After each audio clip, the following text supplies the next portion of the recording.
This is the Troll Patrol, live with Justin Freakin. Welcome to the Troll Patrol Live, where Justin did not brush his hair, so luckily you can't really tell. You can't really see my hair. I bet it's a mess. Hey guys, what's going on? Good evening. The freaking Monday.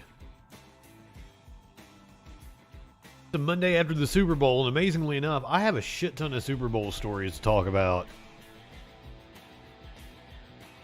We're going to go over all the outrage over Rihanna's performance, which was good. I wasn't blown away by it. I was telling you guys about how I would be upset if the NFL hadn't posted it by the time I got off. They had. Oh yeah, there's some stuff about the halftime show. Apparently Riri grabbed her crotch and then smelled her fingers, and that set a lot of people off. We're gonna talk about the good, the bad, the ugly. I'm gonna point out some shit you might not know about the halftime show that I thought was cool. Quivering Porg. Clinically's in here. Tones, Warlord, love you guys. Glad to see you tonight. But we're gonna talk about real news too. We're gonna talk about real news, like the White House saying we have no indication that it's aliens sending all these UFOs into our airspace. Stu Peters. I did not see his tweet about her build. Stu Peters. Did he name himself that? If you say Stupiders, it's his fucking name. AOZ had some thoughts on the He Gets Us, the Jesus ads. Sick totally could be aliens. I'm not going to rule it out. However, Steve Bannon does not believe it's aliens and attacked Marjorie Taylor Greene over her assertion that it might be aliens. Ida, good evening. Dinner time. I finally got my burger last night. As I was warming up my burger, Curious's granddaughter said, "I can't sleep when you're talking." And I'm like, "It's okay. I'm done talking for the night. Go to bed."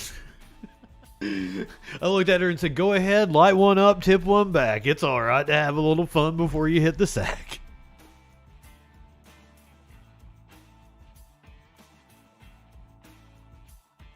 Well, I mean, as I've said many times, like there's life out there. There's life out there. There are all kinds of, the fucking universe has to be teeming with life.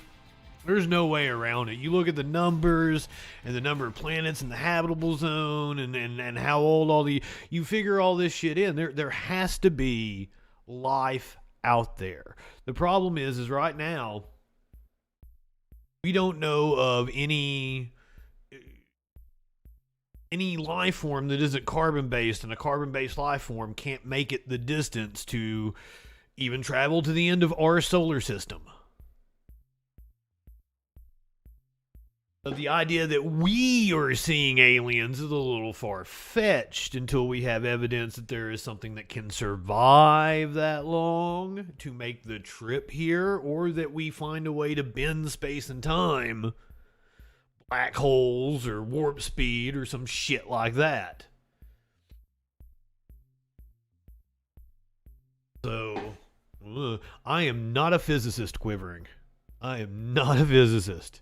As you can see, the donation bar is still up.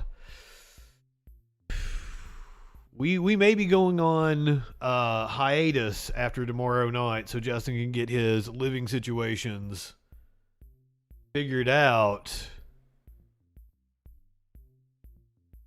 I thought I had it covered, but I don't know that I do or not. I don't know that I got a job waiting on me with some right-wingers. I tried to sell out last week. I tried to throw my principles in the trash can and get a job. I have not heard back yet. I had a client. I work for a client that makes portfolios for people who don't need portfolios. That's the way it was explained to me. That they are, you know, if you need their service, she's not for you. So these are people getting like real high powered jobs and shit. People that get headhunted. One of the guests she had on her show that I was producing some content for said, you know, find out what a company does, how they make money, and figure out a way that you can make money for them that they haven't figured out yet. And boy howdy, that's what I have done with this company, this right-wing company. I've given them a million different ideas. I'll do this, this, and this. This is how we can make money. I gave them alternate revenue streams, ways to be able to get more eyeballs on their content. I thought I had a good Super Bowl meme here. I thought I had a good Super Bowl meme for your meme of the day. I guess instead we'll go back to Sam Smith memes. Oh shit! I hit the wrong thing. There's your Sam Smith. There's your Sam Smith meme.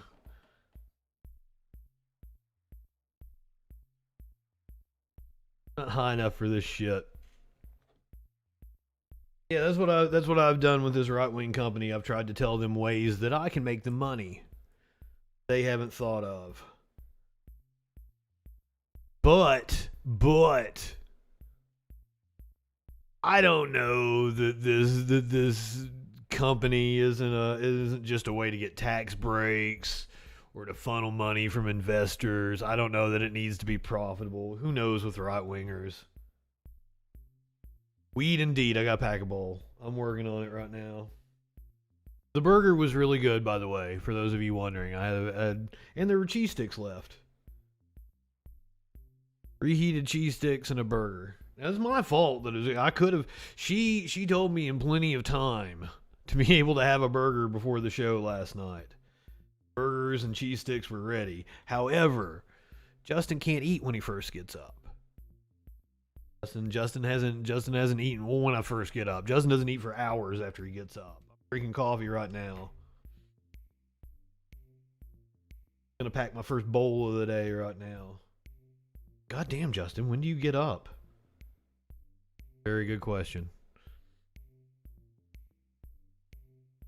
Cats wanted to make it at 2 o'clock this afternoon. They wanted me to get up at 2 o'clock because apparently they were hungry or some shit. Oh, wait a minute. You guys want to find out what that news be doing. You don't want to hear me ramble. You guys know about the Capitol architect?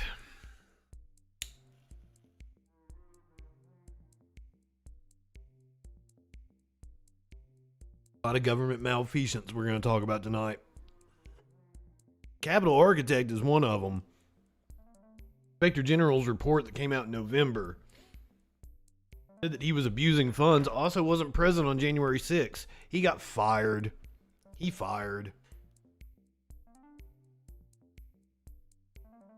Judge in Georgia has ordered the release of documents dealing with the Trump investigation into voter fraud. Also, we have indications now that the Trump campaign paid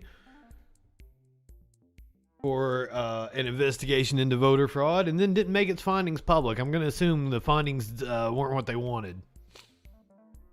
We're going to talk about a spontaneous revival that's been going on for days in Kentucky. Florida politician had 10 grams of cocaine in his sock when he got into a wreck. Oregon official has resigned over using their position to obtain a fancy bottle of bourbon. Bad news for Mississippi Governor Tate Reeves as new polling shows a Democrat ahead in the governor's race.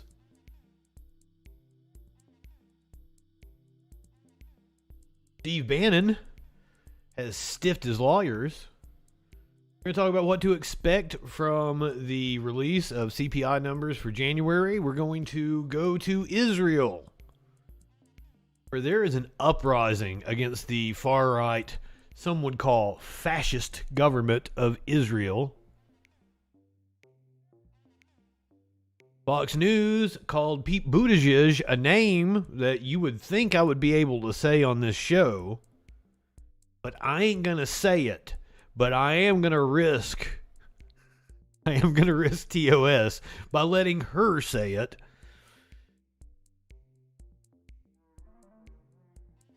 The EPA has come out and listed 3 more chemicals besides the vinyl chloride that was on the train in Palestine that derailed. A police officer has been arrested in connection to a teen's death.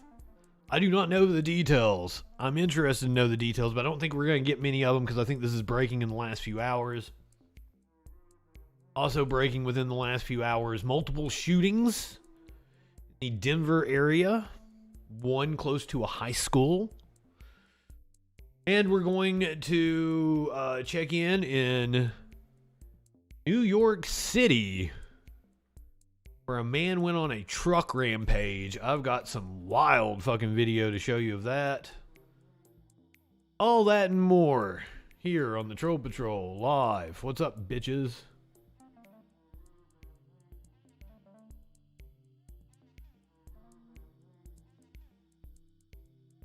Oh, you guys are still talking about aliens. Yeah, you guys are talking about aliens. Wild videos. Like, that should just be the name of this show. Wild video. Wild video. Also, you guys demolished the sub goal. So I had to change it. We went with 96. 69 backwards. That's the new sub goal. Not to be confused with Sub Girl, who if you see in real life and like look at her and smile, she'll be like, hey, let me suck your dick. Probably no one knows what I'm talking about. Sub Girl might have been watching this stream though and went, oh my god, I got a shout out. Oh god damn. I like Sub Girl. She one of my favorites. I've told you guys the story about how I had a coworker. It was like naming off oh, you Google Sub Girl and it doesn't have her come up. My bad. As if I could show you some of the nasty shit she's been doing. Yeah, that's Sub Girl. There's Sub Girl.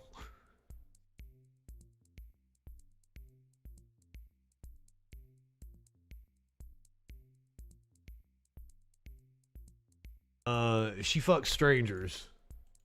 I'm into it. You live in sexual anarchy. If you recognize Sub Girl, she will suck your dick on the spot. I think that's hilarious. Sexy too.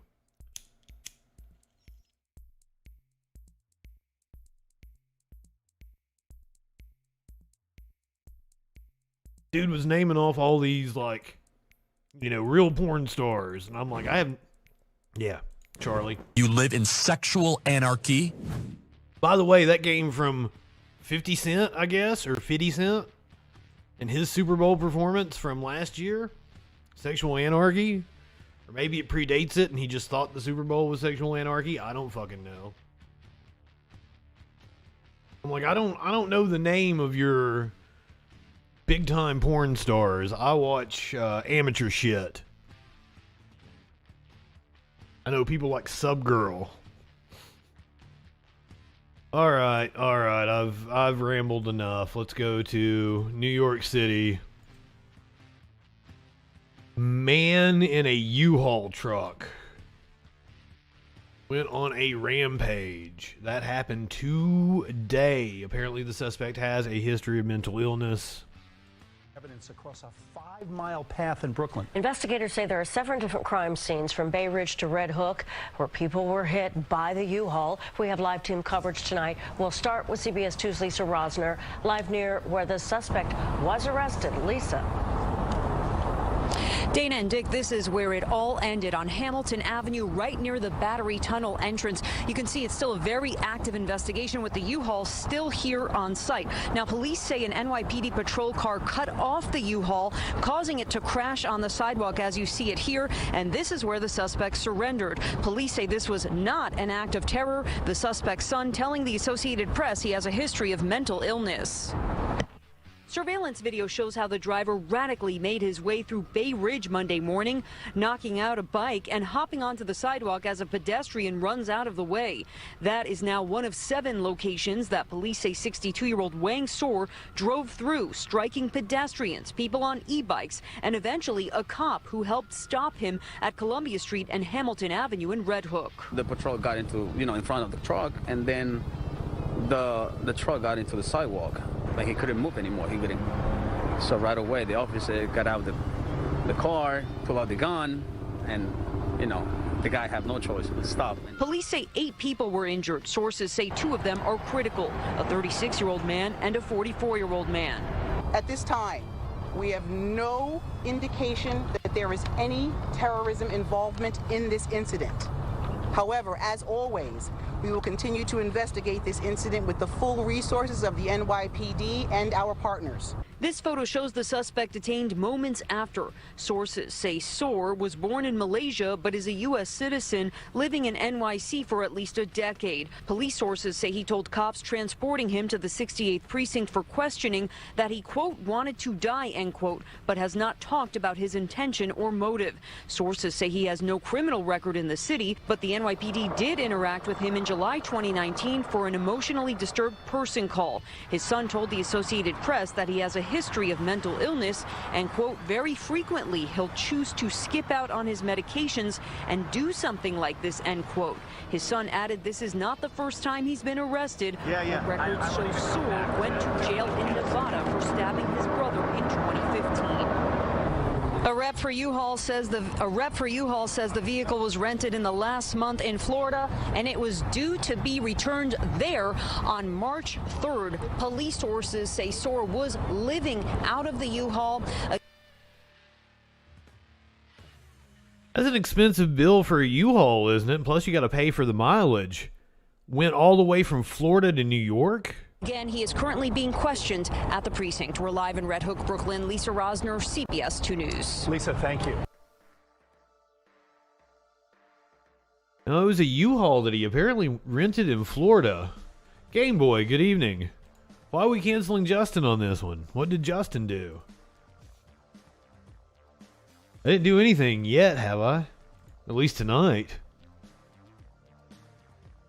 Here is the raw security footage. They showed a little bit of it in the news package we just watched.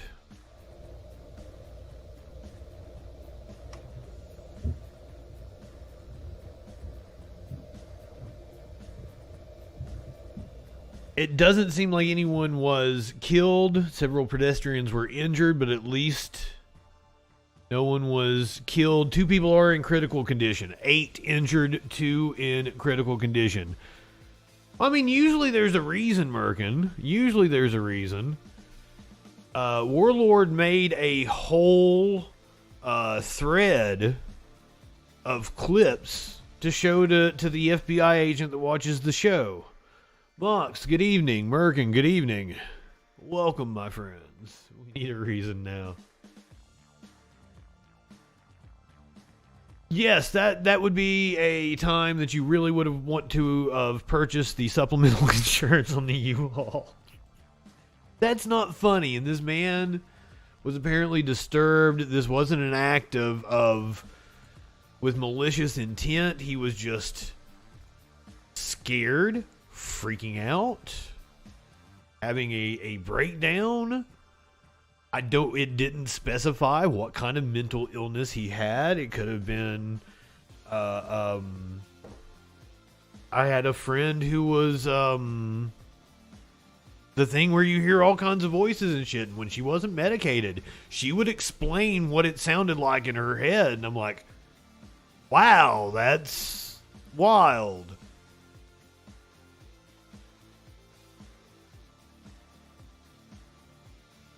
And sometimes people get on these kicks and they don't want to take their medication. I don't understand. I don't have mental illness, so I can't. We're everything, just like we talk about gender and sex and everything. Everything is on a spectrum, and to what extent you have what traits. To say that I don't have some mental illness or some... I don't think I have a condition that could be diagnosed via DSM.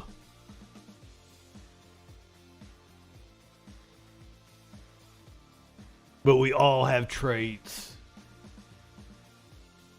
That's totally cool, Porg. And it's more than that, because YouTube people are watching. We're at least 21 right now. Oh shit! Lurkers are. You're trying to call out the lurkers, and they're totally fine. Some people just want to sit back and watch the news, and they don't want to talk to me. That's perfectly cool. I would say there's people who watch this show and don't like me because I think I do a hell of a job.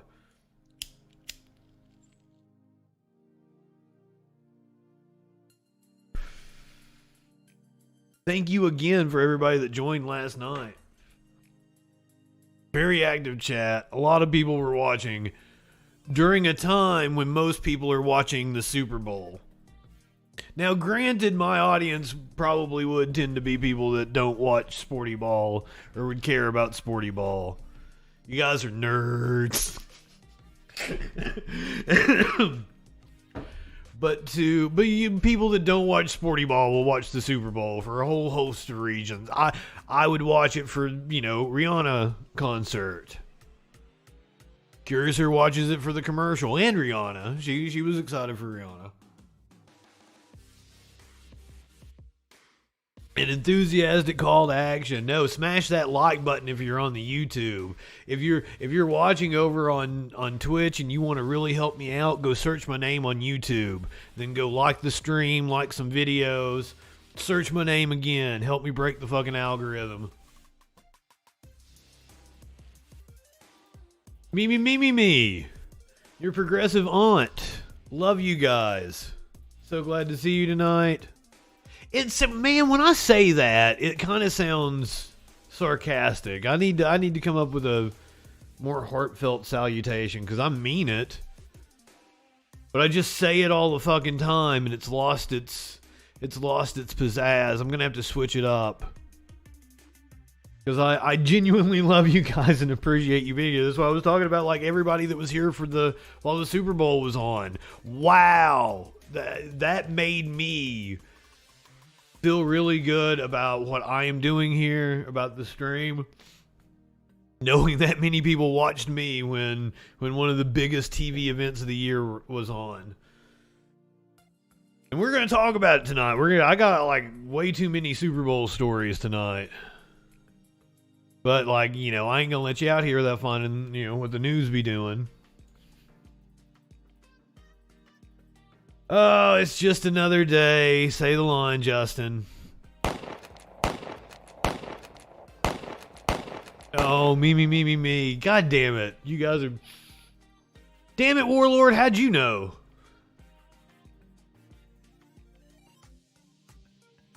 Did I telegraph it that bad? I try to spring things on you. I don't want to spoil the stories before we get there. That's another reason why I don't pay attention to shit. Fucking fuck. During a shooting, god damn it.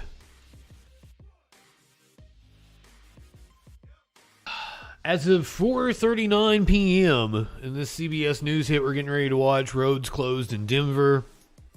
2 separate shooting scenes. Yes, it's time to be serious. We do a serious news show here.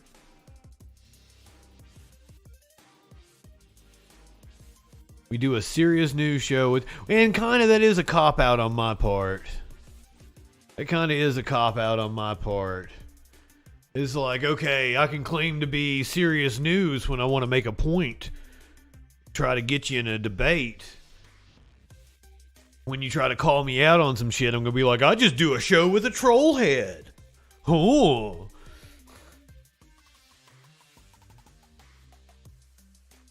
I didn't cuss during that, did I? It's just another day.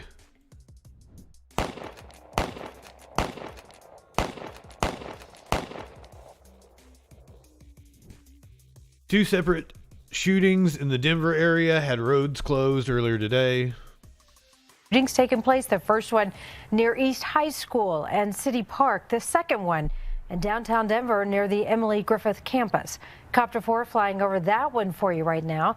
We have learned one person was shot near the campus there, the Emily Griffith campus. We're seeing the scene here, police taping off this block. Again, not a lot of information from the scene just yet.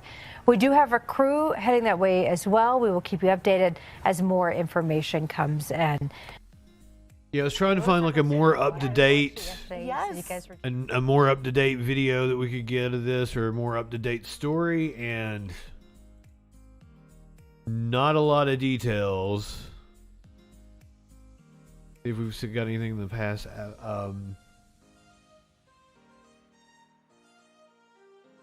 This is the absolute latest. This was posted 29 minutes ago, and it's from Denver 7, fantastic TV station.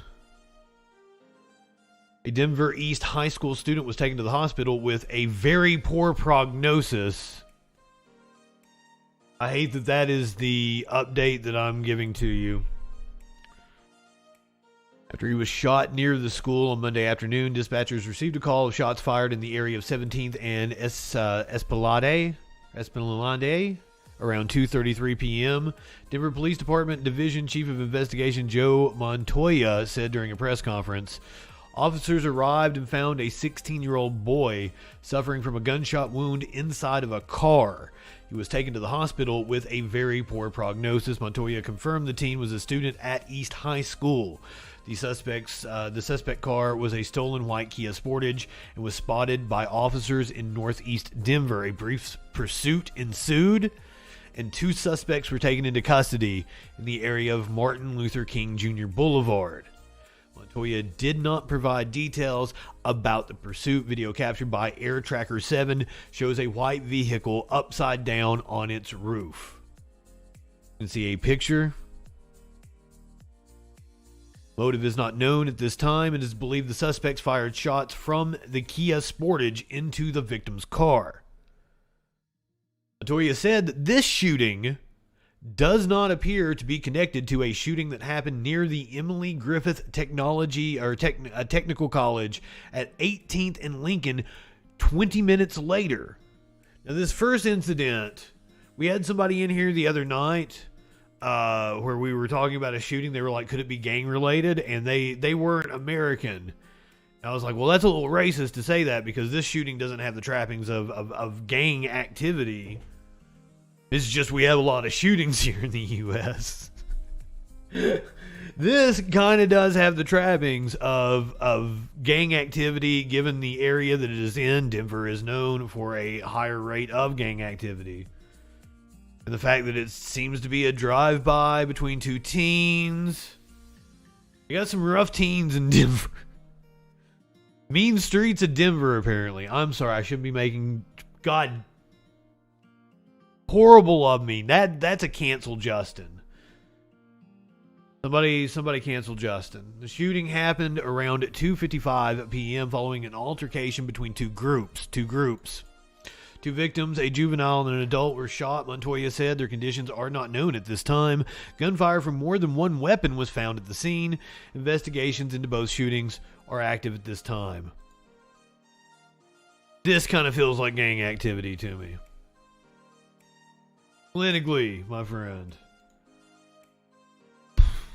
Speaking of gangs, a police officer has been arrested in connection to a missing teen's death.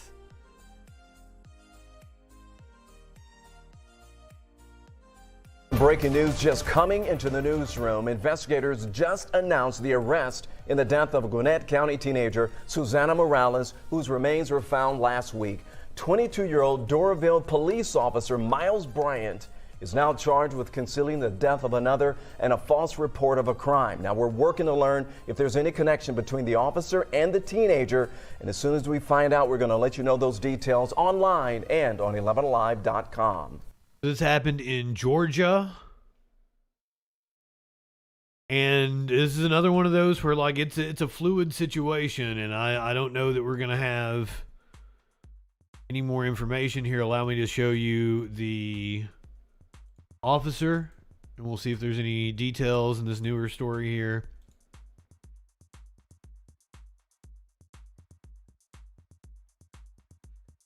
A former Metro Atlanta police officer has been arrested in Connecticut. Now, this says former. The other story indicated that he was a current police officer, which he could be a former Atlanta police officer and be a officer somewhere else. That is a mugshot, apparently. A former, or it could just be like fucking cops be like hard asses and they take pictures like that. And this was like at his mom's birthday or some shit. It's not actually a fucking mugshot. God damn it. God damn it.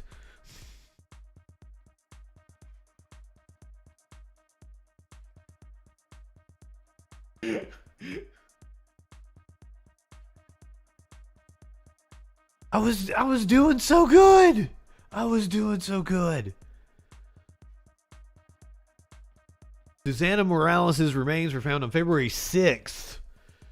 Susana Morales texted her mother at 9:40 p.m. that night and was not heard from again.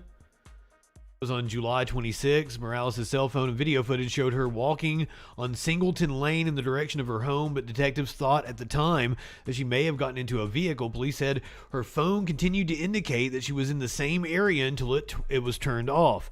Her remains were found on Wednesday. Police said 22-year-old Miles Bryant, who is a police officer with the Doraville Police Department, he used to be Metro Atlanta Police, has been arrested in her death. He's been charged with concealing the death of another and false report of a crime. You do not know if they knew each other. Doraville police issued the following statement on Monday evening. The city of Doraville was notified the afternoon of Monday, February 13th, that a now former police officer, he's now been fired, was being served felony arrest warrants by the Gwinnett Police Department in connection with the disappearance and murder of Susana Morales. The city of Doraville and its police department are fully cooperating with the Gwinnett Police Department in its investigation of Mr. Bryant. Our prayers rest with the family and friends of Susana Morales and everyone else affected by this tragedy. Prayers, tots and pears.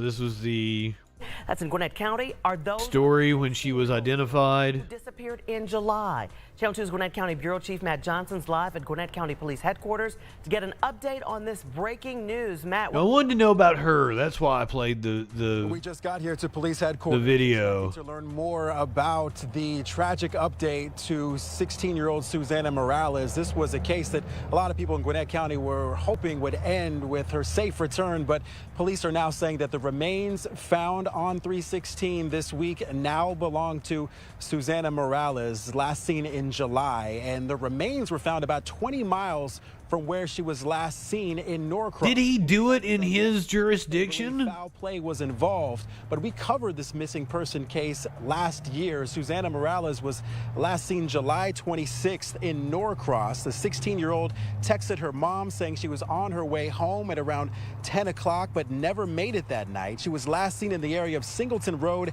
and Steve Reynolds Road. Her family previously told me that not having any answers was the most frustrating thing about the disappearance. We're working to learn more about this case and getting those answers about what may have led to Morales ending up dead. We're expecting to speak with police. Was a cop. We'll, of course, bring you any new developments in this newscast and for Channel 2 Action News at 6. Spoiler alert, they arrested a cop for doing it.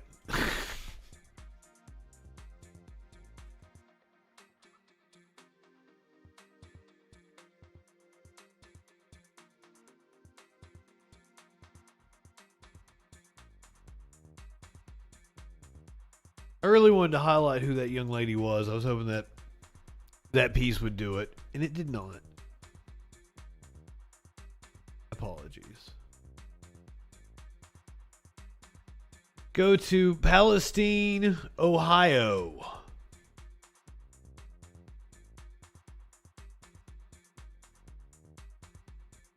This is the latest update on the train derailment, which, by the way, has a much larger area that it is affecting than I was aware of. The actual area that is going to see the consequences of this spill is gigantic because it reaches down to me. I am solidly into the area.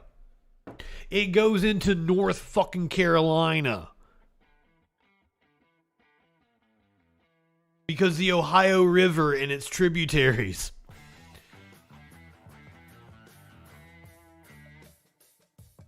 We have been covering this story every night since it happened. And the gravity of what has happened hadn't hit me until today, until I saw several charts about how this is going to affect people.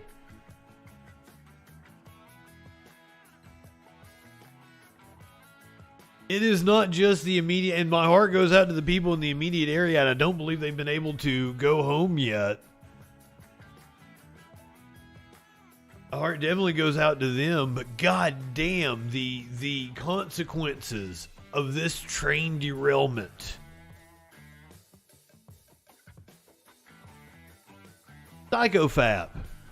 Speaking of sabotage, I have not covered the reports on the Nord Stream, but it does appear that the U.S. sabotaged the Nord Stream.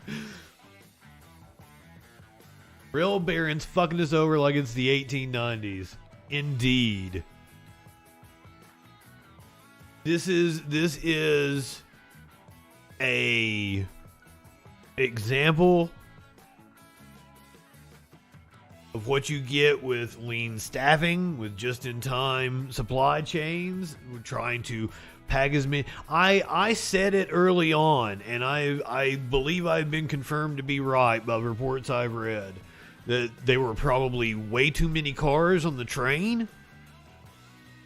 They've probably skipped out on inspections, and I think both of those have come out to be true. And I didn't know it at the time. It was just it was an educated guess. But of course those things turned out to be true.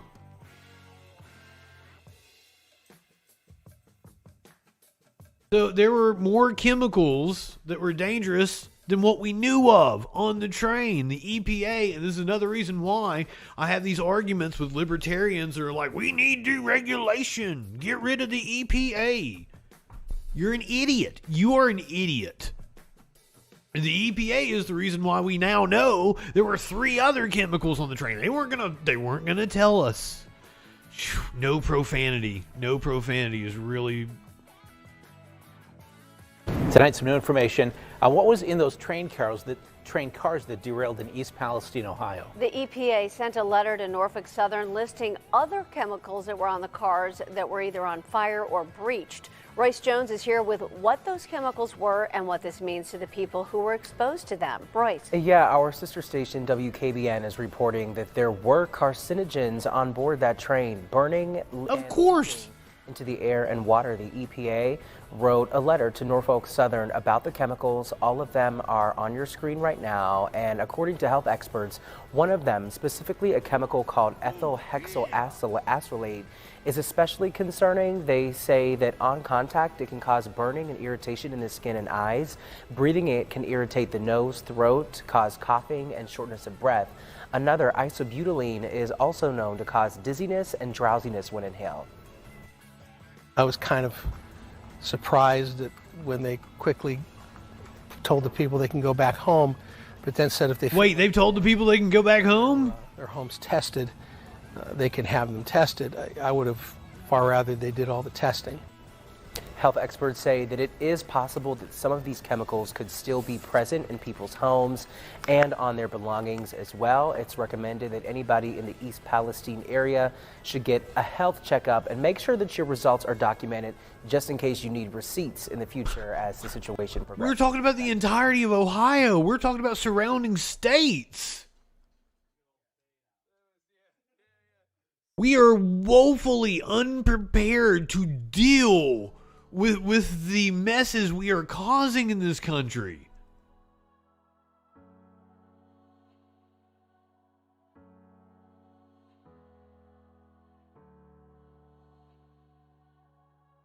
Quivering, I don't know what downsizing I don't think the EPA is strong enough. I don't think it's big enough. I don't know what this harm is that the EPA is doing. The EPA is the reason why companies like 3M are held responsible. And I keep bringing this up, using it as an example because it was right near my house where I lived. 3M dumped a ton of chemicals in the Tennessee River. The EPA is the enforcement arm that turned that into a Superfund site and made 3M clean it up. We need more enforcement. We need more regulation on corporations. We need proactive solutions. We need to make sure, yeah, DM, sure, whatever. Fuck the EPA. Just put chemicals up in the... Dude, like, you didn't get here, did you? You haven't, you didn't get educated on the gravity of the situation in Palestine, Ohio, which was a result of deregulation. And the only reason we now know the list of chemicals is because of the EPA. You people are dumb. This is why I call right-wingers morons.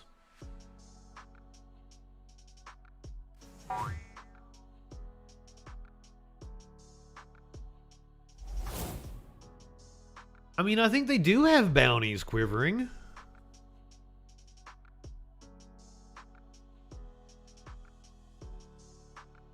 Motherfucker, you can't ever come like, one, why am I doing this? Why am I doing this? I just went over this. Just went through this. We just did that. You're coming in and wanting me to repeat myself. Shut up. Go back in time. Rewind.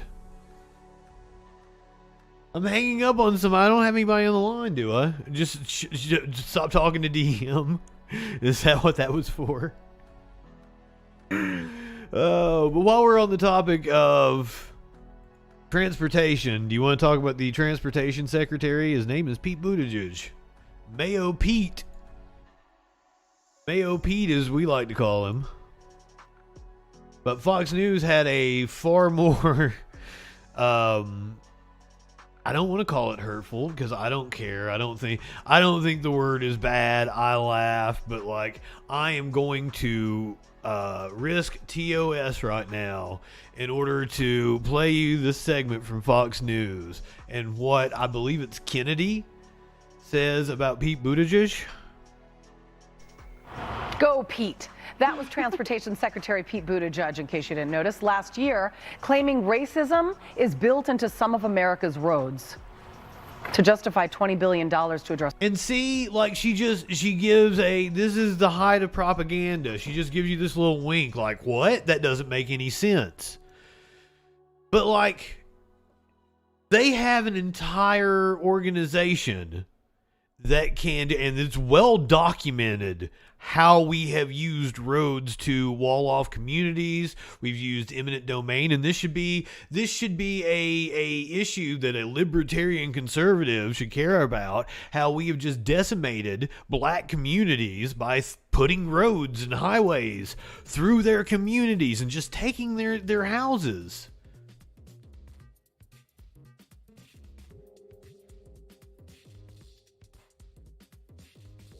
How we separated. There is literally a phrase called wrong side of the tracks. Do you know how racist that is? Because we use the train tracks to separate.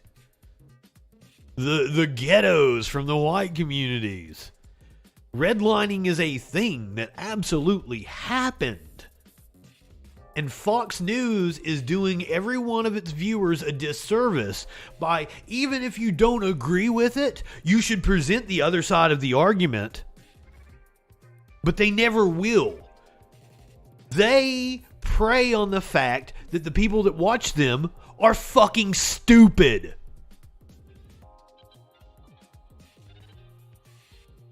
Buddy, do you realize how stupid you look right now? Disposable Thumb, Shelly. So glad to see you both tonight. Because as I said, you can disagree with it, but Fox News is never even going to present you an accurate depiction of what the argument is for why the roads are racist. Notice that. DM, are you smart enough to pick up how they are lying to you? Even if you disagree that the policy was racist or something, you should at least make the argument of why Pete Buttigieg might think that roads are racist. Instead, they insult your intelligence. She just gave you a wink. Yeah, that's stupid. Without ever mentioning the history of redlining in this country. The problem with that is, if they were to actually make the argument, their arguments would fall apart because they're so fucking flimsy. Right-wingers are morons.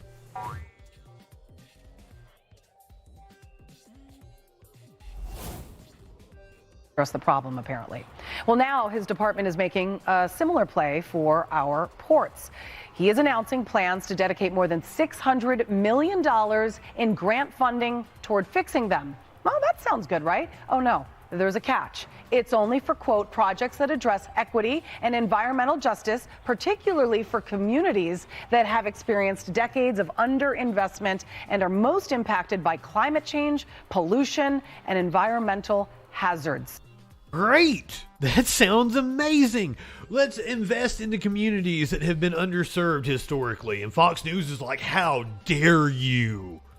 Jesus! What is wrong with you people? This is obviously the left politicizing, Kennedy, and using, once again, another woke agenda to basically punish those who don't believe the same rhetoric that they're spewing. What does this say to those who are... Punish! We'll see who cancels who. Punish!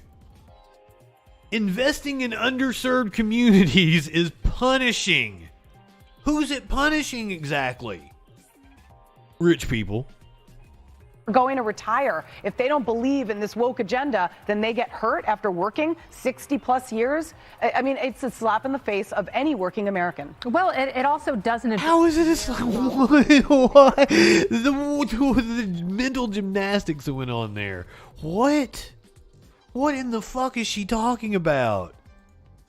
Punish those who don't believe the same rhetoric that they're spewing. What does this say to those who are going to retire? If they don't believe in this woke agenda, then they get hurt after working 60 plus years. I mean, it's a slap in the face of any working American. Well, it also doesn't address where problems specifically are. Yeah. It's just this broad brush painted by... We're going to invest in communities that have been underserved. And people that are most impacted by climate change. You know where that could be? I would say like New Orleans. New Orleans. I mean, New Orleans needs a new levee system.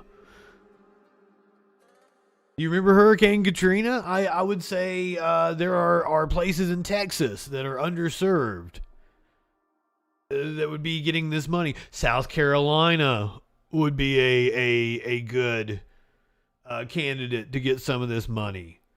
So you're also, once again, they're called Fox News. They have reporters. They can call people in the administration and be like, hey, do you have proposals on which municipalities might be getting some of this money? Can you give us examples? The transportation department might have even given examples in the press release, but they want to lie to you. They depend on you being stupid, DM. Firecracker who, only wants to racially divide the country further. That is not necessary. He's not good at his job. He doesn't understand transportation. I don't think he understands infrastructure. He just speaks in slogans, and they're empty, but he thinks they mean something. And he's doing a great disservice not only to communities of color, but to the administration, which he serves with empty, bland propaganda. Yeah. Yes, rich white woman. Tell me about how it's doing a disservice to is obviously taking communities of color.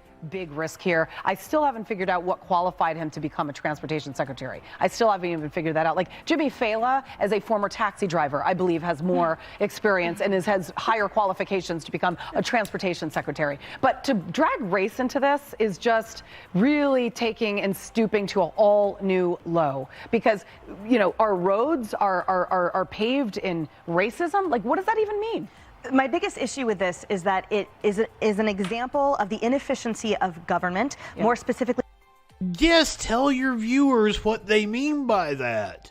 I'm sure Mayor Pete will come on and elaborate for you.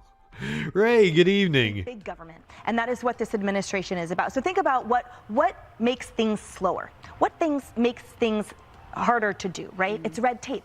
It's regulations. And that is exactly what Buttigieg is putting on this. So note that applicants have to prove to the Department of Transportation how their project will include an equity assessment that evaluates whether a project will create proportional impacts and remove disparities to all populations in a project area. The list goes on. And who's the poor dude sitting in the middle?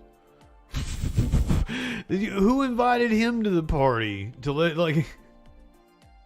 And yes, this isn't like a sexist remark. That's kind of how I felt, when you get some girlfriends together and they're all like chatting and shit.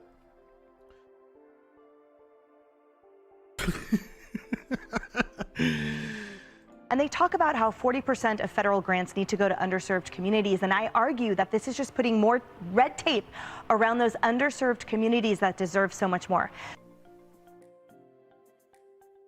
I didn't even hear. It was so benign when she said it. I didn't even.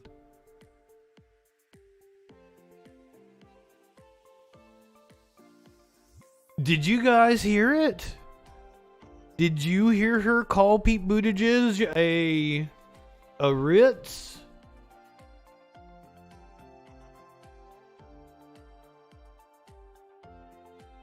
Oh, okay, there it is. It was Montgomery. It is just this broad brush painted by a... I remember her saying broad brush. I responded to that. Painted by a Ritz who only wants to racially divide the country further.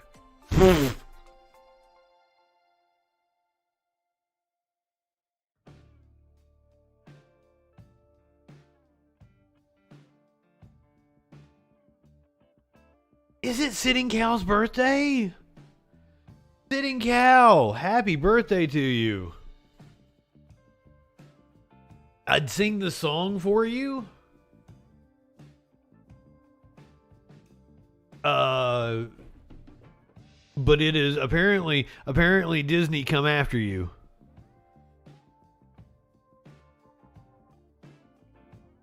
Please no. We're coming up on a commercial break, so I'll tackle that one. BBC on certain issues. Hazemaker, good evening. Like, you can't count on BBC to give you unbiased coverage of what that British government be doing. Or to give you sometimes an accurate portrayal of what that history be doing of British colonialism. But if they reporting on a story that, they have nothing to do with American politics or something, they're really fucking good. When it comes to Fox News, you can listen to Fox News about, we play a lot of Fox News on here, so I must find some worth in them, right? Mockery. Fox News, and here's the thing. Fox News used to have the best. God damn it, Socks. We've gone over this.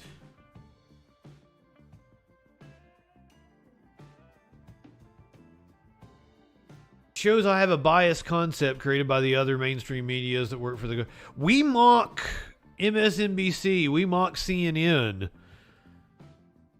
You're talking about me being biased, but how am I biased? Like, I show you all my sources.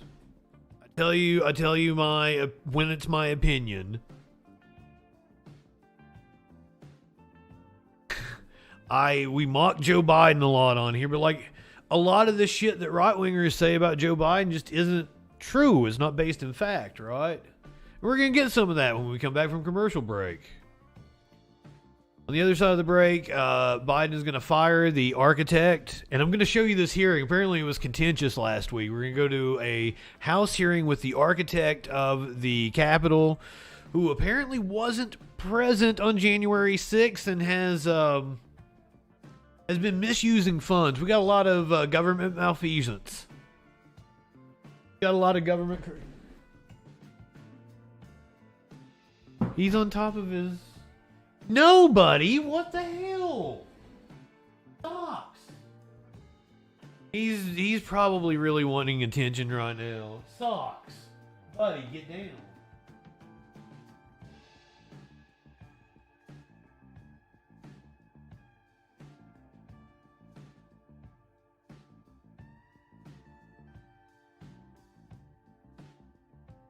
I wouldn't care, but I'm afraid he's going to piss on my PS5.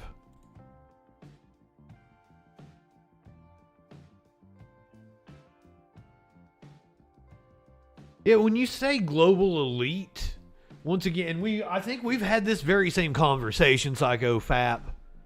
I hear a dog whistle for the Jews. And that don't sit well with me. If you want to talk about the system of capitalism, we absolutely can do that. Buddy, why are you being a dick? Oh, but when we come back from the other side of the break, we're going to talk about the architect of the Capitol. We're going to talk about aliens. Steve Bannon stiffed his lawyers. We're going to talk about Trump and campaign and voter fraud. An Oregon official has resigned for using their position to obtain a fancy bottle of bourbon. A Florida politician had 10 grams of cocaine in their sock. We're going to go to a spontaneous revival in the state of Kentucky. AOC is going to attack the Jesus ads from the Super Bowl last night. And I got all kinds of other Super Bowl stories. We're gonna Super Bowl it out here in just a little bit. All that more on the other side of the break. You get your 3 minutes of Twitch ads. Nobody gets any pre-roll. Nobody misses any content. Go get you something to drink. Take you a pee-pee break. We'll see you on the other side. You guys who are subbed that are seeing me right now, fucking Socks is driving me nuts, but I'm gonna go refill my coffee. You're gonna get a short break, and I'll be right back.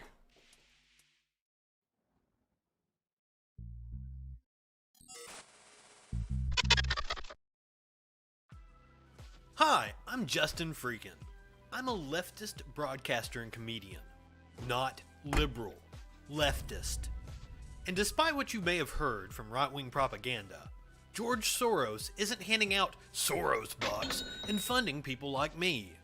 There are no Koch brothers, Mercers, or any number of right-wing think tanks funding content on the left side of the spectrum the way they fund people like Ben Shapiro, Dave Rubin, and Dennis Prager. And YouTube doesn't monetize videos that are controversial or deal with politics unless you're someone like Steven Crowder. So this is an ultimatum. Become a patron. Support my Patreon, or I'm going to become a right-winger and get some of that easy money. You know for a fact that I could be bigger than Charlie Kirk or Jesse Lee Peterson. Amazing! All I have to do is talk about how I used to be an SJW snowflake, but the left went too far with their cultural Marxism, and Republicans are stupid enough to buy it, even though this video exists. And you know I'm right, so give me your money or I'm selling you out.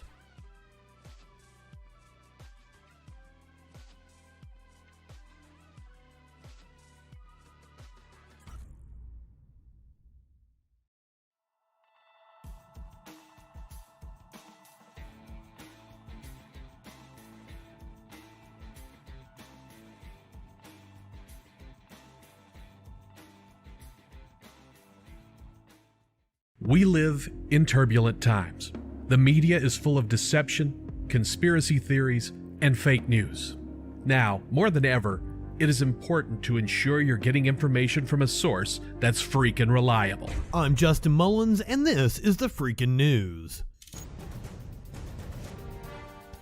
Get a breaking or interesting story with a humorous twist in about a minute weekdays, 8 a.m. Eastern on YouTube, BitChute, Odyssey, and more.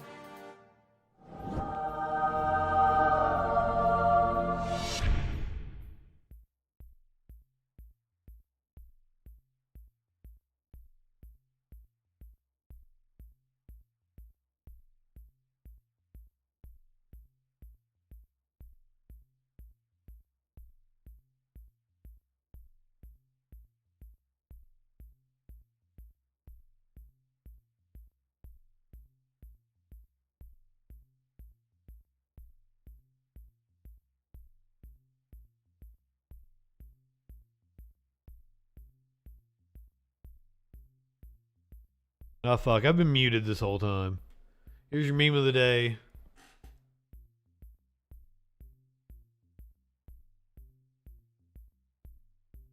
Need to turn the request. Like, I am not good with my auto commands in my chat. Apparently, I do not know how to work them. I had to have Warlord put one in for me the other day. I know how to turn it off. Like, it's... Can't work the night bot.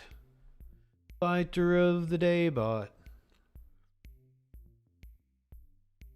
I did not mean to make the, because this is like the meme is a Sunny reference with Frank coming out of the couch. I didn't mean to do two Sunny references there. It just kind of happened. I am a big fan of the show, though. A very big fan of the show. All right, back to what that news be doing. Because we got interesting shit. Let's do a little foreign affairs here. Let's go to Israel, where Israelis are rising up against the Israeli government because they too far fucking right.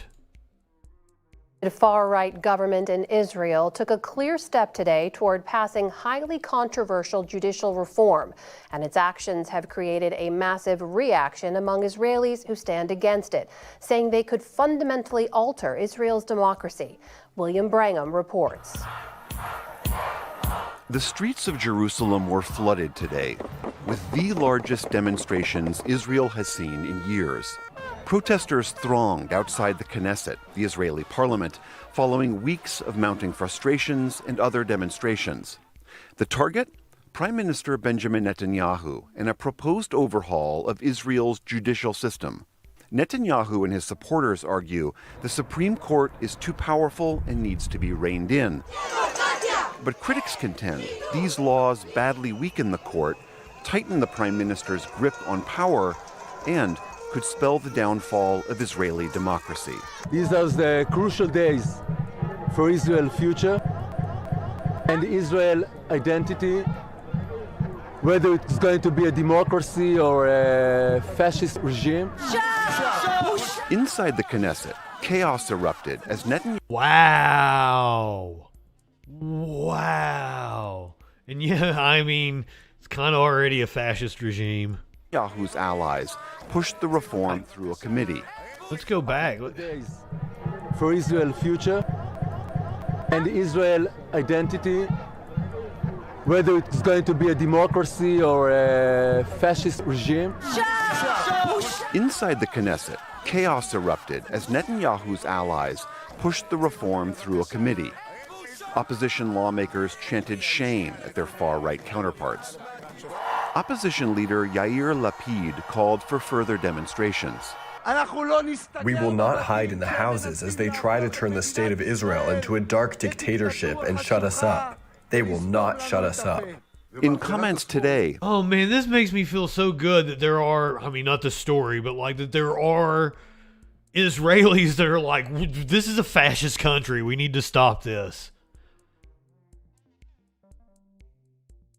I don't think that side gets highlighted enough. That there are a large contingent of Israelis that recognize what's going on and are against it. Netanyahu condemned the outbursts. I call on the leaders of the opposition, stop it.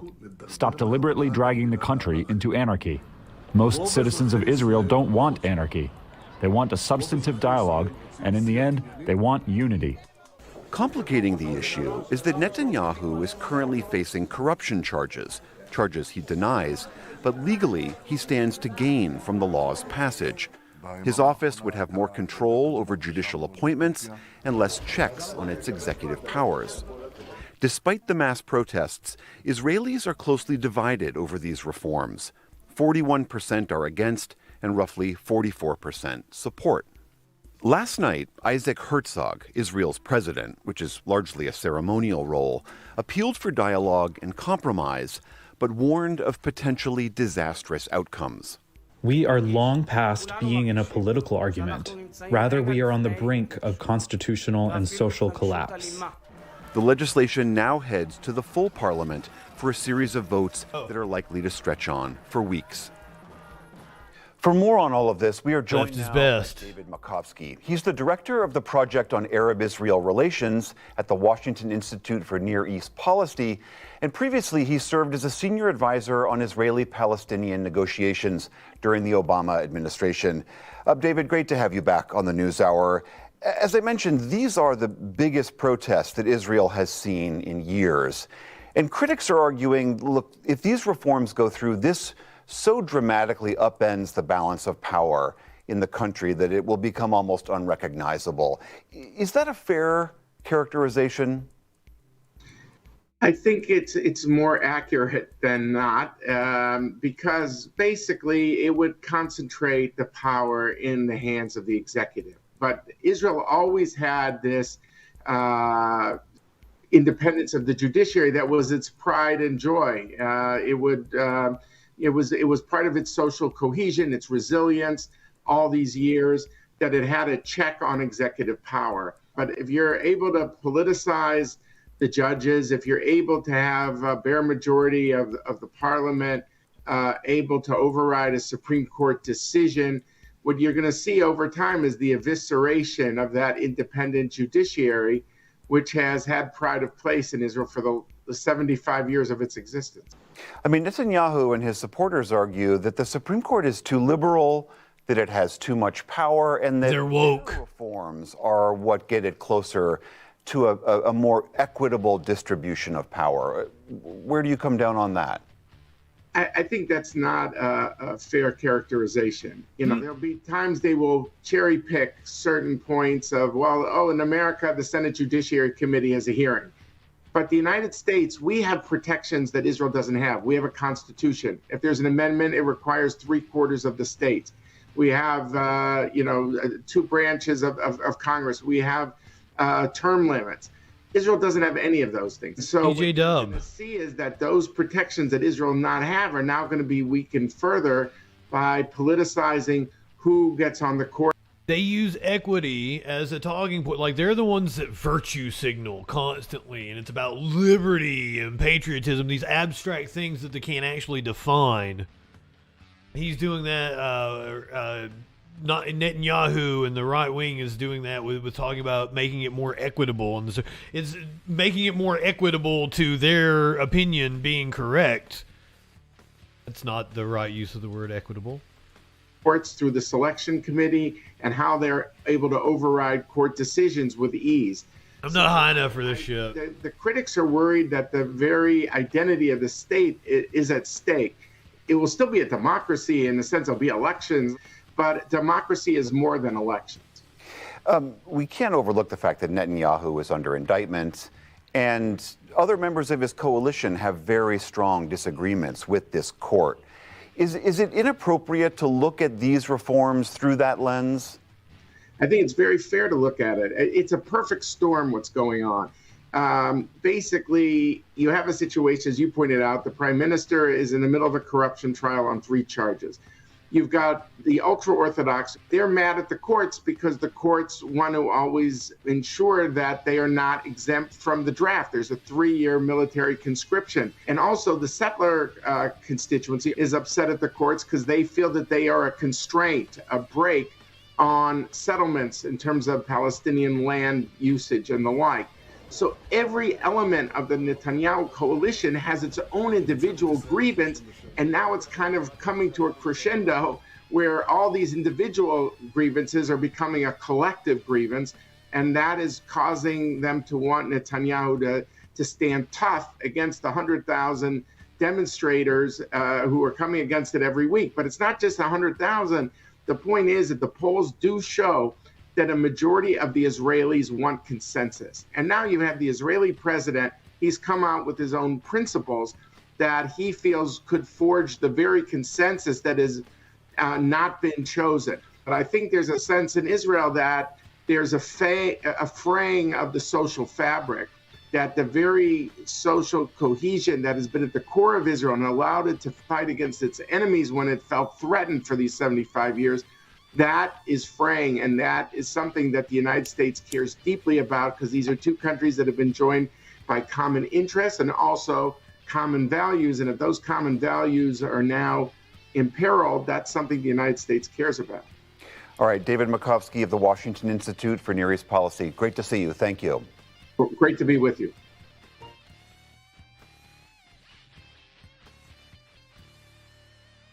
I am glad to finally hear the perspective of Israelis saying, this is a fascist state and we don't like this.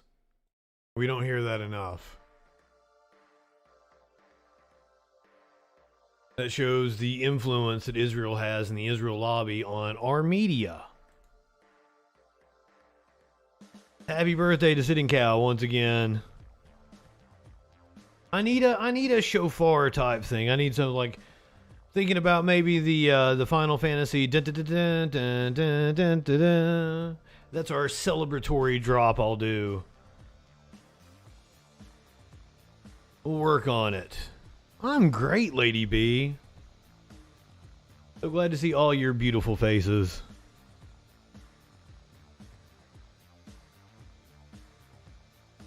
I'm glad I did that story. I didn't think it fit in with everything else we're doing tonight, but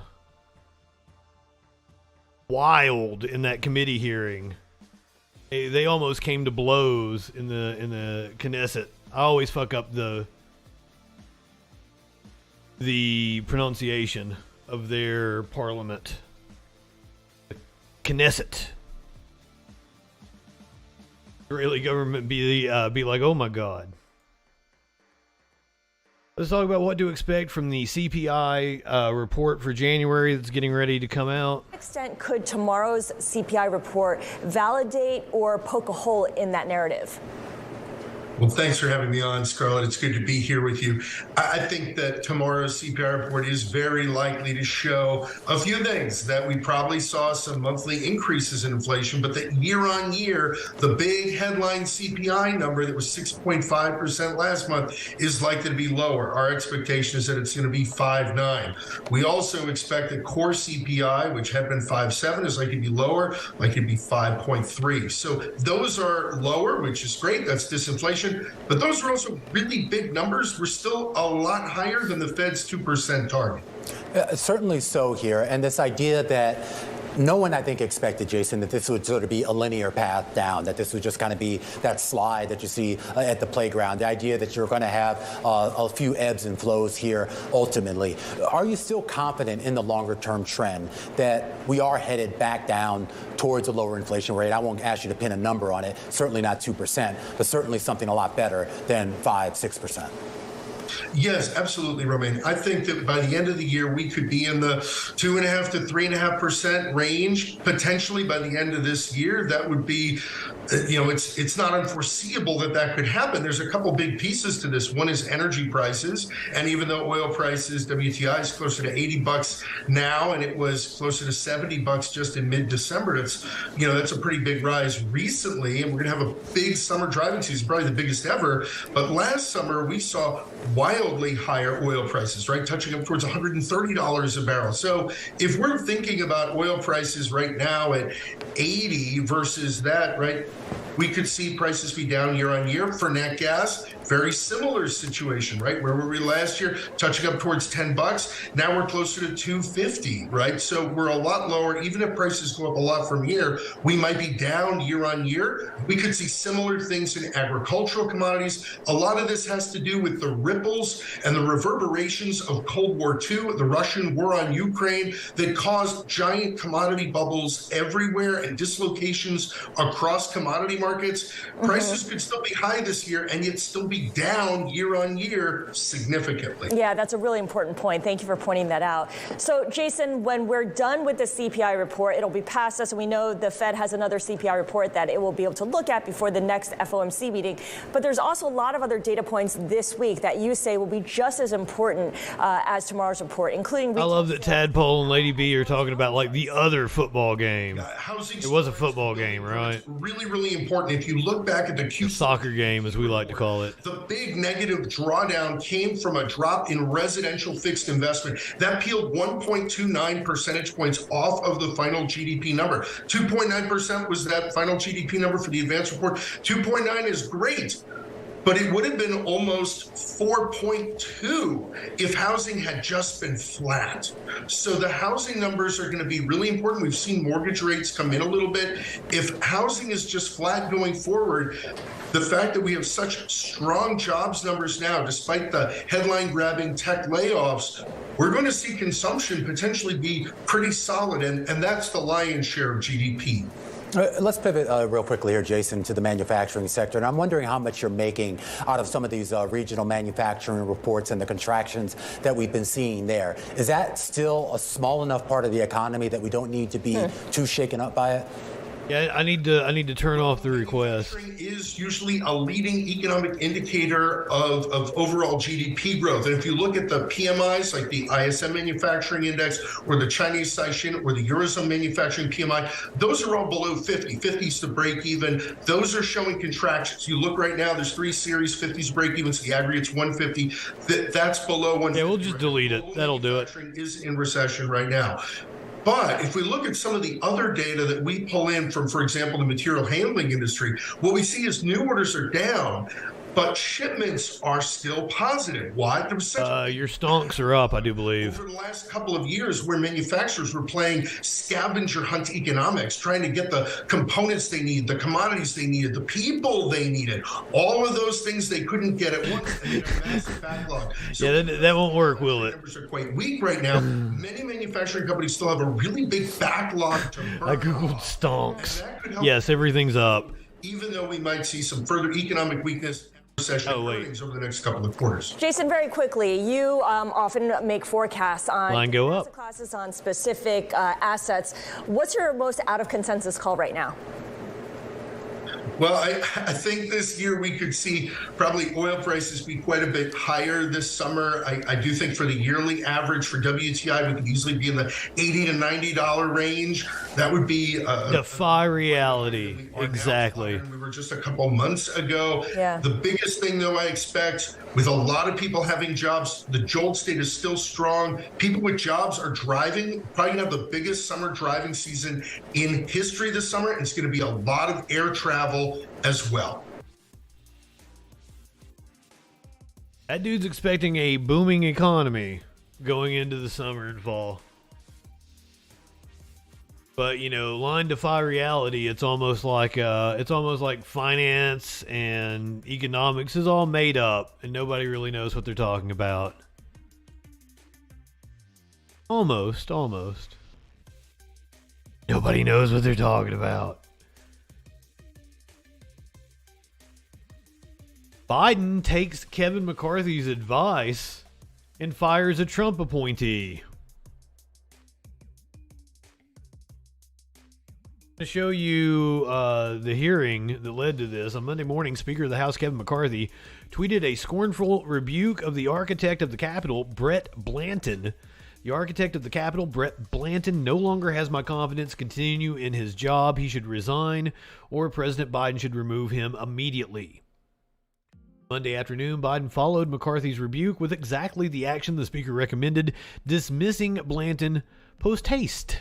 President Joe Biden fired the architect of the Capitol, Brett Blanton, on Monday, the White House said in a statement. Blanton had been under fire for alleged misuse of government funds and ethics issues since an inspector general's report was delivered in November. Another troubling charge against Blanton was that he was away from the Capitol grounds during the January 6th insurrection. He had a tense hearing on Capitol Hill on Thursday, I believe it was. Let's watch one of the exchanges that took place. The things that we could do better with. The gentlewoman yields back. Mr. Kerry is now recognized for 5 minutes for the purpose of asking questions. No, they keep an architect on like retainer and shit. Yes, the actual architect of the Capitol would have died a long time ago. Agreed. Yeah, it is true. Mr. Chairman, I appreciate the opportunity to address the witness, and you know what's tragic is oversee repairs and shit like that. Is this committee will find I'm a huge history buff. Love historic preservation. Love the Capitol. My plan was to be here today and ask you, and I will eventually ask you about the historic preservation work that you're doing. Asking about some of the things that we could do better with historic preservation in terms of the Capitol. But as I'm listening to my colleagues across the aisle and even on our side, asking you questions about things that really I wasn't planning on asking you, but I'm going to ask you now. Going off script. Does the AOC, do any of your other team members have vehicles like you do, sir? No. It's preservation is a big part of it. In fact, I want to make it clear, too. I don't have the vehicle anymore. But you said the vehicle was essential. Why do you not have it now? Because Congress, in the last appropriations bill, chose to defund the vehicle. So if it's a mobile operational center, as you alluded to earlier, where's that communication now? Is that in your home? No. My opinion is it would have been better if they continued to appropriate it, but they. But where is it now? Where's the communication that you have to have, since you have to be on 24/7, as you said earlier in your testimony? So now it's going to occur via cell phone. Okay. So the other question was, and listening to, because I do want to get to the historic preservation stuff, because that's really stuff I care about, but these are questions that just came up as I'm listening to my colleagues across the aisle. If somebody else is driving the vehicle and you're in the vehicle, but they're driving it and it's provided for by the government, if that person is in an accident, who's liable for that? This is like an architect mobile. I'd have to get back with you on that. I'm not a lawyer. Would you? And neither am I. So that's why I'm asking a simple question. I mean, what is it? Do you have any idea? I mean, you don't know. I don't know. But if I'm working in the vehicle, then I'm doing work, which has occurred many times. Okay, but no other person in your executive team has a vehicle that was driven back and forth to the Capitol? That is correct. We have a home-to-work policy. That vehicle does not. I got that earlier. Let me ask you real quick to Ms. Torres' question. I mean, so I know you weren't here. If he had a company car, that's one thing, just a government-issued vehicle. Like, I don't understand what the big deal is about this. But there's apparently. This was some kind of van that he had communication tools and architectural tools out of. This doesn't make any sense. You can't just go into the office. And neither was I, because I just came here in November 2021, but were any other of your executives on your team here on January 6th? So I believe, and I'll have to get back to you on all the number of executives. Okay. I believe the House office building was there because I was in constant contact with the Capitol building superintendent was there because I was in constant contact with him about how to squares and pencils. I change the flow of air to get all the pepper spray and stuff like that. He's got like an easel that he can adjust and shit. Secure elevators and stuff like that. Well, and I appreciate that. I would like to just kind of have an idea of how many of your executives actually were here during January 6th. I mean, obviously I was not, since I was not even thinking that I would ever be serving in this position. Okay, so let me ask you just a couple questions. You alluded to the AOC University. Can you give me some information on the program and quickly do it because I only have 1 minute and 9 seconds, and how it actually is going to help staff development and how you think that's going to help your staff moving forward? Yes, thank you. So AOC University is mirrored close to what you would see in your normal corporate university, whether you're a large construction firm or you're an IT type firm. Mm-hmm. And it's really meant to offer the courses and training so that staff can either cross-train into something else where we have shortages or further their careers. And so we've partnered with Precipio, which is an online training center, and are able to give staff classes where it's going to be free to them, but allow them, if they want to go from an electrician to an electronics mate, for example. Okay, so I have 23 seconds. How does historic this is the stuff I really wanted to talk about. Why didn't you do it then? Work factor into your strategic plan for the AOC? So that is 10 seconds. Yeah, that's actually one of our core missions, is to serve, preserve, and then inspire are our 3 core missions. So historic conservation is obviously exceptionally important, but there's a tension between modernization and historical prevention. And I would love to have a continued conversation with you. Let's do that because we're now 11 seconds over. Mr. Chairman, I appreciate your indulgence. Put the motherfucker on the spot there. So he ain't got his job no more. He got fired today. That hearing was going on. He was about to lose his job.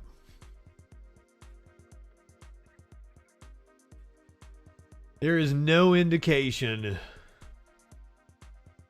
that the UFOs in the sky are aliens. So do with that information what you will. Administration sharing more insight today about those 3 high-altitude objects shot down over the weekend. I want to reassure Americans that these objects do not present a military threat to anyone on the ground. On Sunday, a U.S. fighter jet fired a Sidewinder missile that took out an unidentified aircraft over Lake Huron, Michigan, that authorities say posed a risk to civilian aviation. A congresswoman from Michigan is a former intelligence operative. The chances are this is just a normal run-of-the-mill thing that we and the intelligence community know how to exploit. A day earlier, the U.S. shot down another object flying over the Yukon in Canada after President Joe Biden and Canadian Prime Minister Justin Trudeau gave the order. President Biden also ordering another high-altitude object shot down on Friday off the Alaskan coast. A U.S. official saying these craft are believed to be weather balloons. It's still unclear where those objects originated, but these objects are much smaller than the Chinese surveillance balloon shot down in South Carolina 9 days ago. A U.S. official reporting progress on that search as a large portion of the balloon's payload has now been recovered, including a fragment measuring some 30 feet long with technical equipment and antennas. The Chinese spy balloon was at 60,000 plus, well outside commercial air traffic concerns. These 3 were right on the border of it, so there was a legitimate concern there. Now, as for why the U.S. appears to be finding more high-altitude aircraft, Kirby says it is because the military has now recalibrated its radar system to track smaller, slower-moving objects. Officials say the president has also called for an interagency team to focus on these types of objects now and any potential risks they pose. Yeah, once again, it's been going on for a while now, and Trump failed to detect at least 3 of them. The Trump administration... The Biden administration has offered to brief Trump administration officials on the balloons they didn't detect. That's hilarious to me. Come on, man. Insulari, what's going on, my friend?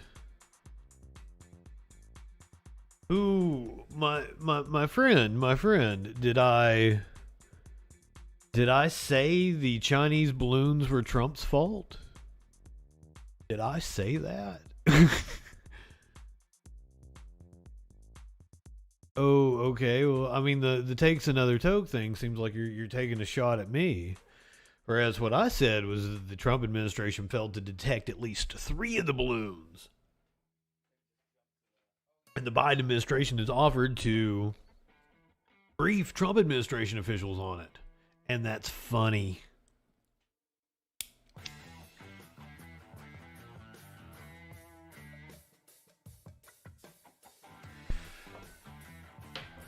Steve Bannon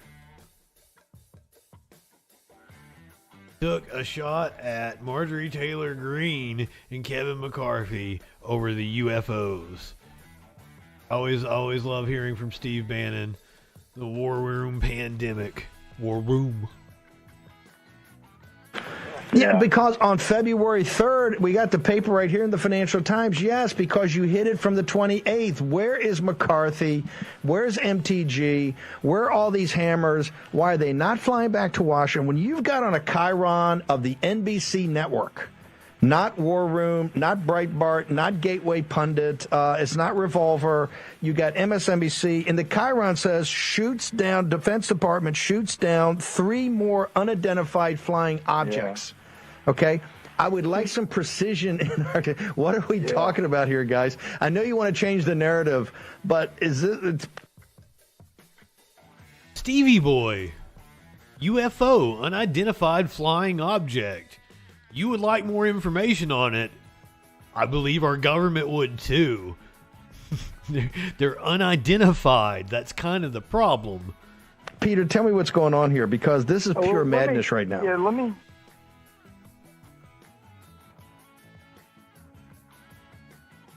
Pure madness, says Steve Bannon. Attacks Marjorie Taylor Greene and Kevin McCarthy. That wasn't really an attack. I was hoping for more. That was kind of a clickbaity headline, Raw Story. Don't do me wrong with this one. Don't do me wrong with this one, Raw Story. Steve Bannon stiffs lawyers amid increased legal peril. Steve Bannon has been stiffing his lawyers, which is a Trump move. How Trumpy of him. Simp, good evening. He's been stiffing his lawyers who represented him in a series of criminal cases. The former White House chief strategist is trying to find new attorneys to defend him against money laundering and conspiracy to commit wire fraud after refusing to pay the lawyers who represented him against contempt of Congress charges, 3 sources told the Daily Beast. I don't have any reason to believe he doesn't have money, said one associate. The sources told the website that Bannon owed significant amounts of money to attorneys E. Evan Cochran and Robert Costello, who spent months wrangling with the Department of Justice in 2021 and 2022 before Bannon's conviction for contempt. Bannon at one point last summer owed Costello more than $100,000, according to one source with direct knowledge of the situation, and he still owes the former federal prosecutor quite a bit, according to 2 other sources. Costello has defended Bannon for years in cases involving his GoFundMe campaign called We Build the Wall and his involvement in the U.S. Capitol attack, and he helped the right-wing podcaster secure a pardon from Donald Trump, and federal prosecutors seized his emails and phone logs in the January 6th case.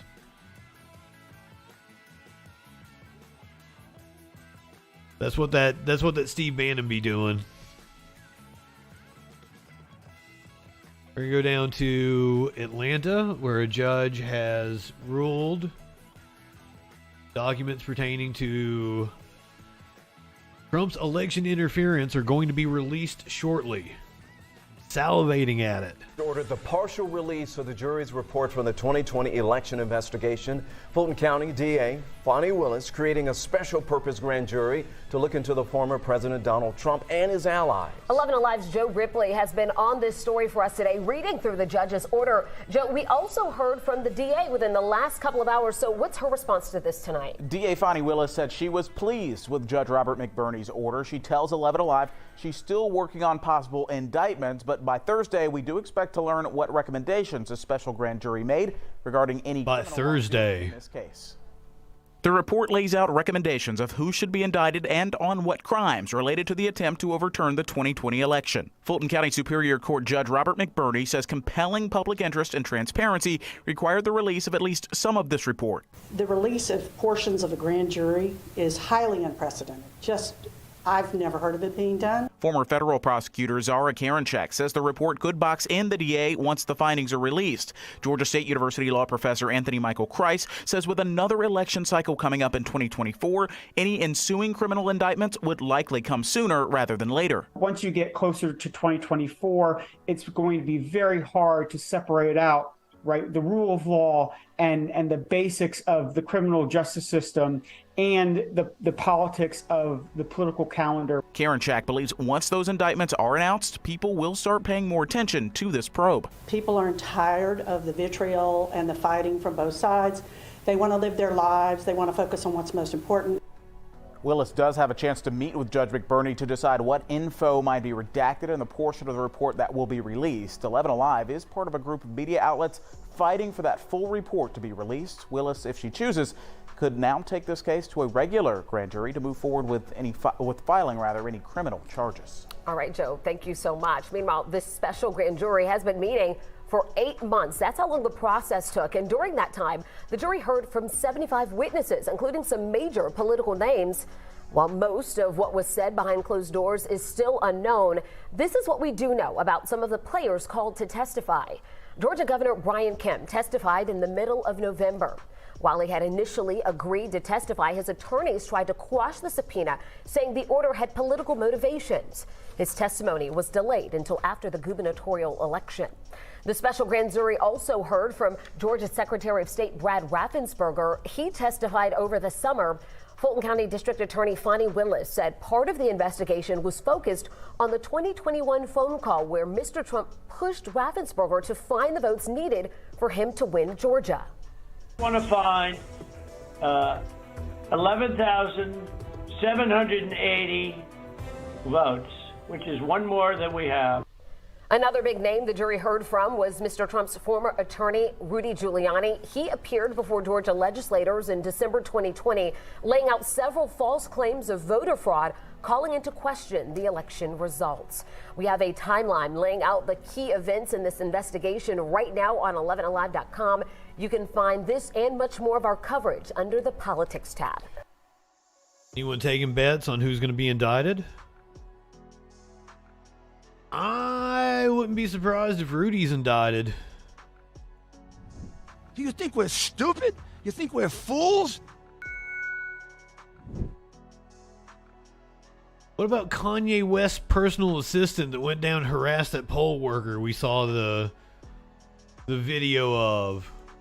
Or she might have even been like an official in the precinct. Let's talk about Trump and his investigation into voter fraud. Oh my God, I'm sorry.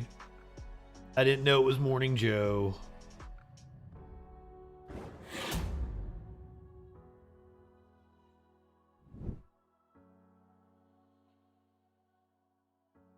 I didn't know it was Morning Joe. I'm sorry. President Trump's 2020 presidential campaign reportedly paid a research firm to find evidence. Oh, did you hit Beanie Time? Kept the findings secret when no proof. I don't know that I know where it's at. Post reports the campaign never released the final results after the research team disputed many of Trump's theories and could not find any evidence that he actually won the election. That is according to 4 people familiar with the matter. The Post writes the campaign paid researchers from the Berkeley Research Group the people said, to study 2020 election results in 6 states, looking for fraud and irregularities to highlight in public and in the courts. Among the areas examined were voter machine malfunctions, instances of dead people voting, and any evidence that could help Trump show he won, the people said.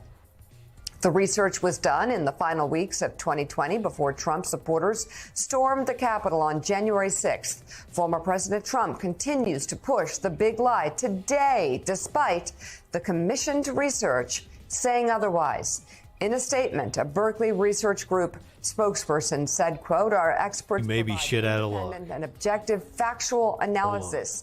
And as a matter of firm policy, we do not comment on client engagements or on privileged and confidential matters." NBC News also reached out to the Trump campaign for comment. A spokesman responded with a statement attacking Joe Biden and again suggesting Trump won the election. Since the election that he lost, multiple courts and swing states have confirmed former President Trump did not win. Let's bring in former U.S. Attorney Joyce Vance. She's an MSNBC legal analyst. And Joyce, what do you think is important about this news as it pertains to the big lie and legal efforts to prove that Donald Trump was trying to overturn the election and knew he lost? It's important evidence for the special counsel to have, Mika, because when you're talking, and we've talked for months now about the fact that prosecutors will have to prove that the former president knew he had lost, but nonetheless carried out the conduct connected with January 6th and his effort to prevent certification of the vote. So the way prosecutors do that isn't just with one piece of evidence. What you really need is layer upon layer of circumstantial evidence. You don't have a confession from Trump that he knew. So I have no idea where the beanie is. I threw it at Maynard the other night when I had it on, when I got off. That there's strong indication that no idea where it went. You get double bandana. Outside independent firm that's highly regarded, confirming that there was no fraud involved in the election. If prosecutors can prove that that was communicated to Trump, it's really the nail in the coffin. So let's talk also on January 6th, Joyce, some news that the special counsel Jack Smith issued a subpoena to former Vice President Mike Pence. The Pence's team has not committed one way or the other whether they're going to comply. There's a sense, though, they may not. So if that's the case, do they have any ability to not comply with the subpoena from special counsel? And just speak to us as to what an escalation in some ways this is, that if this special counsel clearly is a sign they're not just focused on Mar-a-Lago documents, they're focused on January 6th and the most innermost members of Trump's circle.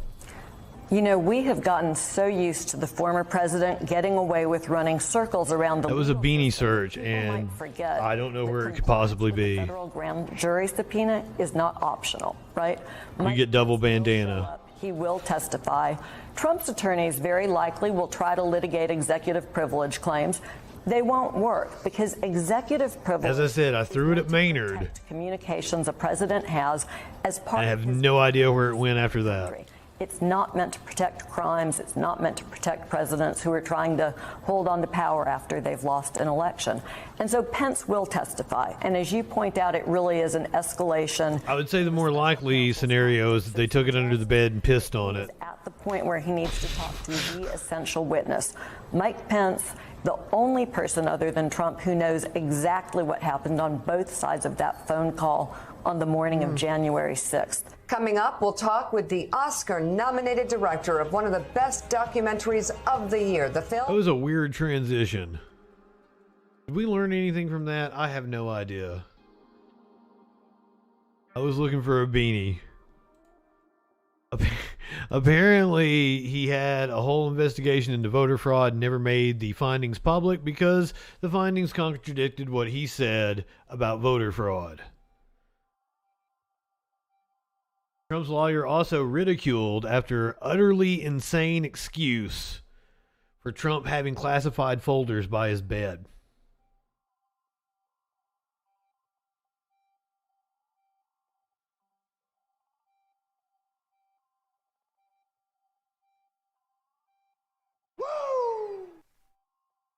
Tyler, what is going on, my friend? For an empty. Somebody give Tyler a shout out. I'm sorry I dropped by just earlier because, Well, you said your favorite streamer needs to chill. There's no chill here, my friend. There's no chill. We're too busy kicking an authority in the balls. He's kicking authority in the balls. We're trying to put ourselves in a position to piss in Dan Crenshaw's open eye hole.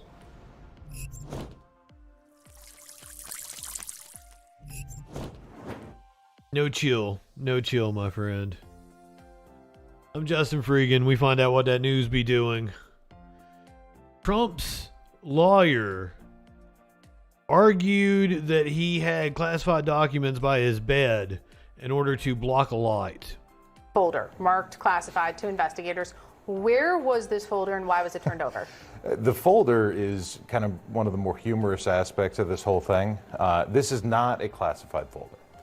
This is a folder that when my team went through and searched and they wrote up their report, which we turned over to DOJ, they saw it's a folder, a manila folder that says classified evening summary on it.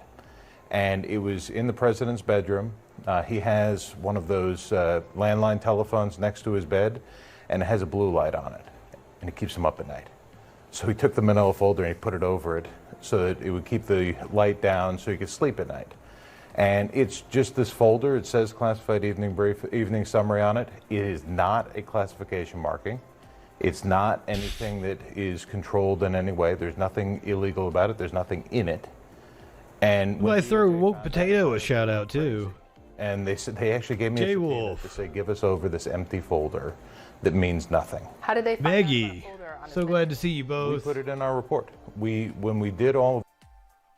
He used a classified folder in order to block out a light on a landline phone. It was a blue light that kept him up all night.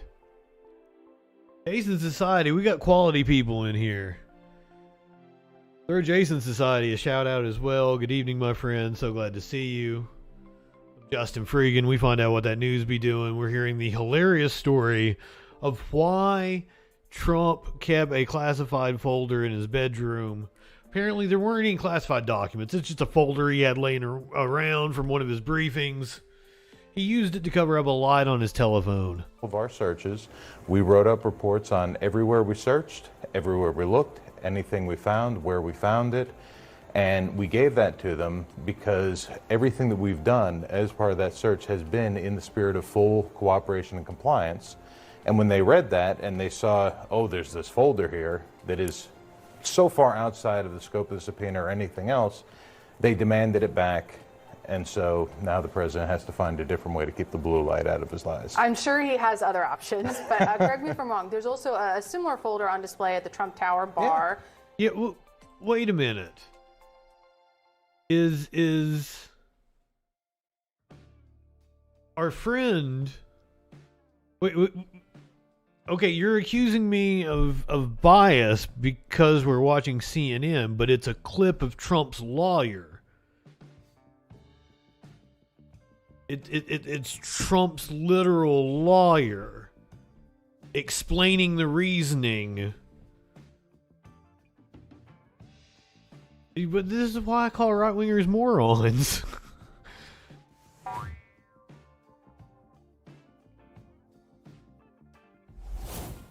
No, he probably wasn't paid by CNN to talk. He went on there in order to tell he is advocating on behalf of his client in the capacity as a lawyer. He thought it was a good thing to go on CNN and get their side of the story. He thought it was a good legal strategy to go say that he put a classified folder over a light. I mean, sure, CNN can be propaganda, but like we're properly couching what we're watching. This is Trump's lawyer. He thought it was a good idea to go on CNN and say this. He wasn't paid. He's being paid by Trump. We're properly evaluating the sources we're using, my friend. Your critique rings hollow. Let's go to Mississippi. We've got some wild, well, hold on. We're coming up on commercial break. you're watching on Twitch, you're going to get a commercial break here in a second. We play all the commercials at once. You get the 3 minutes. Nobody gets any pre-roll. We get them all out of the way. I kind of structure it like a real radio show. Only in a real radio show, there'd be like 17 minutes of ads an hour. So we get all that shit out of the way. Nobody misses any content. Go to the bathroom. Take a tinkle. I'd like to tinkle in Dan Crenshaw's open eye hole.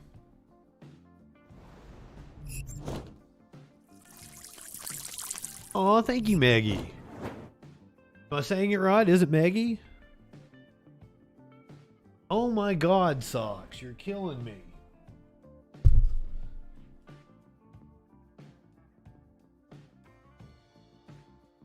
Gotta make an appearance on stream now.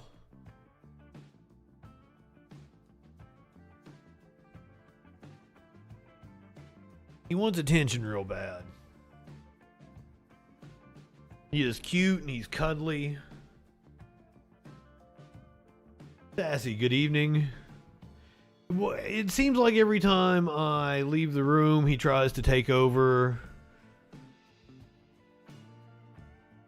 Oh, Lady B, don't time him out. He wasn't doing anything.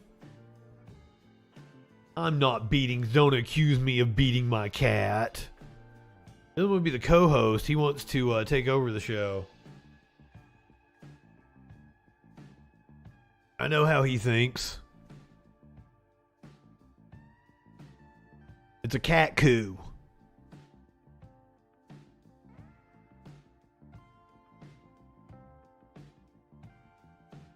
I'm like he wasn't being abusive, he wasn't being hateful. And I think I can win people like that over. They might be young. They're just wanting to be a griefer or something. And if they're in here listening to me, I might make some fucking sense. It's okay, Lady B. It's okay. Just don't be so quick on it. We have come to, and there he goes again. Cat.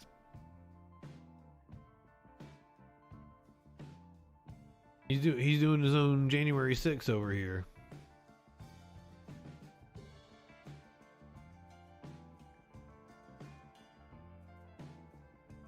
Cats are gonna cat, man. That's exactly right. Yeah, if you're not subbed on Twitch, you're gonna hit commercial breaks here in just a couple minutes. Stop this deal. Steelers was in here last night, and I'm like, why aren't you watching football? By the way, we're gonna cover football at the end of the show. A lot of football stories. Not really football stories. Football that is stories that are tangentially about football, on the peripheral of football. We're going to talk about Rihanna. This is apparently a big deal. Let me show you the picture. I didn't even notice it. We'll watch the clip here in a little bit. Apparently she rubbed her crotch and then sniffed her fingers. And this was a big deal with right-wingers. Oh, totally cool, Ray. We had a hop and chat last night. I was amazed how many people were in here. Lenny, good evening. Socks, stop being a dick.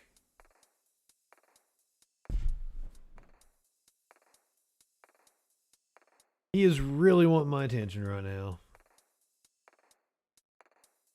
But yeah, I didn't even notice it. I noticed the dance move with the hand flapping on the butt. That apparently happened right after that. The right winger's upset about it. We're gonna hear what Ben Shapiro said. Ben Shapiro, prepare to dry your vaginas, ladies.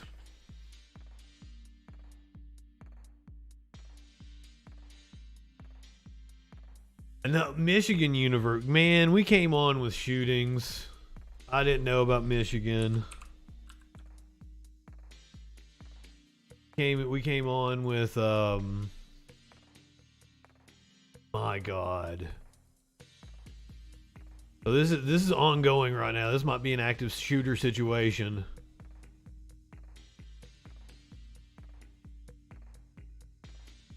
Just another day.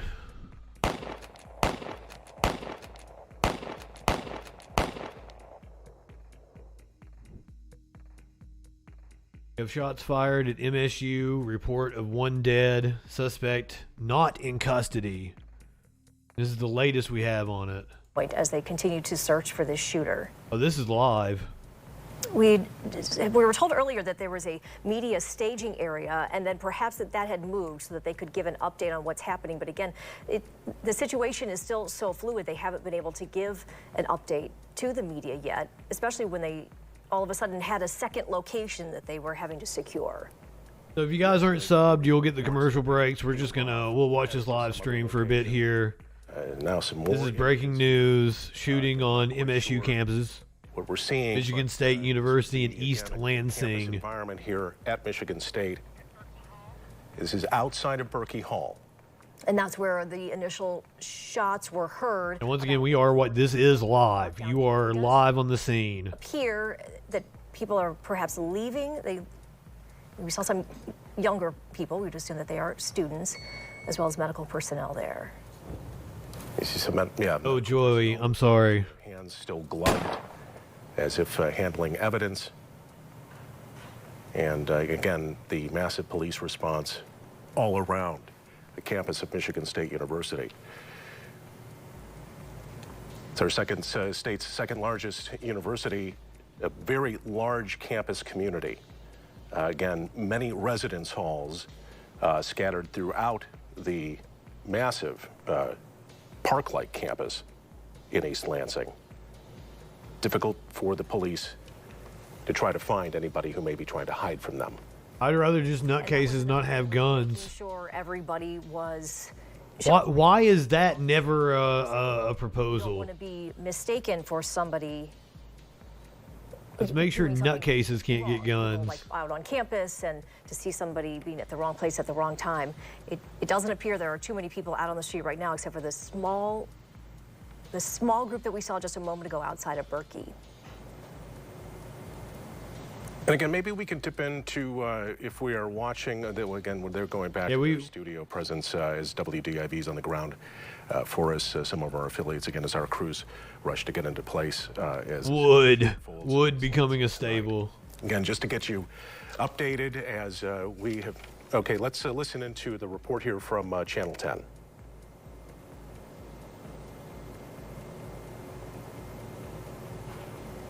Figure out where to go. They ordered the person to raise his hands, get out as they were trying to figure out where this shooting suspect might be. Here in front of Berkey Hall, you just saw a couple ambulances go. That is a horrible argument. There are still. And as I've pointed out on this show many times, like in other countries, hearing sirens still. You get way cooler headlines like "Man attacks church with a sword," still out here, and then way less people die. For a while now, here in front of Berkey Hall, working to try to get more information. It looks like East Lansing Police is pulling up in front of Berkey Hall there on the sidewalk. I'm not sure exactly what is happening there, but on the ramp there in front of the door. Looks like they are blocking the door now on the sidewalk. Well, I mean, there was a mass shooting in Australia, and then they changed their gun laws. They haven't had one since. Looks like the officer is trying to get in the building or clear it. Looks like there might still be some police inside. I've seen police around many of these buildings out here on campus here at Berkey Hall, the student union. Yes, thank you, Lady. Lady B is an Australian. We're blocking the entrance to campus there by the student union. Fire trucks are here. We saw she knows what's up. Ambulances that went by here just a few moments ago. Again, we are still working to try to figure out exactly what happened here on campus. And David. Well, like we covered one the other day, and one person died, and then like everybody was able to disarm the dude with the sword. You're listening there to the latest, and again, this is all unfolding, but he was mentioning that people were leaving, being asked to leave, hands up, coming out, and there are no students in Berkey Hall right now. I mean, that is something that we're going to have to contend with, is like people can make their own guns going forward. We've got 3D printers and shit. But we still shouldn't make it easy on people. No, again, just clarifying that it wasn't a residence hall. Yes, not a residence hall. And again, we're seeing people outside, and we heard just the tail end of his report as they were having people come out with their hands up. Again, like you said, this campus is so large, and they are searching for one person. These poor students out here in their pajama pants, to hide. traumatized. Very long night as they continue to search for this suspect. Yeah. And right now, they are just saying one suspect. That's all that we have heard so far, but multiple locations. Yeah, again, not sure who the lead agency would be now at this point in time. Again, multiple agencies within the Mid-Michigan community responding. It is a big campus, as we have mentioned. So East Lansing Police, Campus Police, the Ingham County Sheriff, Meridian Township, all responding. This is the line of ambulances, and if you could get any good news out of this, these ambulances have not moved, meaning they're not taking anyone to the hospital. They're simply staging. But again, in place in case the worst happens. But again, they have not moved from their position since they arrived. Right, and everything. This all started about 8:30 when there were reports of shots fired outside or at Berkey Hall. And students and all of campus was ordered to shelter in place. And we've seen this large police presence since then. And earlier we did see some movement, but in the last little while it is. We see someone moving right there, but we haven't seen the cars move. We haven't seen. I can give you several examples of shooters getting intercepted by veterans, and usually they're unarmed. Did get reports that Michigan State Police put up a helicopter. Images again now. What was the nightclub? God, there's so many of these I can't even remember now. What was the nightclub in Colorado where the dude got stopped and then the drag queen stomped his head? They are looking for one lone individual. We had several reports of where that individual may or may not have been on campus. That wasn't Pulse. Pulse was a few years ago. Club Q. Thank you, Sitting Cal. Thank you. Do whatever they can. That's why I wanted to say Pulse originally. And hearing and I was like, no, that was a few years back. That was like 2017. From students, I mean, we both have kids this age, college kids, and we have friends who are there right now that in their dorm they had moved their dresser up in front of their, not just sheltering in place, but actually barricading. All the cats are acting crazy. We have also spoken with people who are in apartment complexes completely locked down. I mean, the students trying. Well, I'm not an anti-gun person, but like we should have way less guns. It's an incident already making international news as we. Oh, here, that's the thing. Is responsible is my God. No one is. Most people I know are fucking stupid. Most people I know aren't responsible. We cover the stories one after the other. Just parents giving a child a gun. This was the school shooter in what, Michigan? There is a gunman, lone gunman, on the loose. Parents just like he had every red flag in the book, and the parents still gave him a gun. Which is on the arming Kyle Rittenhouse. Which is the main business. Was he a responsible gun owner? The initial reports were shots around Berkey, not necessarily in Berkey. This was the first that we've seen that looked like a large number of police officers heading actually into Berkey at that point. Amanda Porter is on campus now for us. Amanda, I know you just got there, or sort of getting your bearings. Once again, if you're just joining us, this is a active shooter situation on the campus of Michigan State University. Active shooter here on Michigan State University. I just said that. A large police presence. As you can see, there are multiple ambulances lined up. What are you talking about, Jay Wolf? You are wrong.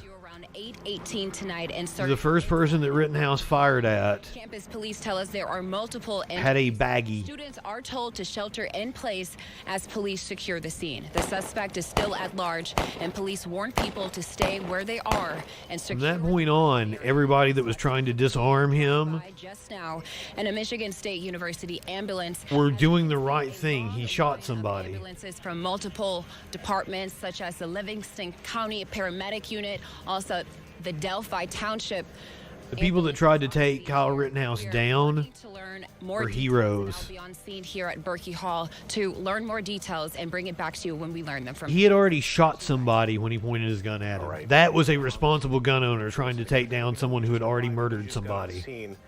Can you just give us... This is live right now, Professor Q. What are you seeing? What are you hearing? It seems we got reports earlier that it was just eerily quiet. While there is a big presence there with police, that the campus itself normally on a Monday night might be a little bit more activity. It's just very quiet right now.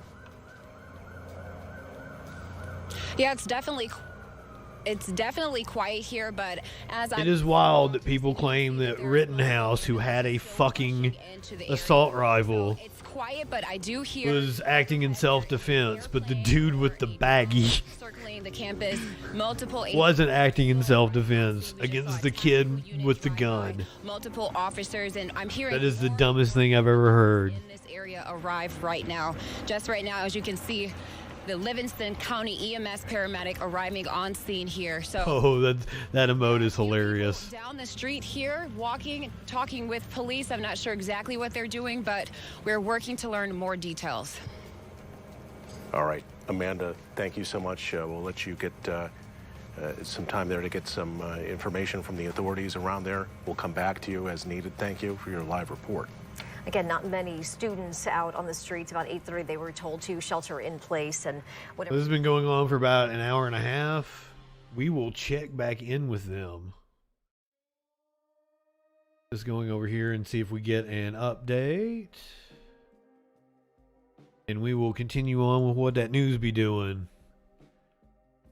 But if we get some fun action over here on the live stream, we're totally going to go back to this.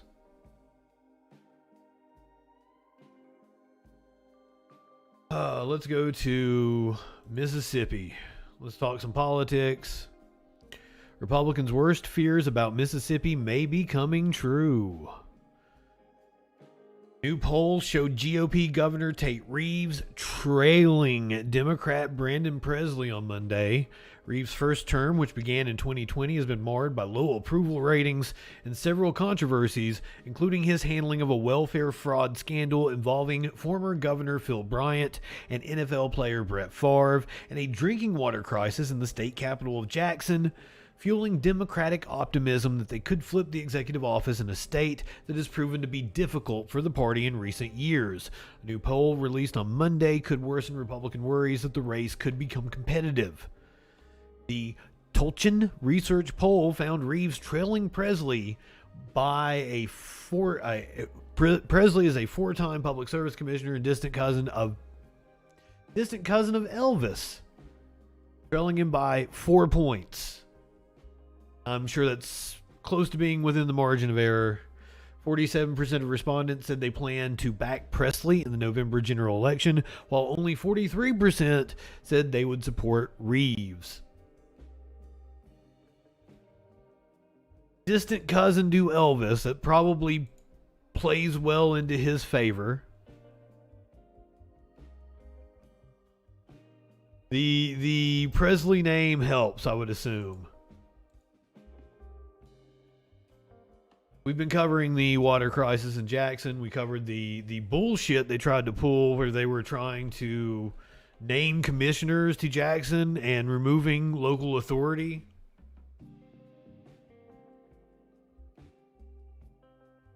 This is how we go back to feudalism. Potato Reeves is down.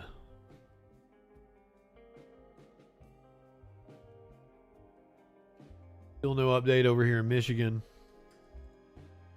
Here's one for you. The head of Oregon's liquor agency just resigned after he was accused of using his power to acquire a rare fancy bourbon for himself. The executive director of Oregon's Liquor Regulatory Agency announced his resignation on Monday amid a criminal investigation into allegations that he and other senior officials used their position to divert rare, sought-after bourbons for personal use. Oregon Liquor and Cannabis Commission Executive Director Steve Marks noted in his resignation letter that Governor Tina Kotek asked him to step down. He said his resignation is effective as of 5 p.m. on Wednesday. Gave himself enough time to get a couple more bottles.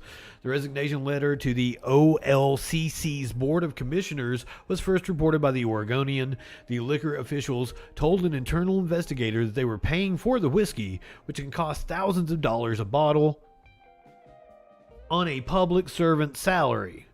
But they are accused of using their knowledge and connections at the commission to obtain the products.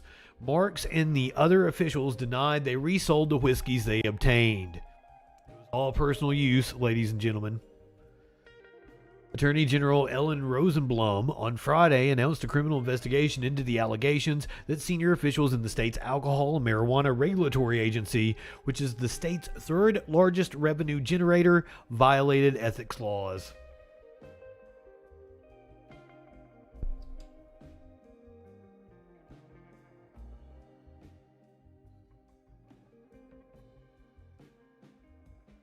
Go to the other side of the country.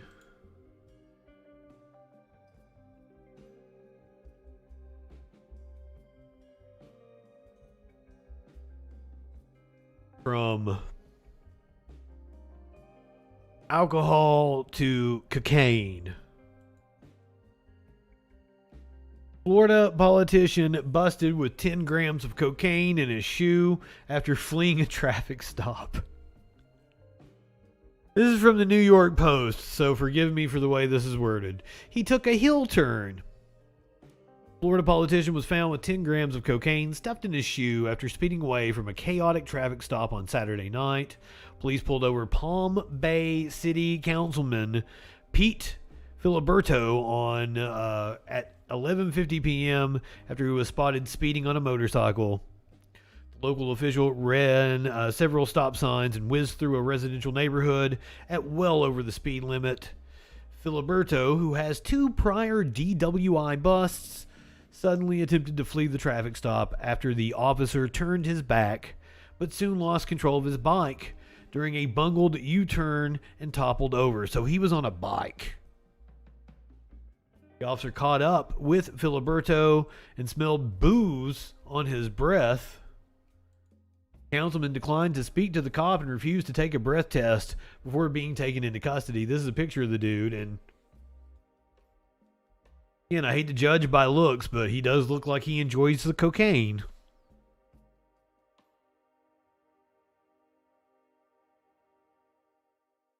Also, Seth, good evening. I didn't see you sneak in here. The chat's getting a little unruly.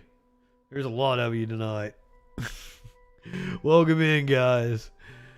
Oh, shit. While in a holding cell, cops asked Filiberto, 34, to take off his shoes and found 10.6 grams of cocaine secreted inside one of his socks. The Surfside resident, who was elected just last year, was charged with cocaine possession, reckless driving, DUI, refusing a breath test, and other raps.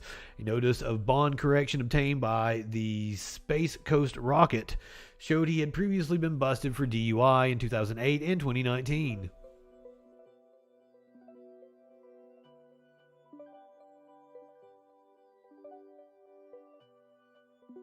Riot. I mean, I'm always down for a good riot. We like to kick authority in the balls around here. He's kicking authority in the balls. If any of you are new, I'm JustinFREAKIN. We do the news Sunday through Thursday.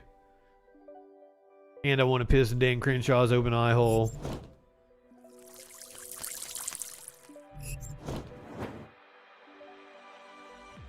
Seth coming in, calling out Ronald Reagan and Reaganomics, taking us back to the feudalism era. One can make that argument.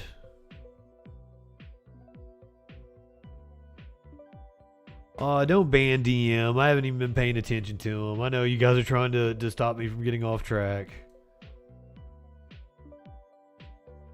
You guys ready to praise Jeebus?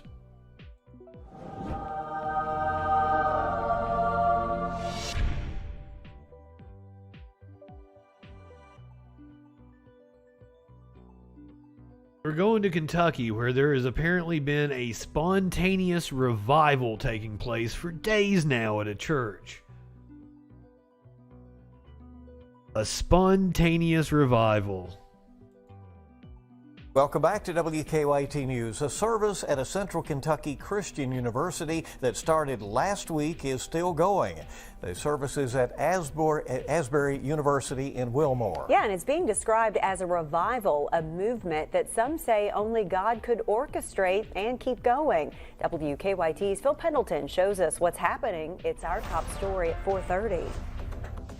It began last Wednesday and went through the weekend. It is still going on today, nonstop. It's a rave, but they're high on the Jeebus. There is prayer, there is singing, there is praise and worship, people giving their testimonies, and just about everybody saying this is not something that they could have done themselves. What began with students has blossomed and OMG's got it right. Sounds like mass hysteria. People from as far away as Oregon have heard about this and are showing up to sing, raise their hands in praise, or kneel down to pray. It's hard to describe why this is happening or what has caused a simple prayer service to go on and on and on.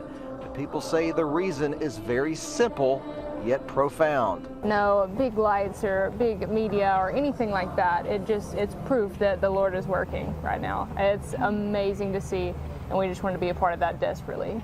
We would just say there is a spirit of the Lord in this place that is just real. Yeah, they should be marching through the streets if it's such a revival. Minds of our students and staff, faculty, our community. The university president tells me there are still classes going on today, but they are being very flexible. I would assume filtering in and out.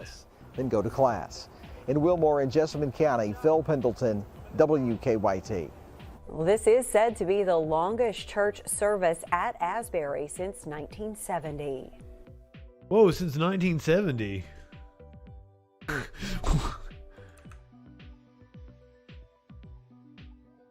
They were on the good shit back then. AOC called out the Jeebus ads. Hold on, we might have an update. Before we get to this, we might have an update here in Michigan.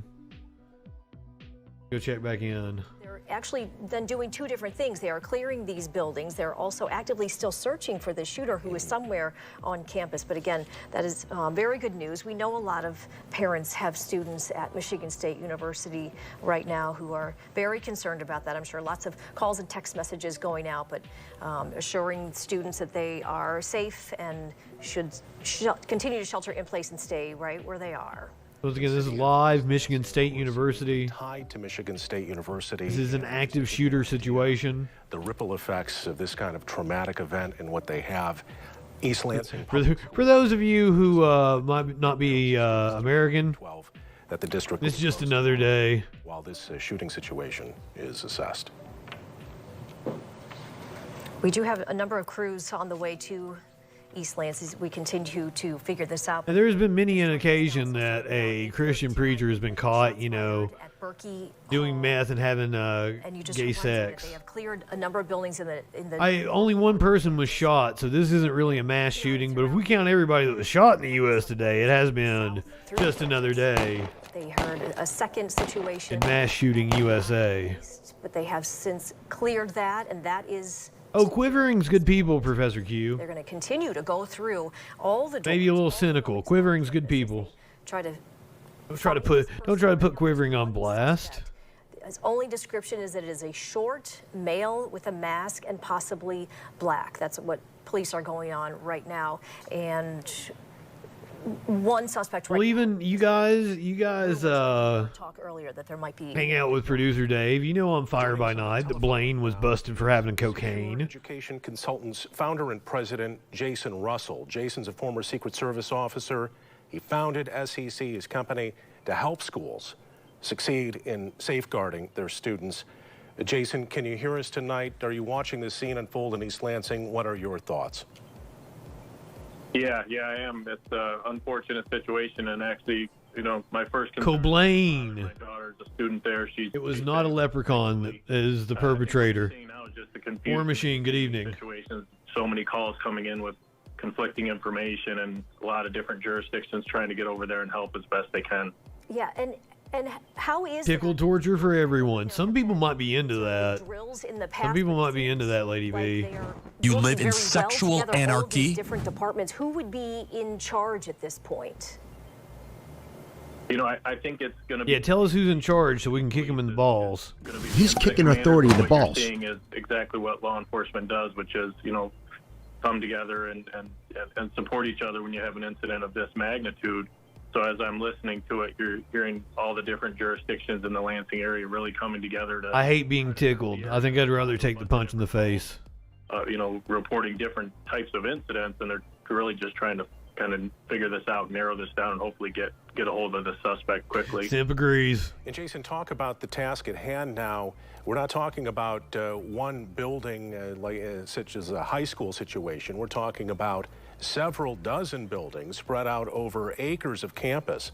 How difficult is this going to be as police? Now, War Machine, you can get my belly. And locate this individual. Be like Bubbles, you know, who's got your belly? Really difficult. I mean, and I think that's what you're hearing. If you know, they're responding to gunshot calls and shots fired calls that they're not able to determine are real. Lady Lurker B over here. Listening, it sounds like they're clearing buildings as they're able to, and hopefully narrowing in on the suspect. So many different calls coming in, and unfortunately, a lot of information that's probably not exactly correct. So you're looking at a situation that's going to last into the morning, and hopefully we'll get a resolution and get this person in custody, and they'll be able to get everybody safe and at least let people recognize that there's no more danger. Yes. Can you talk a little bit about what that means to clear a building, exactly how difficult that is, especially buildings this size, dormitories, things like that? Yeah, I mean, they're going to go through systematically, make sure that they don't have a suspect who's hiding somewhere, make sure that they're getting anybody who wants, you know, who needs to ACAB means Officer Hottie, too. possibly providing The medical. woman that was looking up was the reporter. These police officers are trained. I actually started off as a Lansing police Once officer. again, we are live on the scene. I know the training that the officers go through is extremely thorough, and they'll be taking their time to do this, but it's going to take a long time. And obviously, you know, the concern is at some point, if this is a student, them being able to kind of, you know, hide in with other Yeah, students. this is an ongoing active shooter situation on the campus of Hopefully take their time. Michigan State University. In custody quickly.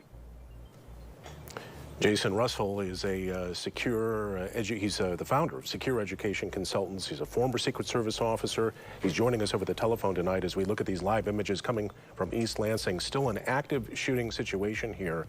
Jason, I know We only know of one person shot. We do not know their Michigan State condition. University or any school is to safeguard their students.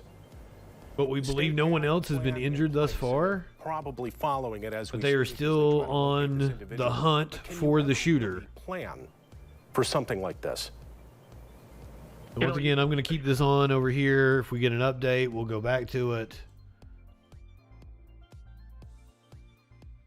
AOC blasts Christian Super Bowl ad, says Jesus wouldn't spend millions to make fascism look benign, and AOC is correct.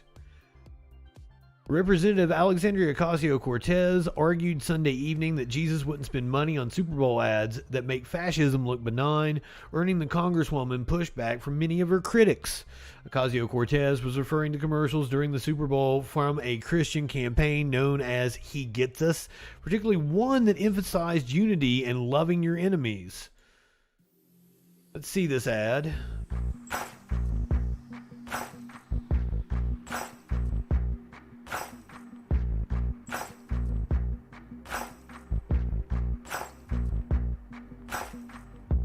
Maybe I'm foolish, maybe I'm blind, thinking I can see through this and see what's behind. Got no way to prove it, so maybe I'm lying. Take a look in the mirror, what do you see? Do you see it clearer? We're watching several of the commercials from last night because they're newsworthy. What you believe, 'cause I'm only human after Wait a minute, what went wrong with Justin's YouTube? This shouldn't pop a copyright on me because it's a commercial. You know, I'm giving them free advertising.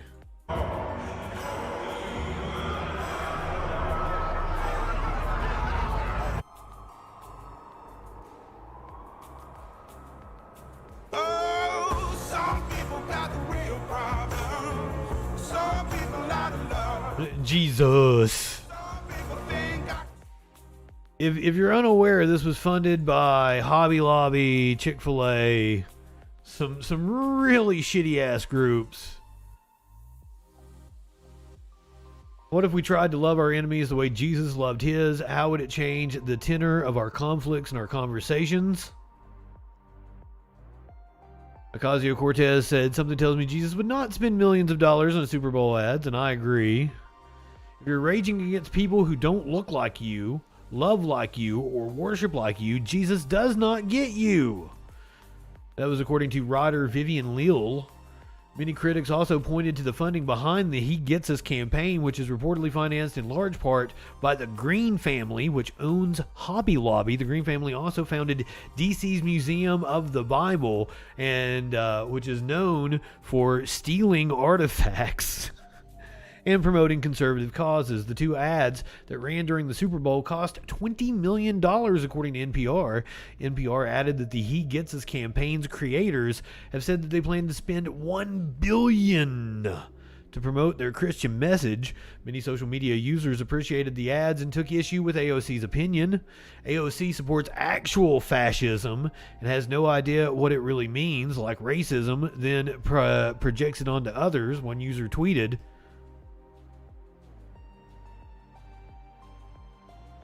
AOC supports actual fascism, apparently. These ads focus on a general theme that we are calling the third way. The third way points to the behavior Jesus modeled in relationship and conflict. That's what He Gets Us told TND in a statement. The goal is that the two commercials would not only inspire those who may be skeptical of Christianity to ask questions and learn more about Jesus, but also encourage Christians to live out their faith even better and exhibit the same confounding love and forgiveness Jesus modeled.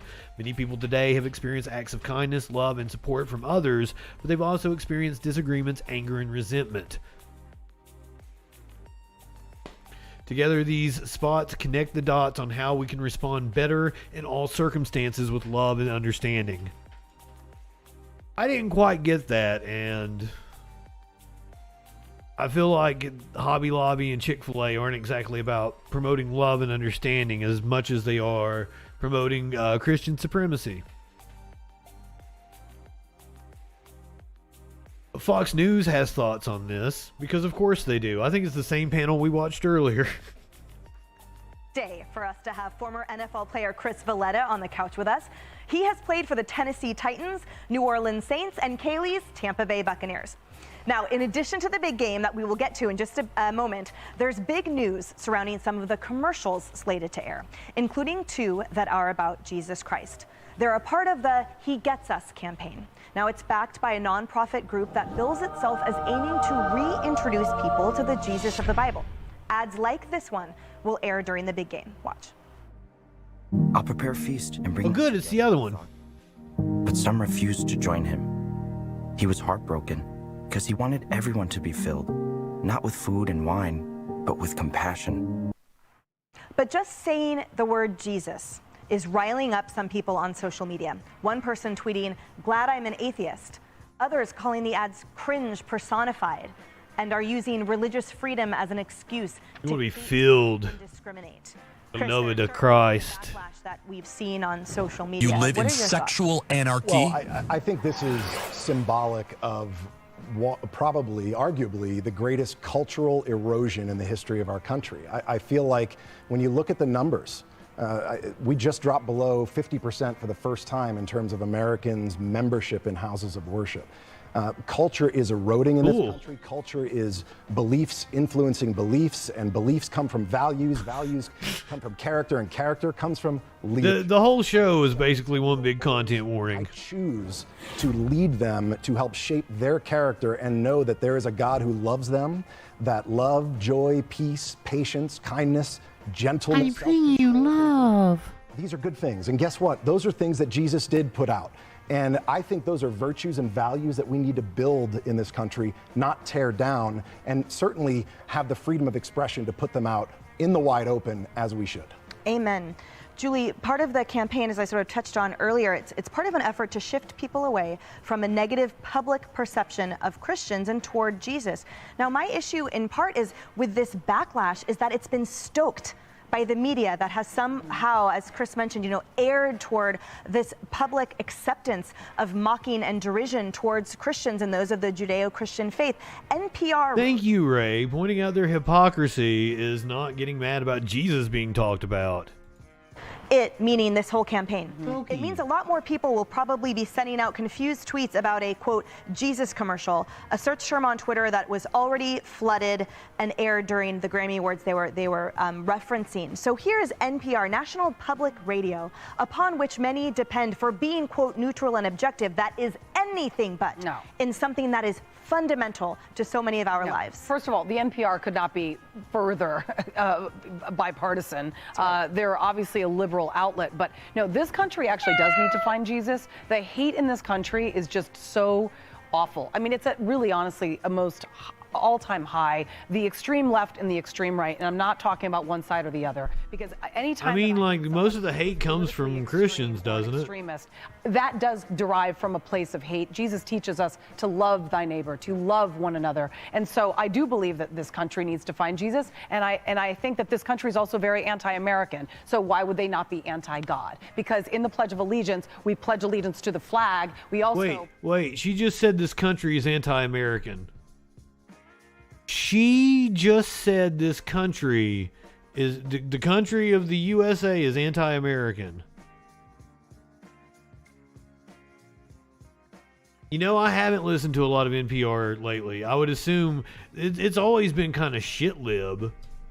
But, overall, they would, in terms of astronomy and history, they did a pretty good job. But, reporting the news, it's still slanted because they take donations from big corporations because they don't get a lot of public funding. They're not actually public radio. Pledge allegiance to our God. And I don't care if you're Christian, if you're Muslim, it doesn't matter. People do need God in their life. Hopefully that will derive, and maybe perhaps lead our country into a more peaceful place. Because look at where we are now. It's not good. Amy, also part of the campaign articulated it's supposed to, or it is attempting to appeal to groups that may have felt excluded or repelled by the church in recent years, like members of the LGBTQ community, different races and ethnicities. They're the reason why people felt scorned by the church. It's the Chick-fil-A and Hobby Lobby people who lean more liberal politically, and yet people are decrying this as Christo-fascist. What is wrong with appealing to everyone? What is wrong with spreading messages of love, which is what Jesus Christ stood and died for? Yeah. We got no problem with the Jeebus. We got the problem with you. You're the one not being Jesus-like. Mote in your own eye before you look at the one in mine, or something like that with the Bible, right? Yes. Maybe the reverse, but the point is that people are so worried about what everyone else... Zero self-awareness. Taking away everyone's voice. I love Jesus. I love football. I love the Super Bowl. Most of all, I love capitalism. And so if they are going to put money behind something like this in the Super Bowl, I think it's a great idea. Sad, very sad, that our discussion comes back to we have to criticize each other's beliefs. Because at the end of the day, it's a Super Bowl commercial. Hopefully somebody takes away from it something that they can utilize in their life, or at least a little entertainment to talk about Monday in the office. She did say most of all she loved capitalism, didn't she? Come down to criticizing other people's beliefs instead of allowing us to have an open voice. Money trumps Jeebus. Right back to the Bible and to Jesus, and not being able to follow some of those basic moral concepts and principles. If only there were verses from the Bible that talked about, a love of money, rich people getting into heaven, shit like that. If only Jesus gave us some guidance on the subject. That America was founded on. I love Jesus most of all. Football is second to that. Exactly. And Kennedy, part of, to Amy's point. Capitalism's pretty great. It's in the top 10. But why is it when we watched one of the commercials? Yes, she noticed. She had to correct it. It speaks to such fundamental and beautiful concepts. Again, why is that vitriol? Where does it come from? That shows you that it's a real threat. Like it's much better to have people hateful and divided. And it's much easier in terms of religious faith, particularly Christianity, to paint people as simpletons. who, just worship an old guy in the I clouds. see what you did there, Rhinos. Develop this straw man. But, if you're encouraging people to think about things like unconditional love and compassion and to search inward, that's actually very powerful. And, it's passive. That's something that you have to do on your own. That's a kind of conversation that you have to have with yourself, not, a hate-filled, angry, othering conversation, which is just eclipsed all reason in our society. Yeah. So I think it's a really good thing. And maybe it will start conversations with parents and kids and neighbors. And, but again, I do believe that the most important Yeah, I guess Kennedy's a hard pill to swallow for people that came up in the MTV generation. Grew up with Kennedy, and now she's a conservative asshole over on Fox. Is with yourself and that inward self-examination, which is very much missing and necessary right now. Yeah. And just a reminder, 90% of the tweets and things that we see online are from a tiny fraction of the population, a very minority vocal population. But you're right, the most important conversation is with yourself, your family, and God. Hey everyone, I'm Emily Campagno.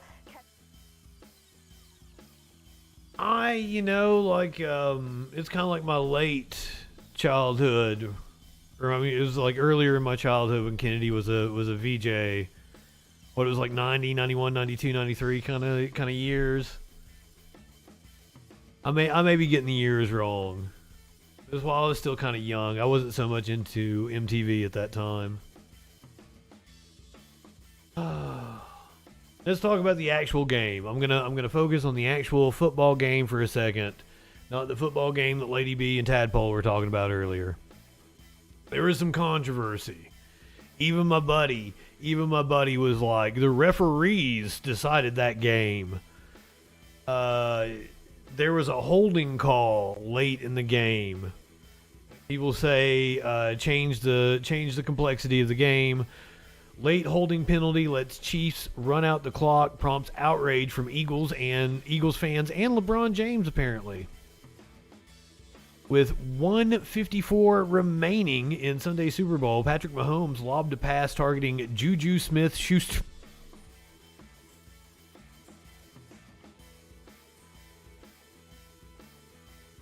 I'm sorry, I don't mean to make fun of your name. Juju Smith-Schuster. It fell incomplete on third down, appearing to set up a Chiefs field goal attempt that would have given them a 38-35 lead and left time on the clock for the Eagles to respond.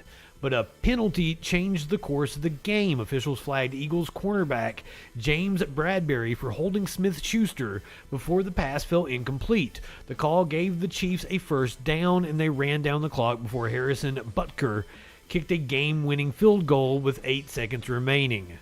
A desperation Jalen Hurts heave on Philadelphia's ensuing possession fell incomplete, and the Chiefs held on for the second Super Bowl win of the Mahomes-Andy Reid era.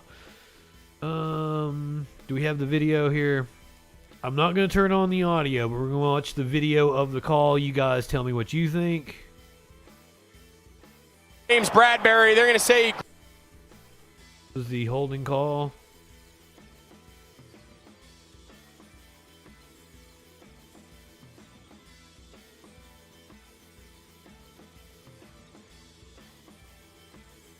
Yeah, I did watch this earlier, and one of the commentators was like, it's technically holding, but it's so on the line, and this is such a important game that they should have let that one slide.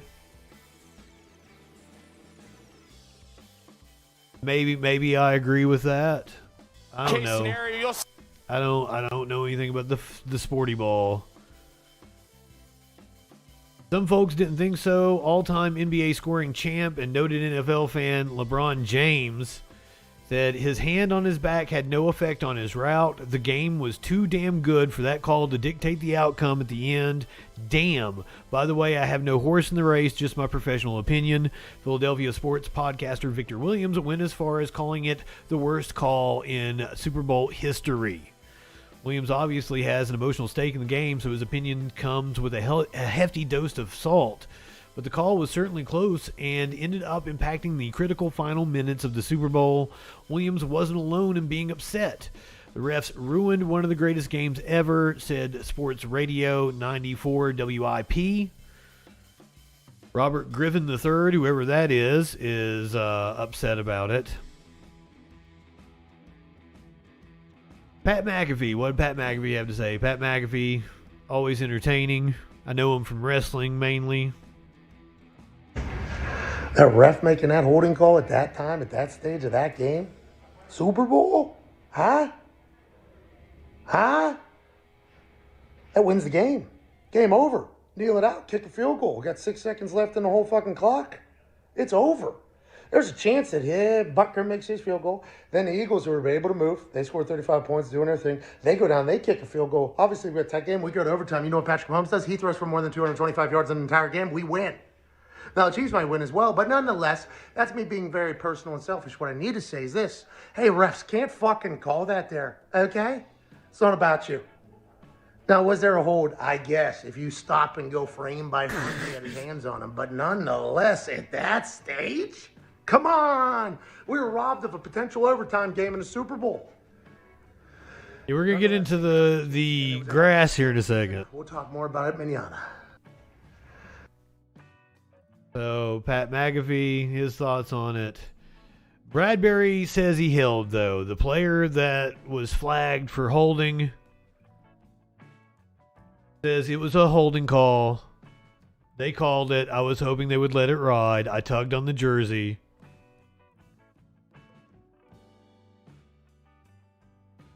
That was his opinion of it. There is a picture from the sidelines that shows him tugging on the jersey.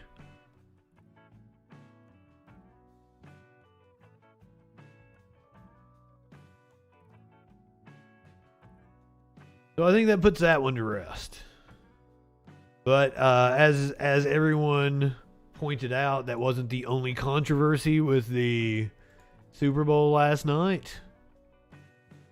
Apparently, the field was incredibly slippery. NFL Insider reveals reason. High enough for this shit.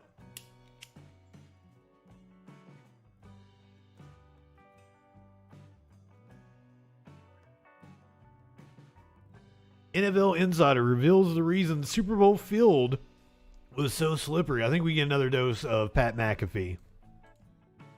That's our NFL Insider here. Which always a pleasure to see Pat McAfee.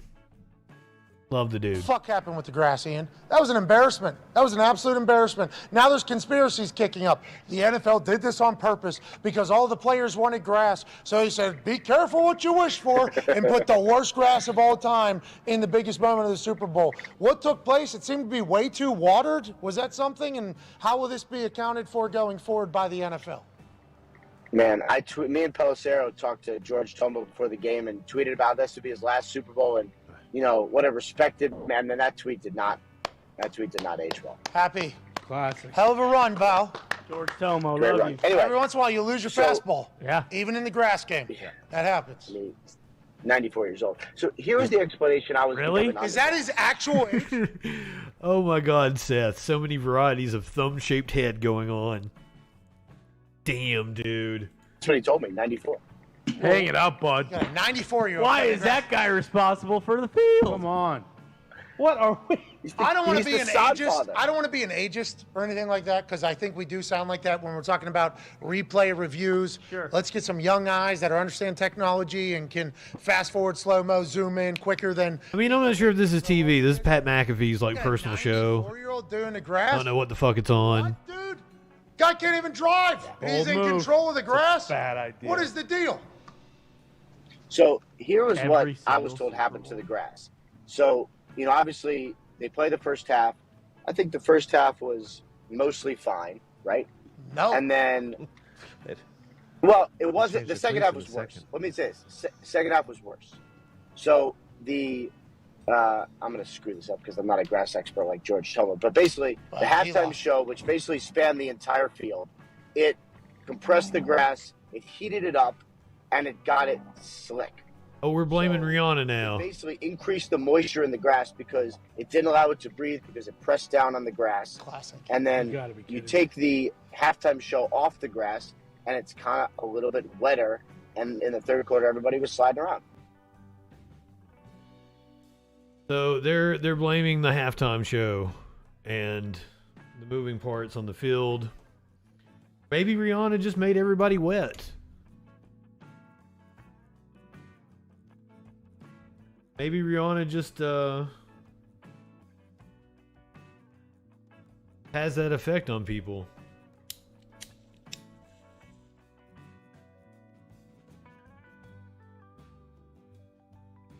She apparently has that effect on herself.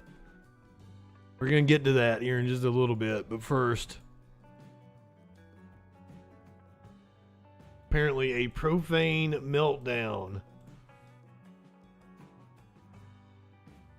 The Daily Show creator had a profane meltdown over the gut-filled Super Bowl King of Late Night ad. So this is apparently a podcast he was on. Live. And now Gutfeld's ratings, he's going to have a Super Bowl live. I'm not kidding. Super Bowl Sunday, touting him. Fox News is running King of Late Night, Greg Gutfeld, dressed like a king. And technically his ratings, he starts 11 p.m. Eastern time. It's a half hour earlier. But he beat Colbert, Fallon, and Kimmel now, consistently in the ratings. I don't think it's a fair comparison. I don't know one comic going, I hope I get on Gutfeld. You know, comics want to get on Fallon. They want to get on Letterman in the past. Like, who dreams of Fox News except for Tom Shalhoub, who Tom gets on that? Like, there's a few right-wing comics. So, Liz, look, you created The Daily Show. Yeah, we're going to watch the ad here in a second. Greg Gutfeld's bullshit considered a late-night comedy show? Look, here's what I always say. He ain't funny to me, but we see that there's an audience out there for shit like that. There's an audience out there for shit like Joe Rogan. There's an audience out there of fucking shitty people. If 70 million people voted for Trump, like Fox News, those people are going to laugh at shit that we think is fucked up. So, you know, the bottom line is, do I want them as my audience? No. Like, I would never want to go on that show. You can have them, Gutfeld. In any way. All that would happen was I'd try to be on there and you would just get trolls in your Twitter feed from here to eternity. So is he funny? Not to me. But he makes jokes about shit that I care about, which is gross. I think that whole situation's gross. But there's a market for it. The bottom line is there's a market for it. You know what else I think is gross? Golden Corral. So You compare Gutfeld to Golden Corral. It's probably an apt comparison.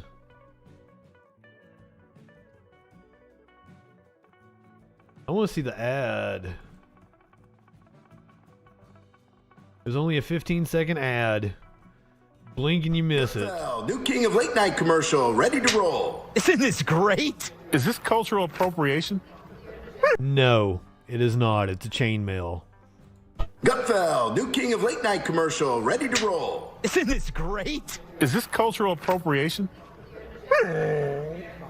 Action. Hello, America. That's a wrap. What? Sorry, these ads are pricey. Was that funny to anybody? Other than seeing Tyrus, who apparently did horrible. There was a NWA pay-per-view this weekend, and he apparently was god-awful. Allow me to show you I believe he's still the reigning NWA champion. Yes, he retained his title. That is Tyrus. That was the man in the chainmail. A frequent guest on Gutfeld. Easelcat, good evening.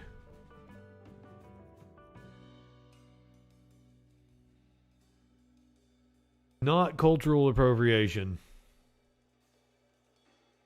So there you saw the profanity-laced tirade from the creator of The Daily Show over the Gutfeld ad. We got a couple more ads, or I've got one more ad for you. Apparently there is an overwhelming winner of the ads from last night, and it features a puppy, so what better way to end the show? But now let's talk about the halftime show. There is going to be a press conference at 11 o'clock, so we'll take that here in a second with the live update on the shooting at Michigan State University. Perhaps at the press conference they will announce that they have captured the suspect. They have now said one person is dead.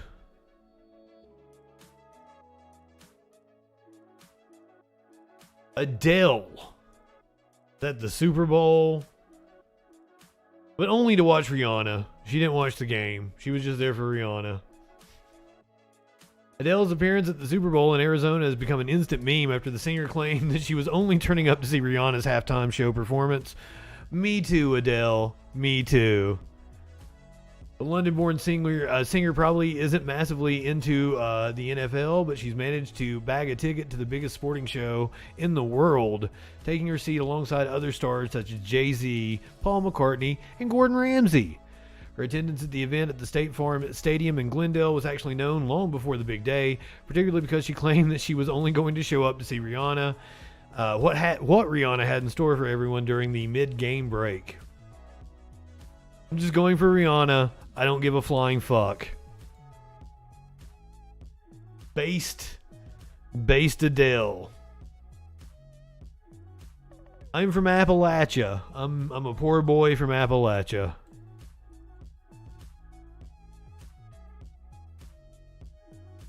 Let's talk about how Rihanna celebrated after the Super Bowl and her announcement of her pregnancy, which had me very confused because I thought she had just had a kid. So when I saw that she was pregnant, it was very surprising. Like, didn't you just have a kid? So apparently she is pregnant again, and this was her pregnancy announcement.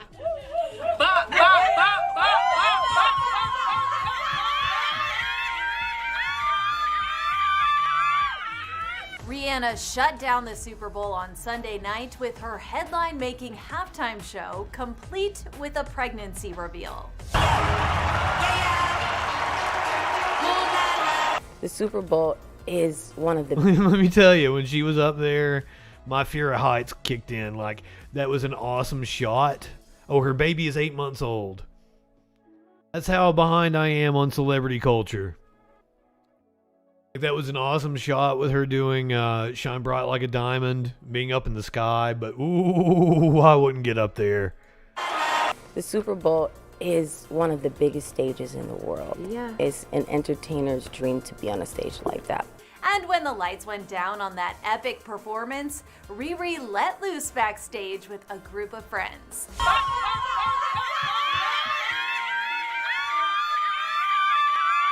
That's the singer dancing and celebrating backstage, rocking that. Rihanna is one of the biggest artists of, the last 10 years, 15. I want to feel like she hit in the late 2000s. And she's had... Macho Man Randy Savage is from my area. He's from Kentucky. Matt Walsh, who once called me a formidable voice in the culture. JustinFREAKIN, a formidable voice in the culture. That I sounded like Randy Savage if Randy Savage could only bench press 45 pounds. She is one of the richest musicians in the world, not for music. She has her own brand, makeup, and shit. I didn't know that this was supposed to be a reveal, and apparently she was hiding that she was pregnant, though it kind of seemed like she was pregnant the whole thing. That same red jumpsuit from her performance, while her pals waved the flag of her home country, Barbados. I'm still pinching myself, really. I'm grateful. The richest. Shortly He is a billionaire. stepped off the field, she was sprayed down with some celebratory champagne before riding off on a golf cart.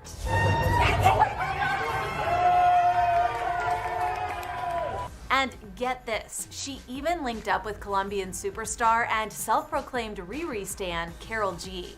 Something that I would love to do is perform with Rihanna. So that's one of my biggest dreams. Billionaires do suck though, and I don't like celebrity culture, but I'm a big fan of artists. The powerhouse singers backstage. I like Riri. Clearly basking in the moment. Of course, it was a huge night for the Grammy winner, who subtly revealed during her performance that she's expecting her second child with A$AP Rocky, cradling her growing baby bump. I didn't know she was married to A$AP Rocky, who I also really like. Fantastic rapper. Cool. They might have a really talented baby. During the show.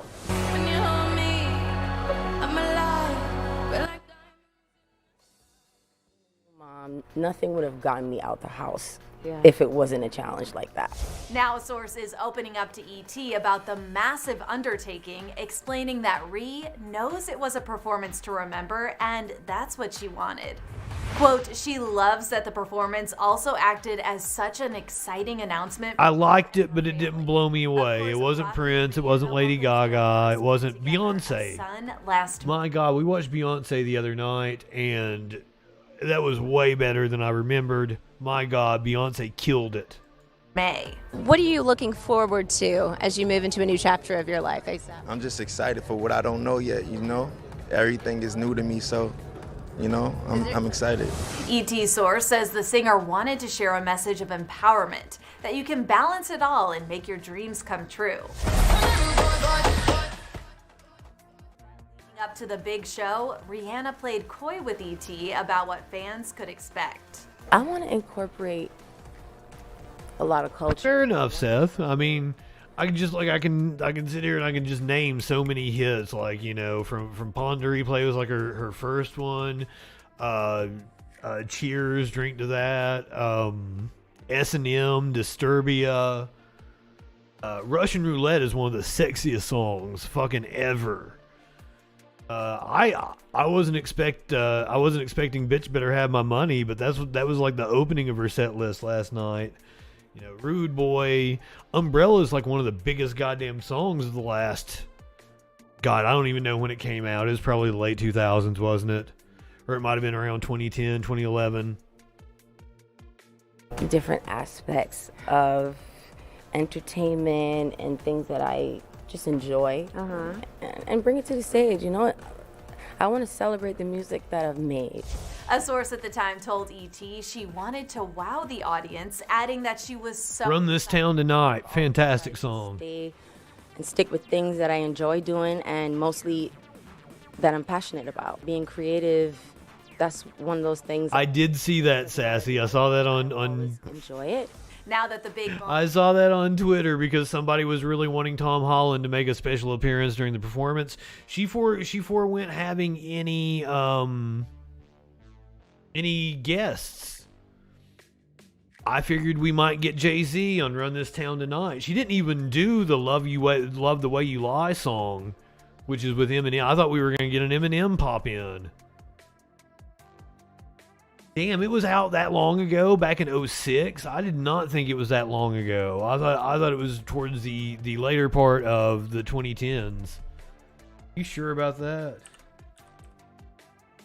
I could be wrong. I had a real bad drug problem during that time, so.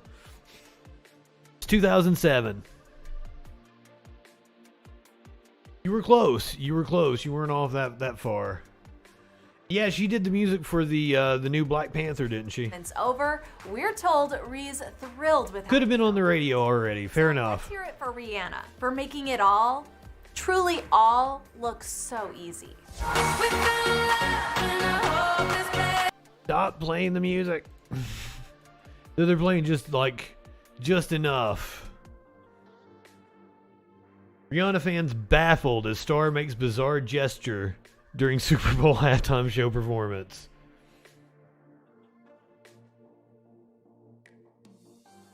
Did she sniff her fingers? This is the kind of shit we get to the bottom of. Damn it. I can't see the link here. Did she sniff her fingers after rubbing her crotch? Which, no big deal to me. But apparently it's a thing that people are talking about.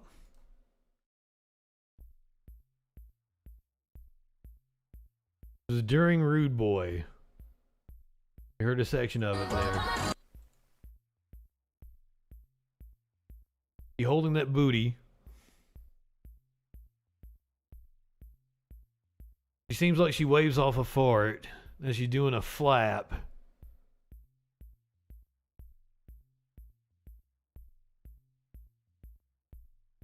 because of Michael Jackson. I don't know. I don't think that was so much a sniff.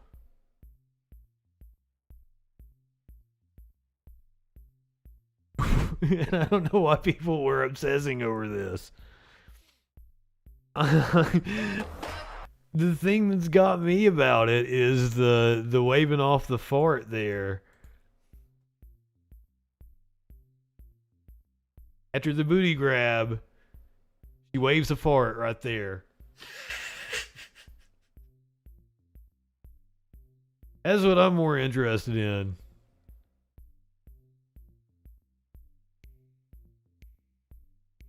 That's totally a Michael Jackson move.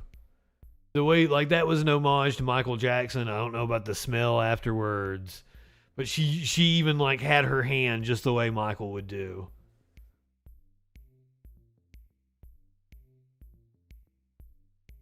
And even some of the choreography is slightly reminiscent of Michael, to be honest with you. I'm doing a play-by-play of it. Oh, people were making a big deal about it, whether she sniffed her hand after she grabbed her crotch.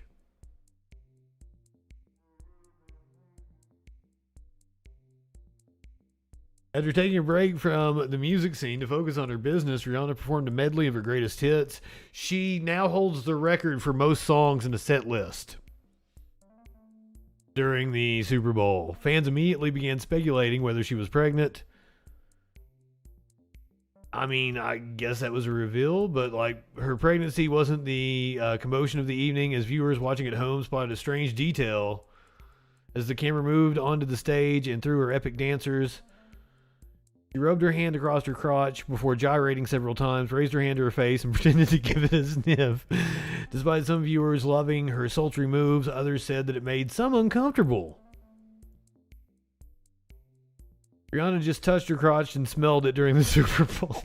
And my conservative mother-in-law just buckled in front of the TV. Call me old-fashioned, but rubbing the crotch and then sniffing the hand is a bit much for a football game.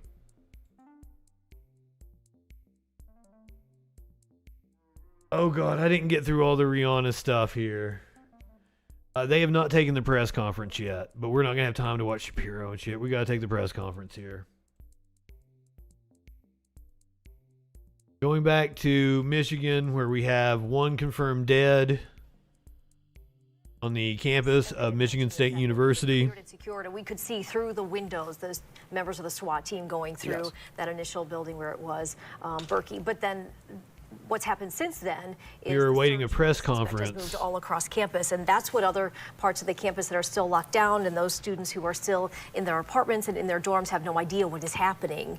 And no one has ever rubbed their crotch at a football game before. How many suspects there are? They're just how many people were rubbing their crotch when Rihanna was performing? 11 o'clock is supposed to be the briefing. Certainly, as soon as that starts, we will get there, because we're really anticipating getting some information from Michigan State Police just to get some clarity on exactly what is happening. They had mentioned just the one shooter, but the number of victims, they will certain update that and exactly where they stand on that search for the suspect. Absolutely.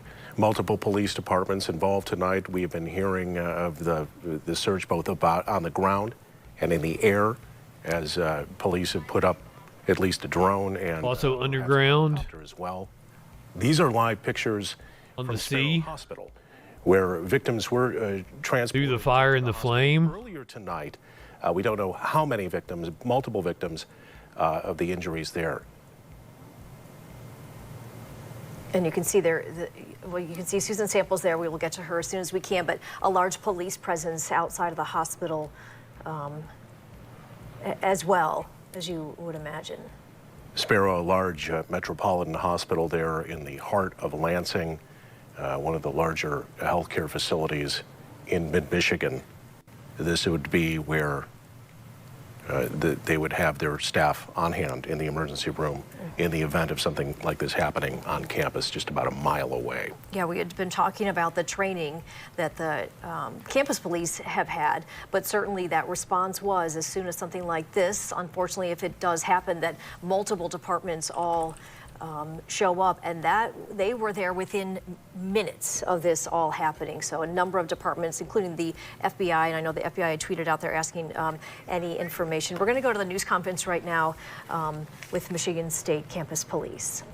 City Department of Police and Public Safety, Interim Deputy Chief Chris Rosman will be giving an update. Because we want to provide you with the most accurate and updated information, we will not be taking questions at this time, but we will provide another update in an hour. So at midnight, same time, same spot, we will be giving you an additional update. Rosman is spelled R-O-Z-M-A-N.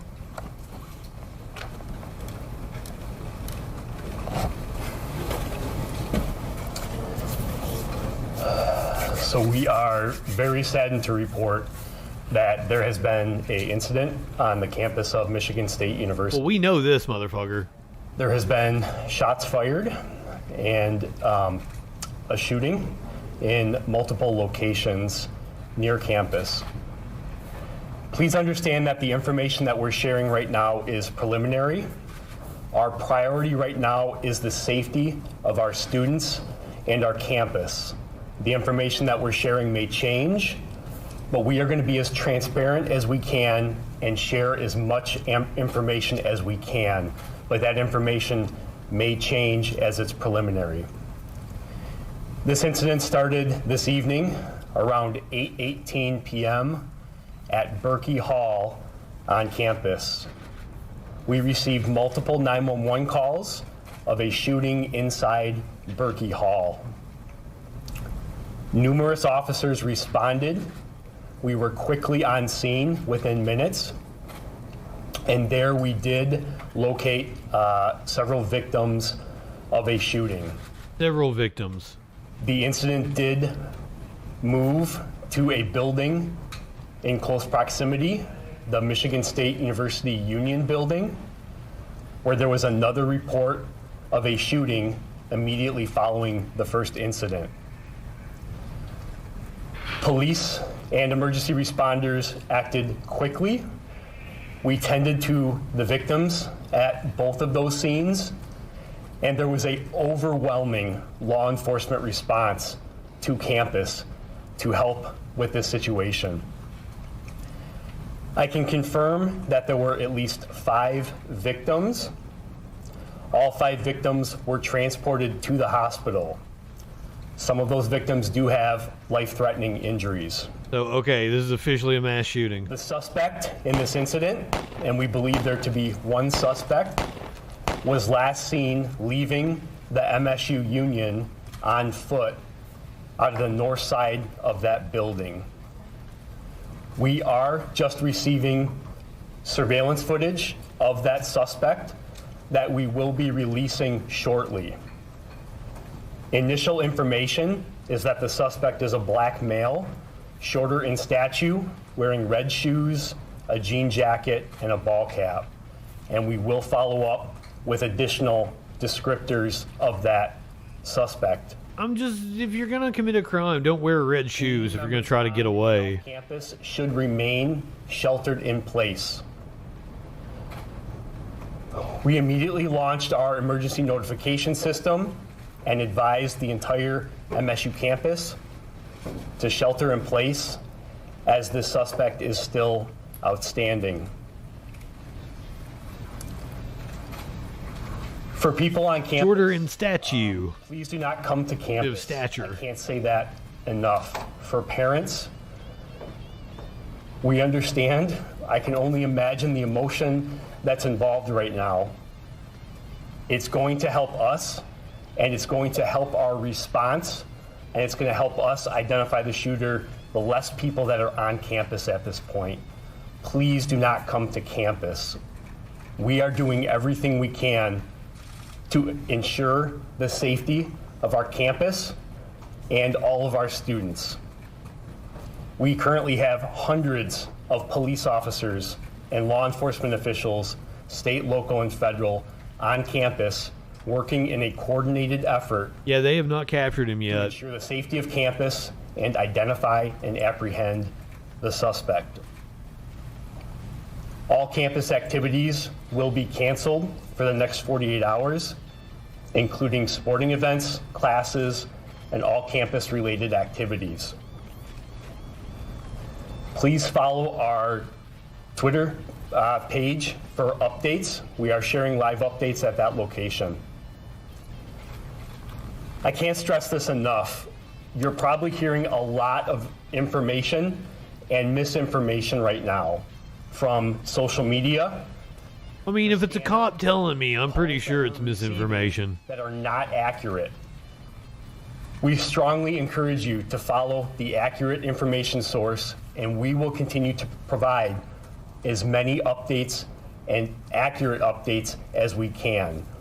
There has been false reports of additional shootings.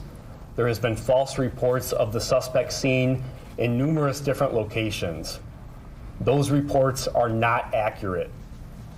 Please follow us for accurate information.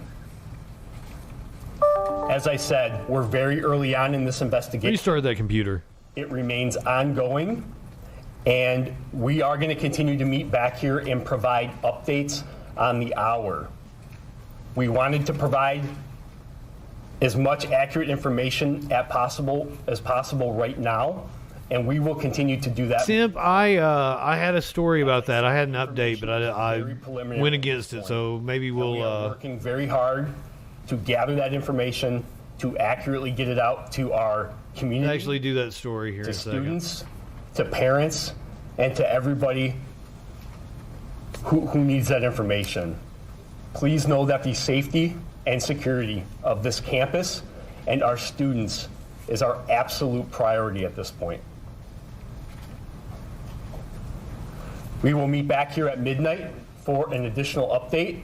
We will push out some information, including a photograph of the suspect that we just obtained immediately following this briefing. Thank you, and we'll see you back here in an hour.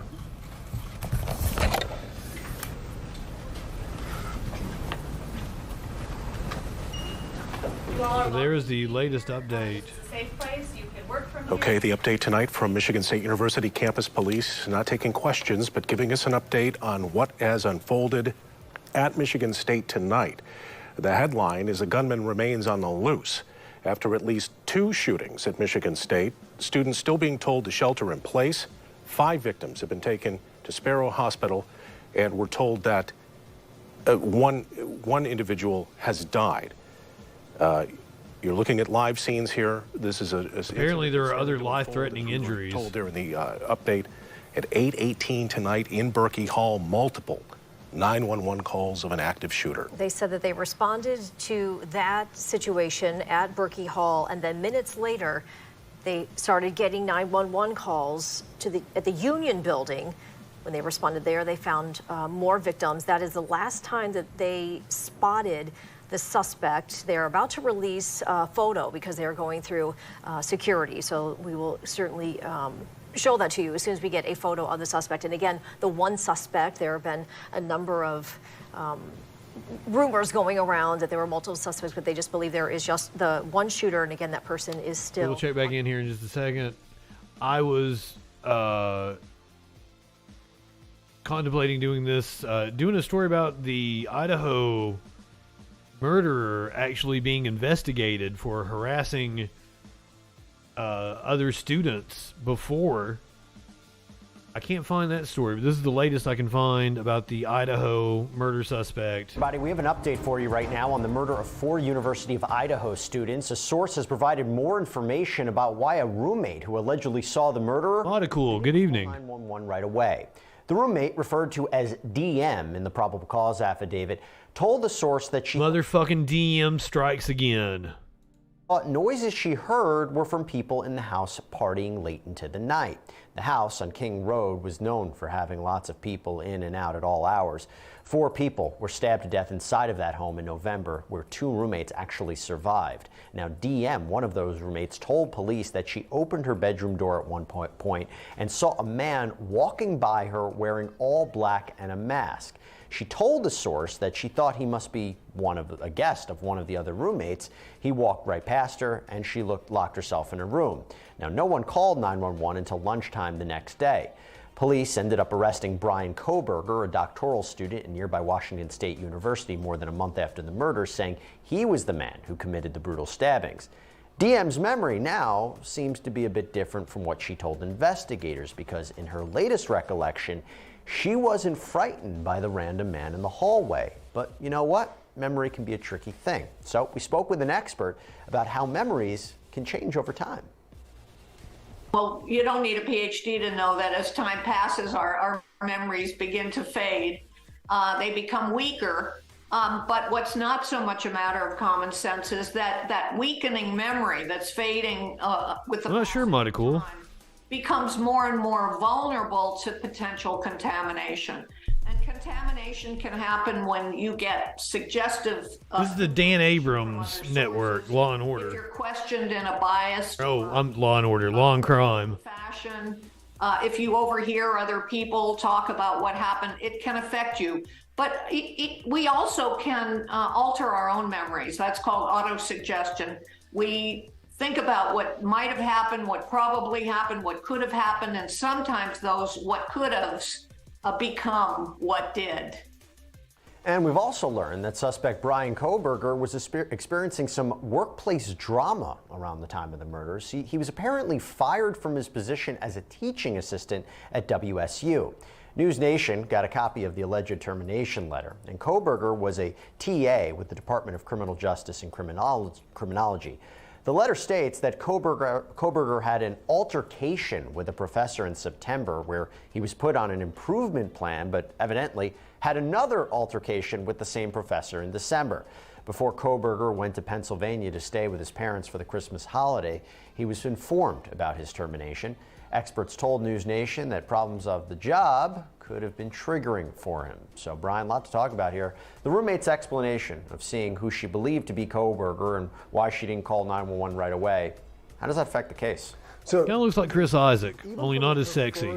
Kind of explanation as what happened. When she said she opened the door and saw the person pass by, she doesn't say how far she opens that door. I think, and I suspect it was just a crack, I think the defense can hop on that. But the second part is this whole memory issue.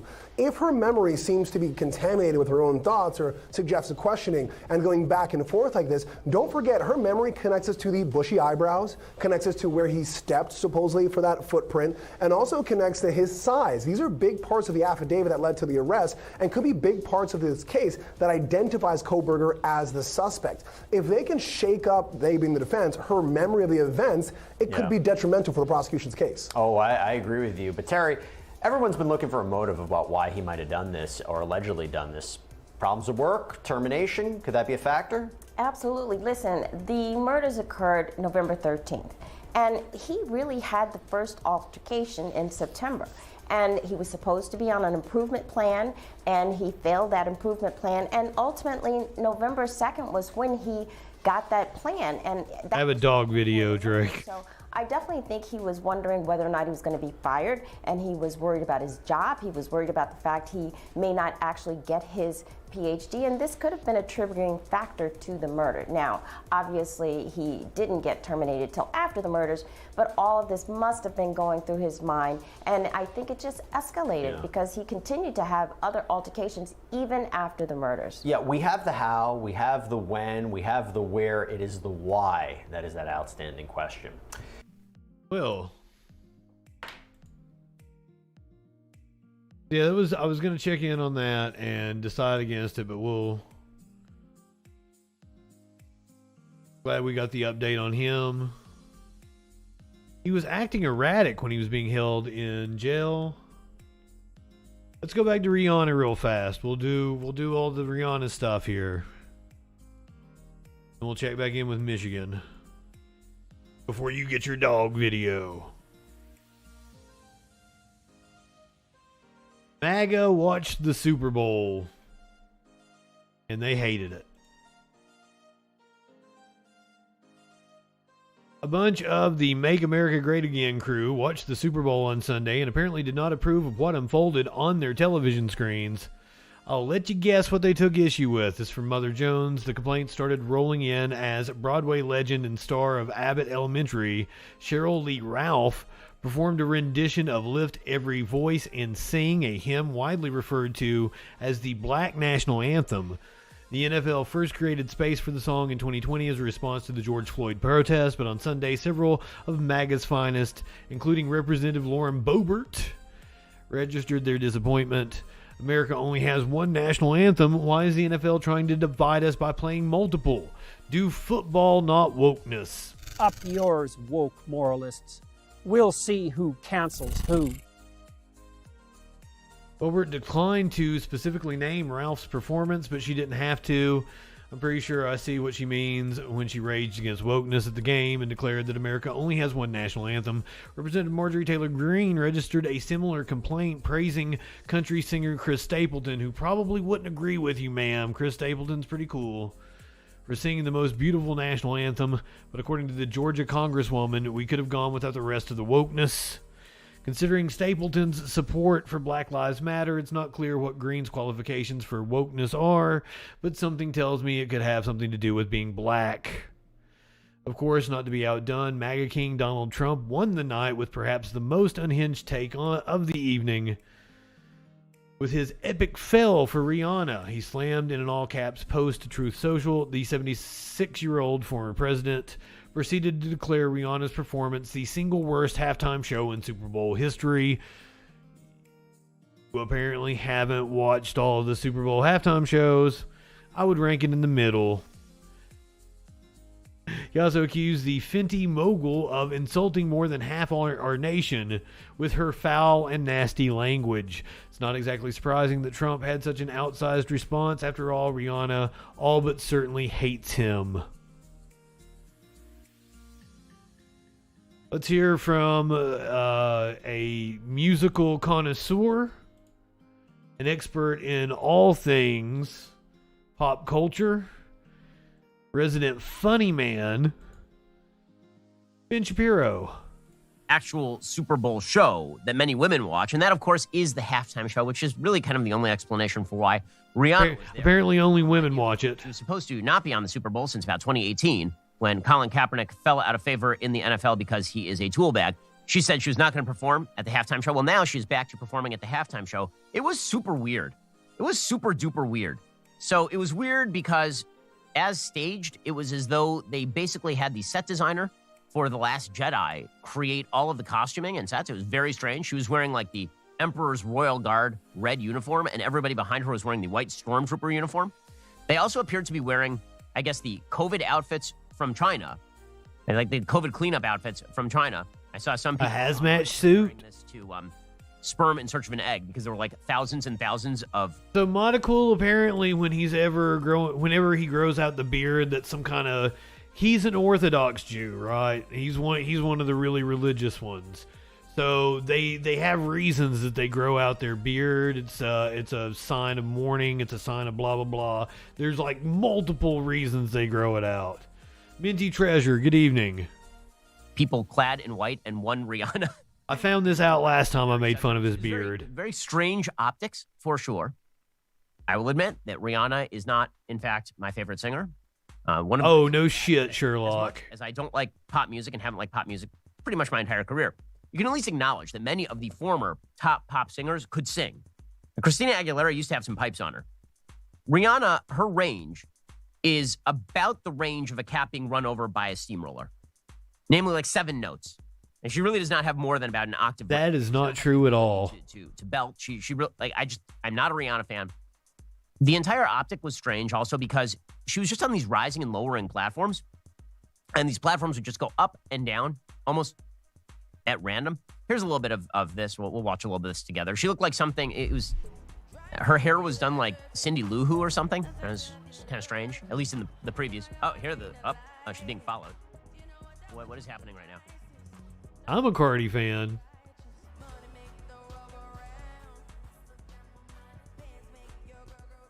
Trying to keep the NFL off my ass because it'll take my video completely off. I'll get blocked. This happened multiple times last night because she was pregnant. She was much more modest than women have been in the past on this show. Oh, he appreciates her modesty. Barely bouncing around. My wife and I were laughing at this last night because my wife is 6 months pregnant. apparently significantly more pregnant than Rihanna. So we're just imagining her doing these dances, which would have been hilarious. But she couldn't do much last night. I get it. I mean, she's pregnant. Now, I have to say, the NFL and she and her agent, they all knew she was pregnant before she did the show. I'm going to suggest that the reason they did not announce that until after the show is specifically because they knew that she was not going to be good. So if they had said before the show, by the way, Rihanna's pregnant, people have been like, is it safe to put a pregnant lady on risers that are going like up 200 feet in the air with no guardrails? Like, is that like the best idea? And if they do it after the show, then that makes a good excuse for her not being very good last night with her COVID crew. He was fine. Her COVID cleanup crew last night. Her COVID cleanup crew. Once again, grabbing her crotch. There was a lot of crotch grabbage last night. It's still better than it has been at the Super Bowl for quite a while because the Super Bowl has been kind of a center of Vegas-style degradation for a long time. She's the most clothed that... As Charlie Kirk said about the 50 Cent performance from last year. You live in sexual anarchy? There is no logic. There is no logic here. Any of these female pop stars has been for quite a while. Here she was doing some crotch grabbing, of course. Bebo, come on. He also fascinated by the fart waving. That's my favorite dance move she did, the fart wave.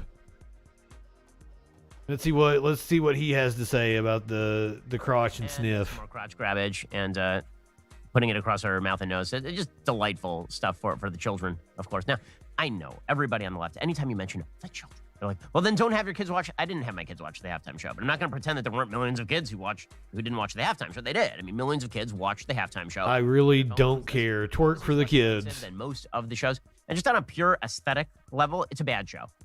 On a pure aesthetic level, it was 20 minutes of the same thing over and over. All of her songs, I hate to say it, they sound the same. They have no range. She can't sing. Saying the unpopular thing, but that's what we do here on the Ben Shapiro Show. We have unpopular cultural opinions that are significantly more controversial, apparently, than like my opinions about politics, which is kind of amazing to me. But if I say two things, one, it's nice that she's pregnant, and two, she did a crap show. I'd be rich, Shelley, so I don't know. No. It was an amazing show, and you will love it. She's a beautiful woman of color who's pregnant. You will love that show. You will love it. And if you mention that it was a bad show and it was very unentertaining and incredibly boring, this is probably because you're some sort of bigot. I mean, you are a bigot, but probably not for that reason. Boring show. It's kind of boring. So, there's your breakdown. So, the Super Bowl overall, it wasn't like super duper woke. It wasn't as woke as it was in past years. It didn't even have the same level of controversy as it did last year when it was a bunch of rappers who actually had criminal histories on the stage. But it just shows you the kind of La-di-da-di-da. in which we find ourselves. Nothing of real quality happening out there. Well, if you think that the revelation of pregnancy should be a little more private than in a Super Bowl halftime show, then what? Oh, this is an ad. Parties and make you super nostalgic. Like, I haven't been able to take my kids to a Disney World for, a year. Basically, since Disney openly announced that they were trying to trans the kids, I've been saying I'm not bringing my kids to Disney World. When did that happen? On a personal level, annoying and painful for me because I really like Disney World a lot. I like Disneyland a lot. We were annual pass members in my family, but I'm not willing to patronize the same people who then subsidize a bunch of wokesters to indoctrinate my kids. I'm not willing to do that. Disney last night, they put out a commercial. When did Disney say they were going to trans your kids? All of their old legacy properties, the same ones they put kind of warning labels on, right? They had Peter Pan. If you watch Peter Pan on Disney Plus right now, they have a warning label at the front of Peter Pan telling you probably shouldn't watch this. But then they're willing to advertise this. And they had... Is that what it says? What's the warning label in front of Peter Pan? What does it actually say?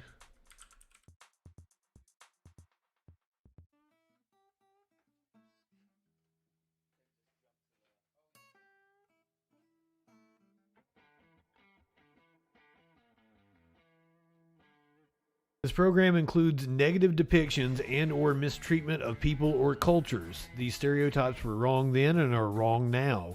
Rather than remove this content, we want to acknowledge its harmful impact, learn from it, and spark conversation to create a more inclusive future together. Disney is committed to creating stories with inspirational and aspirational themes that reflect the rich diversity of the human experience around the globe. To learn more about how stories have impacted society, visit www.disney.com. Stories matter. Seems harmless. Classics like Snow White. Snow White apparently has fallen out of favor as well for a bunch of nonsensical woke reasons. But they're still willing to make money off of all of that. Well, in the real time, right? The stuff they're not actually marketing over on the Disney Plus commercial during the Super Bowl, the stuff they're not marketing is all of the woke crap that they're very invested in making. So during the Super Bowl, for example, they weren't showing you the Lightyear movie lesbian storyline. They weren't showing you clips from the Proud Family. They weren't showing you any of the stuff that they feel that it is their job to do as the cultural vanguard. The Proud Family has become sort of a thing on the Twitters now because people are noticing how woke the Proud Family is, and it really is. I mean, it's so woke that there is a point where Robin DiAngelo's white fragility actually shows up on the show. Well, you understand love, don't you? No, I do not understand anything about white fragility. White fragility? What's that supposed to mean? You know what it means! You're doing it right now! Doing what? Fragile fucking white people. Robin DiAngelo wrote a whole book about it. Read it. Yet again, same cover and everything. So now the white guy is now being forced to read white fragility on a children's television show on Disney Plus. Or perhaps you would prefer the section of the Proud Family where a white girl is ripped up and down by her black female friends for dating a black guy. Apparently this makes her very bad because apparently the black guy in the show prefers to date white girls. Robert DiAngelo is a massive grifter, I'll agree. Now, if the black guy preferred to date black girls, apparently that'd be totally cool and fine. Not racist at all, Proud Family. Miss Proud? The only reason he asked her out is because she's white. That's not true! Oh, yes, it is true. Right, Maya? Yup. My cousin said Noah's favorite chocolate is white. No swirls. You're just jealous that Noah asked me out and not you. It has nothing to do with me being white chocolate. Not that a person can be white chocolate. It has everything to do with you! How'd we go from Rihanna's Super Bowl halftime show sucked to Robin DiAngelo's book appears in the Proud Family? And just a quick reminder here to Latoya Ravenous, who's one of the chief producers on Proud Family, is the same lady who said that she was pushing her not at all secret gay agenda into children's programming. Alrighty, guys, the rest of the show is continuing right now. You're not going to want to miss it. We'll get into your questions in the mailbag. Oh, I'm pretty sure you want to miss it. You were not enlightening in any way, Ben Shapiro. He mentioned something about on Twitter that she lip sync. A lot of people brought up that Rihanna lip sync, but that's not Rihanna's deal. That's an NFL thing. I just want to play the CNN piece from a couple of years ago. We're in New Jersey for Super Bowl. Remember the Red Hot Chili Peppers performing there? Well, they've come clean. The group's bassist, Flea, admits the group's music was recorded and not performed live for the Super Bowl because they said the NFL told them it had to be. On their website, Flea says the league only had a few minutes to set up the stage and too many things could go wrong with the sound, but he insists the vocals were performed live. There are a few people, in fact, another musician pointed out that there was nothing plugged into his guitar. Yeah, it wasn't. He was jumping around. Well, Flea wrote a letter There's about no wireless? Yeah, an open letter on his website. And I'll tell You guys remember Cuomo? I'm a huge fan. Disclaimer. Either of them? This is a blast from the past, getting a Cuomo in our feed. Disclaimer. But This they stuff doesn't pre-recorded bother it me as much as it themselves. bothers You know, Andrew's apparently plotting a comeback. reading. I was singing the whole time. Well, This they is the only admitted way it, the Super yeah. Bowl would allow it. Exactly. And they do that. The NFL and the Super You said Bowl doo-doo. usually say, we don't want anything to go wrong just in case there's something with the vocal. We need you to pre-record it. They do that a lot. And they're the real deal. Oh yeah, Michael being the first major star to do a Super Bowl and bringing the Super Bowl halftime show to what it is today. He lip sync the entire goddamn thing. And he would lip sync a lot on stage. He would sing along with himself. He would have like a live microphone a lot of times. But like he lip synced the entire fucking Super Bowl. So it is not a new phenomenon. Prince did not lip sync, and Prince motherfucking played his guitar. But he's Prince. He gets to do that.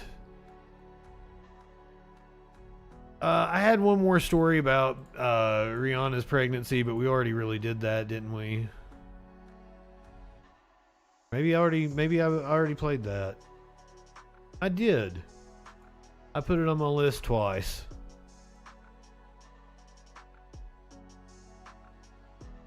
Let's go back to live coverage of the active shooting situation in Michigan. That this is something that might happen that they need to be aware of. Is this a conversation that you have? Lady Gaga sang a lot of hers.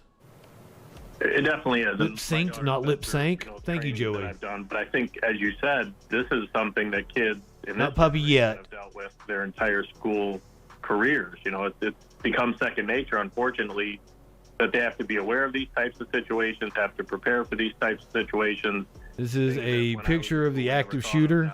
These kids are dealing with on a daily There's currently a manhunt underway in Michigan. across the country. In every You weren't lied to. Puppy is coming. fairs, you know, parades, you name it, we're having incidents in those areas, and it's just a scary situation. Yeah, it sure is. And for these police departments, everyone has trained for this, but how are they all working? He appears to have a handgun, doesn't he? Under the lead of the Michigan State Police. You know, what they do in these situations is they have a unified command, so they bring all the different agencies under a unified command, and then they break into teams and carry out particular, searches and assignments. So as I'm listening to it, they're really doing a very nice job, and the dispatchers are doing an incredible job of coordinating the efforts to make sure that every call is responded to, and that as searches are finished, that they're making everybody know that an area's been searched, an area's been cleared, and it sounds like now they're starting to evacuate kids out of areas where they've been, barricaded. So they're doing an incredible job. This is as you said, it's Mardi Gras masochist. a large area. Welcome, my friend. Love your name, and Patient. And hopefully they'll be able to track this suspect and get him. I mean, we've got a lot of toxic citizens in this country. Speaking of the suspect, Jason, is there anything that stands out to you about the nature of this particular crime as we understand it right now with the details that we have, that he was moving from at least two different buildings, going around campus and then exiting quickly? Is there anything that we can discern, I guess, from what has happened tonight, from what the police have told us?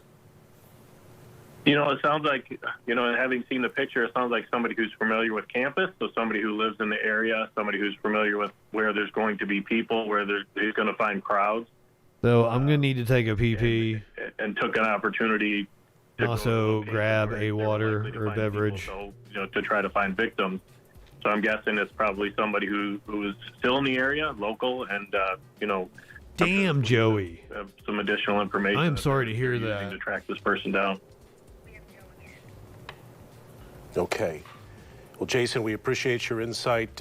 We hope that your daughter stays safe. We know that you're among many parents. Our physical health isn't the best either. We have. We appreciate your time tonight. Lack of access.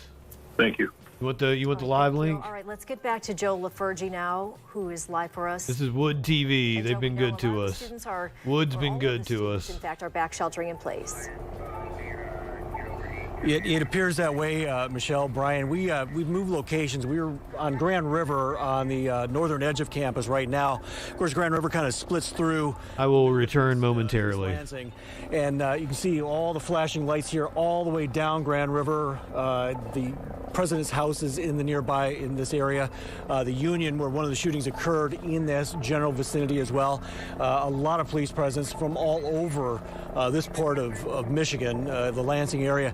I heard Jason talk about the search for the suspect. It would make sense to have a lot of police presence here, not only for safety of the campus, but if they are searching for that individual, it would seem like a major thoroughfare like this would be a place to really concentrate on.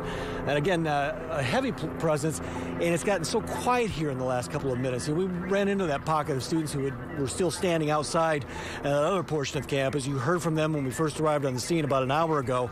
Fortunately, they've been taken off the streets, put into their dorms, shelter in place, and we continue to hear scanner traffic. And again, we're not reporting scanner traffic, but we're listening to all of this about reports of shots fired here, shots fired there. That's taken police resources all over campus. Obviously, they have to check out everything. They have to go through all these dorms and make sure the suspect is not in there, but then they also have to answer those calls of shots fired. It may be a number of things, but when you get a situation like this where everybody's on edge, everybody's panicking, the least sound, a door shutting, a rumor going around is going to set that off. It's going to kind of set that panic off. So that's another thing that police here on campus are dealing with, along with that search, along with making sure those dorms are safe, that everybody in those dorms are okay. They're also having to answer these calls for help. There could be legitimate calls for help. They don't want to take a chance. They're getting there. And again, people hear things, they worry, they panic, and then they call the police, which is what they should be doing. But it is really tough on the resources. And again, Jason was mentioning about how large this campus is and what an undertaking it is just to get through here, just to get all these police officers through here and get through. And they're bringing in resources, law enforcement resources from all over this area. They're stretching to Livingston County. They're stretching to other places all across the state to get enough people in here to flood the zone, if you will, and try to not only find the suspect, but make sure these buildings are clear and safe so these students are safe. Something we also wanted to remind you when we first arrived on scene, a lot of folks in West Michigan sitting at home that have students here on campus. Avoid calling 911 here. Avoid calling the campus. I found the beanie. They have lines set up. If they don't now, they will have lines set up to check your students. I don't think it smells like piss. Checking in with your student, make sure you text them. Don't necessarily call them, because if they are hiding out, if they are in one of those situations where they're hunkered down, you don't want that phone going off. You want to text them to make sure they're okay. It's a bad situation. It's something. Beanie time activated. I had a student here a couple of years ago. My daughter graduated from MSU. I'd be going through the same thing, that it would be awfully tough. And Joe LaFurgy, right, yes, get back to you. We apologize for interrupting you. Some distressing news coming in from MSU Police and Public Safety right now. They're saying 3 dead on campus tonight, in addition to the 5 taken to Sparrow Hospital. Yeah, they had mentioned in the press conference that this is still very active. 3 confirmed fatalities and 5 additional victims. That is the latest that we are just getting that word right now. And apparently they have life-threatening injuries as well. 3 killed, 5 injured, and he had mentioned that of the 5, some of them have life-threatening injuries as well. So continue to get updates tonight. They are going to give updates every hour on the hour, they had mentioned, so we'll be getting another update at midnight. But again, that's Justin to our newsroom right now. We had 2 different scenes that were reported by police tonight. 2 areas on campus where the shootings took place. Very close next door to each other, the Berkey Hall, which is a building with classrooms, and then the MSU Union, which is a large building just a little to the east of that, both along Grand River Avenue. The suspect was last seen leaving the north entrance of the MSU Union, and that would put him back out on the Grand River Avenue area. We don't know which direction he was headed. And you saw the pictures, the images of this individual clad in what appears to be red shoes, a blue coat or parka, a ball cap, maybe a mask. Again, these images, not the most... You're absolutely right, Mardi Gras. And some other images, too, of the suspect. It's the capitalist system just putting... Yeah, one that was sent to us that we... more and more pressure on us. See here, maybe the straps in the front, but a video that was sent to us, he had a backpack. Was wearing a backpack as well. Those red shoes, that jean jacket, the blue hat with the lighter bill, to be on the lookout for that. But hasn't been spotted now for a couple of hours. Went over the police Maslow's hierarchy of needs the other day. I don't think I must have just looked it up on a browser. I don't see a picture of it. Sure, the campus, everyone on campus, all of the students, all the staff, that the campus is safe and secure. A lot of anxiety on campus, as you might imagine. Again, police just asking Smokey, you can't hit the avoid microphone. Campus at this point in time, as they are actively searching for this individual. Again, this has all started to unfold at a little after 8, at 8:18 tonight in Berkey Hall. And we don't know, between the victims and the dead tonight, where these individuals were when they were shot. Again, 2 different buildings were reported by police, but we don't know in which where the victims were located. This started at Berkey. It moved to the Union. There were 911 calls coming in. Campus notified the students to stay and shelter in place. to do what they could to run, to hide, to fight, to stay away from this man who was seen with the gun. And we heard from so many students, Jill Laferge was talking to so many of the students who describing that initial text and email that they got in the moments after, just realizing that it was an actual situation and the panic and the chaos that was happening, and as they were trying to get to safety, and then in the hours since then, all the misinformation that has been going around. And yeah, thanks, Biden. On campus. Come on, man. You know, certainly hearing a lot of different things. So police are also trying to sort through all that and responding to every call that they get. If someone hears something and thinks they've heard shots fired again, then police have to respond to that. So it's very a large area with a large campus and a lot going on, a lot of different situations at the same time that they're all multiple police agencies trying to handle all at once, while at the same time searching for this suspect who is still on the loose. Amanda Porter is at Michigan State University Police Headquarters, where that press conference was held and where they continue to keep the media updated. Amanda, we see the pictures now that are circulating, and police are still... So once again, if you're just joining us, this is a live shot, an active shooter situation occurring in Michigan right now. Suspect who police confirmed killed 3 people and injured 5 who are now at Sparrow Hospital. Michigan State Police have released... Biden is turning out to be a better president than I ever expected. Wearing a jean. Now, that's a low fucking bar. I wasn't expecting much from Biden. And red shoes. Put it in perspective. 20 minutes ago, we heard from MSU Police Chief Chris Rosman, who told us the scene is still unfolding and that this is a preliminary investigation. We will learn more information about the shooting that killed 3 people and injured 5 coming up in about 20 minutes at a press conference at 12 o'clock. But for now, I'm in East Lansing. Amanda Porter, with TV News 8. Okay, Amanda, we appreciate that update. And as Amanda mentioned, we are awaiting another update from campus police who are taking the lead here. This incident did happen on campus proper at Michigan State University, again, earlier this evening. As we continue to look at these photos of this suspect, of this person of interest. I mean, it's possible, Seth. Struck by the emotion. I mean, I don't think they're going to be passing much of anything with the split Congress. Minutes ago, I think we're going to continue to get judicial appointments. At Michigan State University was relaying what he knew at the time, but you can tell this is... And his judicial appointments have been overall pretty good. The authorities and the first responders who had to come upon 2 different shooting scenes on campus tonight. And we continue to follow this story from multiple angles. We have Joe Laferge, who was on campus, as we saw. Amanda Porter is at the police headquarters. I believe Biden's response has been woefully inadequate. Stationed outside. But if you're a right-winger, how can you deny the results? An update from Sparrow.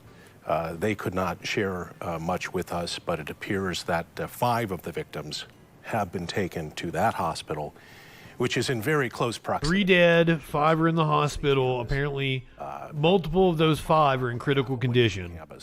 So that would have been the hospital that these victims were taken to.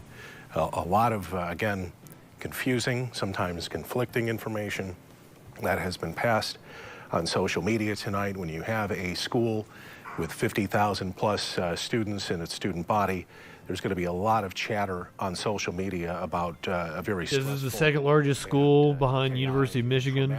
Event, and that's what we've been seeing tonight with the student body as they're trying to sort. Here's the thing about Biden is I don't think anyone... in the information. The haunted. What are you talking about? Sinking economy. Coming up in about 15 minutes. As they we just covered economics a little bit ago. We're expecting a really good CPI report. The jobs report crushed it. Samples, as I mentioned, is outside of Sparrow Hospital, where these victims were taken tonight. Bloomberg was reporting that we're going to have like a smoking hot economy come the summer. Police presence at all there? You know, what I've seen is security officers from the hospital across the street. I have not seen a police presence, or at least not one that we recognize as such here at Sparrow Hospital. When I walked across the street when I first arrived here, I actually asked, I said, "You're..." Congrats, Mata Cool. I need to finagle my taxes a little more. Right now, I'm just barely not paying. Sure that no one comes over there. Let me change my deductions a little bit. And certainly we want to keep our distance and stay across. I mean, what are you measuring on the haunted? If you're just listening to Fox News, you would think everything's on fire outside. If they are connected to the victims who are here, and we certainly don't want to. What metric are you using to measure? Question right now. We're just waiting in case the spokesperson for the hospital does have an update. He did come out earlier, John Thur. Again, 3 dead, 5 are hospitalized. Apparently, some of the ones that are hospitalized certainly have life-threatening injuries. They are in critical condition. We don't know how many. Certainly preparing for it. It's a fluid situation. We're going to get a press conference at the top of the hour. And say very little, and repeated that he was deferring to MSU, would not say the extent of the injuries of the 5 people here. Of course, everyone was hoping that it was a 5 total, but as you know, just recently heard that there are 3 fatalities plus the 5 people who are here being treated in emergency at Sparrow Hospital. Unfortunately, it's at least 3 fatalities. This is a fluid situation. In case there is another update, John Foran, the spokesperson, did say that he would be here all night and will come out and let us know if there is anything that he can share. But at this time, they're going with what MSU is saying, and it certainly seems that MSU is on top of it and communicating everything that it can as soon as it can in a very controlled and orderly fashion. So, and of course, MSU, just like the hospital, schools, everyone in this country, are preparing for these types of incidents and hoping that they never happen. But so far here, it appears that that preparation is paying off. But again, we don't know where the shooter is right now. He is still at large as far as MSU. Yes, it appears that all the other emergency responders have done a fantastic job, but once again, the cops suck at their job. Back to you. Susan, thank you for that. And Susan mentioned how they were being very transparent, which is so important because we've been... Buddy, when did I call you a Republican? What the fuck? What's up your ass? Eat a dick, bitch. Why don't you eat a dick? Students are hearing this. Dick is yummy. I encourage it. So large. Everyone is sheltered in place in their own... Right-wingers are morons. All sort of boils together, makes things worse and creates panic. And so that was very helpful to sort of calm people down, to let people know that, yes, this is taking a long time, but they are methodically going through campus and doing everything they can with multiple police agencies to find the person that you see right there on your screen. Yeah, the Michigan State University Police. Well, what if I like eye contact? I want to know you're enjoying it. They're talking to the student body. They want them to be safe, and they're trying to give them the best information, the most accurate information what they have at that point in time to keep them safe. They're also saying... Okay, a little eye contact as a treat. Don't, shelter in place. This is still unfolding. They're also speaking to the community, the campus community at large, the East Lansing community, and the far-flung parents who are receiving word of this, and any parent would know the fear that strikes in your heart, and you want to respond, you want to do something, you want to be able to provide safety for your children. And the campus police are saying... Somebody think of the children. Temptation, that urge to want to come to Michigan State tonight and try to get your kids, because they're having to have to deal with this as an active situation, and it would just add to the chaos that's already unfolded. Yeah. All right, let's get back to Joe LaFergie now, who is on campus for us. And Joe, large police presence behind you right now. Yeah, and Brian well put about those parents sitting at home worried about this whole situation. Just to give you an idea, we've moved from our last live shot. We're at Abbott and Grand River, right in the heart of the campus right now, and you can see a very, very heavy presence right now of law enforcement, of the fire department. At one point, we saw a car with lights on it coming through here, and an FBI agent inside. So the FBI also on the scene here. This seems to be their big concentration, their staging area, if you will, for whatever may happen throughout the evening. Actually, you see just as much emergency medical service and fire as we do police here on the scene. And again, this is believed to be some sort of staging area, so if they do find more casualties... we should do... They're going to be able to kind of... We should do puppy video real fast, and then we'll come back and we'll watch the press conference. In case people have to duck out, it's getting late. I want to make sure everybody gets their puppy video. I don't want to be accused of false advertising that you don't get a puppy video. So apparently this was an ad from last night's Super Bowl that is overwhelmingly, the overwhelming consensus of people think that this is the top Super Bowl ad. It's a David and Goliath Super Bowl commercial story. The Farmer's Dog, a small pet food company based in New York, wasn't widely known until last night's big game. But its commercial is now ranked #1 on USA Today's ad meter list. You gonna be a good boy? The Farmer's Dog is headquartered here in Manhattan. What makes the company so unique is the food is said to be fit for human consumption. The meals are personalized for what your dog likes and delivered right to your door. The warm-hearted commercial features a chocolate lab named Bear. People think about their own families and their own pets, and so there's a sense of relatability to it as well that really resonated. The company spent an estimated $14 million for the 60-second spot. That's a huge gamble. God damn. It seems to have paid off. I'm gonna love you. Was it worth the investment for you guys? We think so. Just seeing how people are resonating with the message, like the comments we're getting, both from customers about their dogs changing for the better and telling us those stories, and then also people who've never heard about us before. According to the USA poll, the #2 best commercial was the NFL's Run With It. It stars 25-year-old quarterback Diana Flores, who's on Mexico's world champion flag football team. They're trying to reach more women, they're trying to reach more Latinos, and they're trying also to reach a younger fan base. Amazon scored the #3 spot on the list. The star of the commercial is a lonely dog named Sawyer.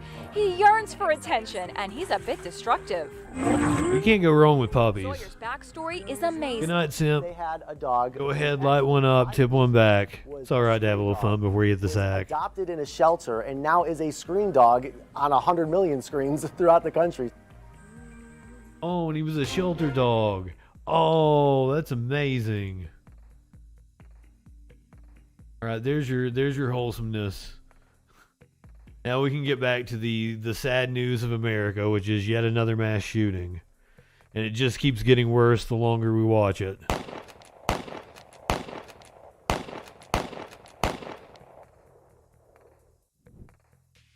By the entrance of the hospital, which isn't too far away from campus. So something still an active shooter situation. They've not apprehended the suspect. Situation. They have not located this individual. And they're still responding to To be fair, that's just my journalistic instincts kicking in and saying like what should be said and try to summarize the situation. We were talking earlier about but it was just wild that twice now the reporter said the exact same thing I said right after I said it. Right now at a different campus, but many of her close friends are at MSU and talking to their moms tonight. And it is, at first it was what is happening, a lot of misinformation now, but now sort of checking in on how's she holding up. Well, the higher population centers. You know, they've checked on all of their friends, so it is sort of that sense of settling in. We are sheltered in place, and now just waiting until this person, the person that you see right there on your screen, is caught. And certainly that will be a huge sigh of relief for many people. We are still trying to get a sense of the perimeter.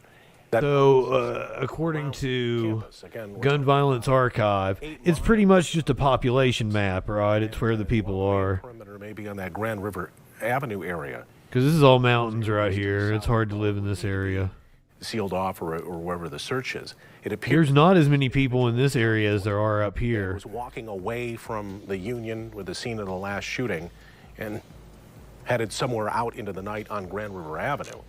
Again, just based on the clothing that he's wearing with the backpack and the ball cap, he would blend right into any kind of campus setting there.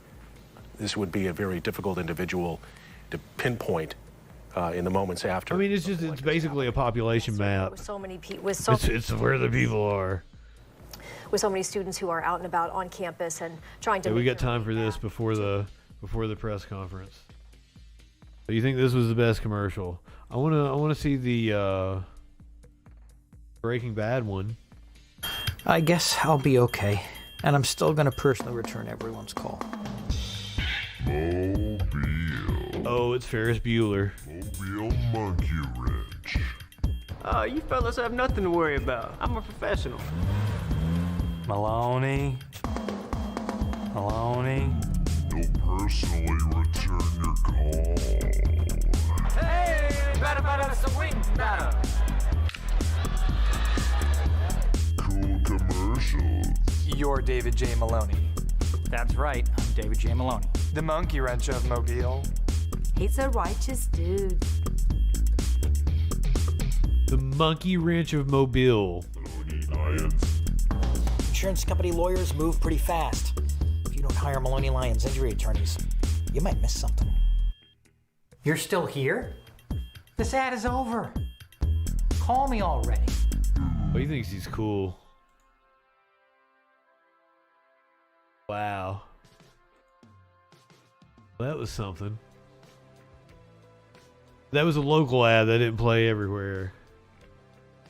Together, my friend's son, who is a sophomore there on campus, said, I think it's going to be a long time before this feels like a safe campus again. So heartbreaking to hear that for everybody, for all the students, for all the parents and all the families right now who have loved ones at MSU to be going through this right now. Dassey's insulted. Can't report anything. Again, we're anxiously awaiting this, I think, next update from the police, hopefully with some news of some sort of development or resolution as to what's happened tonight. But again, as we saw during... Are we going to get a resolution? Several of those cars leaving. They've already canceled classes for the next 2 days. That would seem active manhunt is still underway as far as we know. Yeah. We're going to go to Amanda Porter now, who is on campus for us with the latest. Amanda?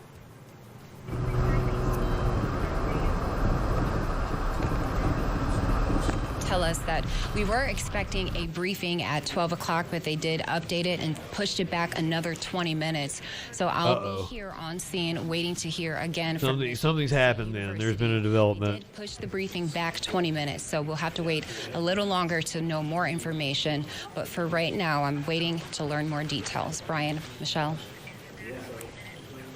Okay. Now scheduled for 12:20. We're just getting information Eastern time. Both from Amanda and our producer. They're pushing back that news conference now, Michelle. And that, another 20 minutes. Yes, and that was right after that word came down. Right after, when we were talking to Joe LaFergie, we saw a number of police cars sort of racing off in one direction, and then moments later we got word that they were pushing that press. It sounds like there's been a development. They've caught him, or they've what has happened. They've killed him. Michigan probably. State University, of course, is what they call a soft target. It's that's always a possibility, at least a 40% possibility. In and out of them at will, and as you see, the union would be a Google police and 40%. Hundreds of students could be gathering more at any point in time there on campus. Again, it's a very large building, and you know these are buildings again that anyone can just walk into, and this is what appears to have happened tonight. Not the fault of the university per se, but again, this is just society, and these are soft targets that are so difficult to protect. Yeah, and just the reality of a college campus. Thousands of students moving in and out of every building, and you know the pictures that we see, and that person certainly would just blend in with the rest of the student body. And we're looking at pictures there, the Berkey Hall. Exactly, we are looking for a black suspect apparently. So initial shots fired, the initial scene. Then cops just go around shooting anybody. That's I feared for my life. That's the last place where the photos of the suspect that we have. That's where those are from. And geographically, just looking at those locations on that map, you can see where police have fanned out in the immediate aftermath of this. They went to that east and west area, staying on the north end of campus. So this would be the corridor of Grand River Avenue. So if you look from Brody to the west, all the way over to Snyder, headed east, that's the width of the campus proper and to the north end of campus. So the police seem to have worked that whole corridor looking for this individual, believing that he may have been along Grand River at some point. And when we were talking earlier to the expert Jason Russell, he was saying that that's what police would do is break into teams and fan out and start going through the buildings and making sure students were okay and clearing those buildings and securing all of the dorms and everything else, while at the same time searching for 20 minutes away from the next press conference. I believe they're probably going to announce that they've either killed him or they have him in custody. You guys want to take a poll on which one it's going to be? State University Police giving us updates there on the status of this individual. There could be a wild card. The police could have killed their own person. A mass shooting on the campus of Michigan State University earlier this evening. Reports that 3 people are dead, 5 others hospitalized with life-threatening injuries at Sparrow Hospital. The shooter Could have took his own life. That's an option as well. Students being told to stay in place. And that's what we are expecting from that 12:20. We're expecting about 12:20 update. I am hoping that where there are not more victims. Earlier at the 11 o'clock update, we had the 5 hospitalized, that information on that, but not the information about the 3 dead. So information on that, and again, also what the situation is and where they are. As I said, the situation has gotten worse the longer we've watched. But moments ago, we did see some activity behind Joe LaFergie as he was talking, multiple cars racing down the street there. And not that this matters in the moment, like this does not fit the profile of a mass shooter. Updated on the incident at Michigan State tonight. Usually a white kid. It's usually a AR or an AK. The police captain who was giving us the briefing earlier this evening, he knows. So a short and stubby black man with a handgun. Not only in the campus community, but statewide and through the nation, again, as we're dealing with another mass shooting here in 2023, the latest now at an institution of higher learning. Even he wanted to say it's just another day. Campus by size and acreage, and dealing with the aftermath, the shock. You could hear the frustration in his voice. What's happened there tonight? Mm-hmm. Yeah, for the next 48 hours, then they're asking, everything is shut down on campus for the next 48 hours, so we'll see what unfolds then, but I would imagine that they would have help for the students who need to talk about this, need to discuss, the parents. You know, so many people, Joe had mentioned that he had a child who went there. My son went to Michigan State. So many of us have ties there, and getting text messages from people all over the country. I mean, it really does just hit home that it's here, that it happened there. And I think for the students who truly were there and to be able to process that is going to take quite some time. One of the most striking images that we saw earlier tonight was the young man who was wearing an Oxford Strong t-shirt. Yes. So obviously had some sort of connection to that community, hit with their own tragedy, only to find himself here tonight at Michigan State University dealing with this. We're at 3 dead. There are 5 in the hospital. From the university saying that it is. We don't know how many of them, but at least it sort of takes a minute. 2 of them in the hospital are critically injured. This is really happening, and indeed it is. And we're looking there, waiting for about 15 minutes. 8 victims in total. It appears there has been been some movement in the investigation and the manhunt. In East Lansing and Lansing tonight. Amanda Porter. We're about 15 minutes away from the next press conference. Campus police. They moved it back, which kind of indicates to me, as someone who has done news, that there has been some development. Avenue in downtown East Lansing. And Susan Samples is. The TV station said that they saw several cop cars go by. The 5 of the victims are still fighting for their lives with life-threatening injuries, and 3 others now reported dead. Twitter saying he suicided. Okay, and it's totally a possibility, but we're like, we can't confirm until we get it from the cops. Where you are, we did moments ago see cars racing away from the scene where Joe LaFergie was. We just arrived at Lake Lansing. We're at Lake Lansing and Larch, and we just arrived here. As you can see, lots of activity down there. We actually want to move. I'm live right now for this. Yeah, we actually want to move here as quickly as we can because there is crime tape down there, and we're thinking we might be able to get more information. So we have a crime scene now. Get down to where there's multiple crime scenes occurring. Again, this is Lake Lansing and Larch in Lansing, and clearly lots of strobes, lots of activity, hoping that this could be the end to the manhunt for the shooter in this situation. But I don't know that to be the case. I'm not sure. And when we were at Sparrow here just a few minutes ago, as you saw, I think, we did see one cruiser speeding west, obviously coming here to this scene. So I'm going to try to get a little more information, see if I can talk to one of the officers here. It's a challenge because I certainly don't want to create distraction for any of them. Is there anybody here who's a PIO? You don't get slammed to the ground. I'm on live television right now. Let's see. I can ask these folks over here. Hello, do you have a PIO on scene? I'm live on TV right now from Wood TV 8 in Grand Rapids, NBC. They're just ignoring her. Here. Can you tell me what's happening here? Is this is the man? The suspect is dead or in custody, or they wouldn't be acting like that. We have command officers on scene right now, though. Okay. Are they heading this way? I'm not sure. Okay. I'm so sorry. Thank you. Thank you. Should I head? Wait, well, I should just wait here, I guess, right? Yeah. Okay. As you can see, so much activity right here. Clearly something is going on. Hopefully the end to the manhunt for the shooter. Trying to get a command officer. I was just asking one of the officers here if she had any information, and certainly she was not in a position to tell me anything, which is how this occurs. Certainly you have to wait for the public information officer. That's the person through whom we generally get our information.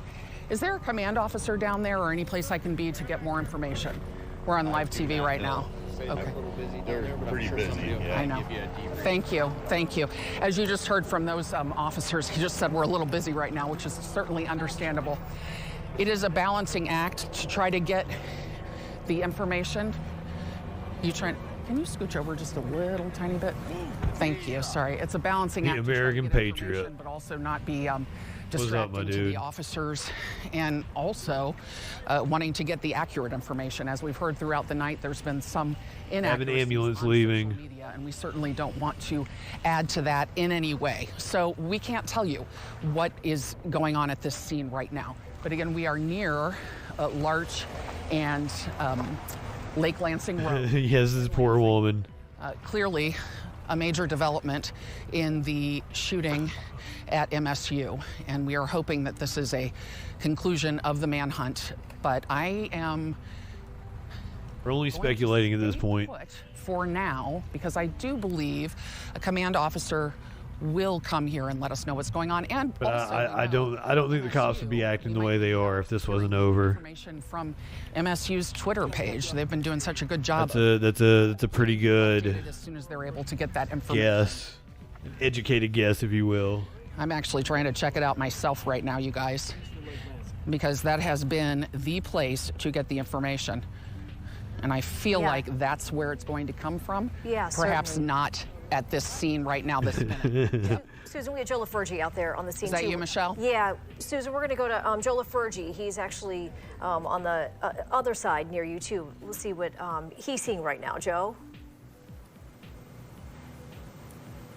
Pretty much echoing what Susan says. I believe she is on the what would be the westerly end of the scene here at near Larch and Lake Lansing Road in the city of Lansing. And again, to reiterate, we have asked some of the officers here when we arrived if they knew. This is a high-profile situation to be in. Right now, they're keeping everything kind of centrally located, keeping that information kind of central. So we're not going to speculate on what's going on there. What we can tell you is we were at the scene on campus not more than 10-15 minutes ago. A plethora of not only is it a mass shooting, took off it's a manhunt. Several vehicles, and you can see the end results. They're down there. This is basically in an industrial area on the west side of Lansing, trucking companies and that sort of thing. A lot of flashing lights, a lot of police agencies. We did see the Lansing Fire Department along with one of their ambulances. Lansing Fire The Department. beanie cut off the oxygen to my brain. I started yawning. Siren. They were driving away from the scene. But again, a heavy police presence down here. We are still awaiting conflicting information. It will likely, because of what Susan was talking about, all the rumors that have been going around tonight and that, instead of speculating, we're just going to wait and hear what the folks who have been handling this situation are going to tell us at that news briefing. But again, this is another part of the activity of this evening that has just been spread, as you can see now, all off the campus of Michigan State University and into the west end of the city of Lansing. Much activity down here. There is a helicopter, we believe a state police helicopter, that is over the scene. But we're going to wait. We're going to find out if this was another false alarm or if, in fact, something did develop. I think there's been a development. And we will keep you updated. I'd put money on it. Any new information.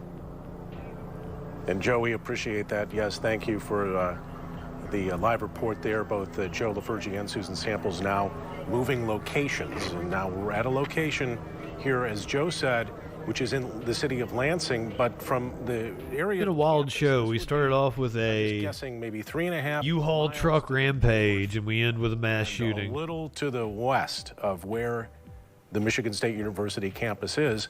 And as Michelle and I were saying here off the air, or as during Joe's live shot, is that something that would take that long to walk to? Minutes away from a press conference. Like this person was on foot.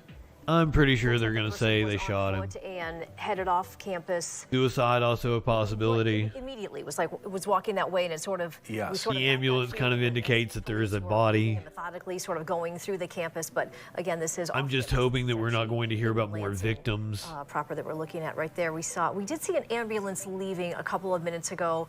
Otherwise, you can. The moment it stands at 3 dead. Taped off 5 presence. in the hospital. Some of the multiple of the ones in the hospital are in critical condition, but we don't exactly know how many.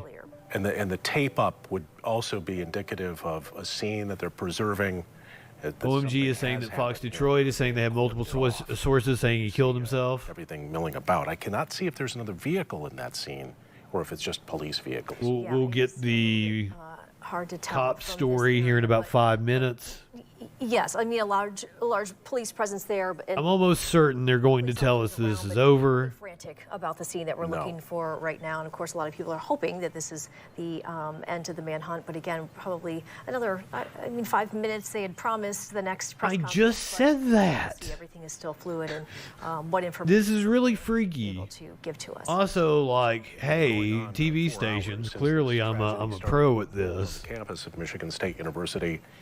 3 people are dead. Somebody throw me a contract. Now fighting for their lives, who have been taken to the hospital, Sparrow Hospital in Lansing.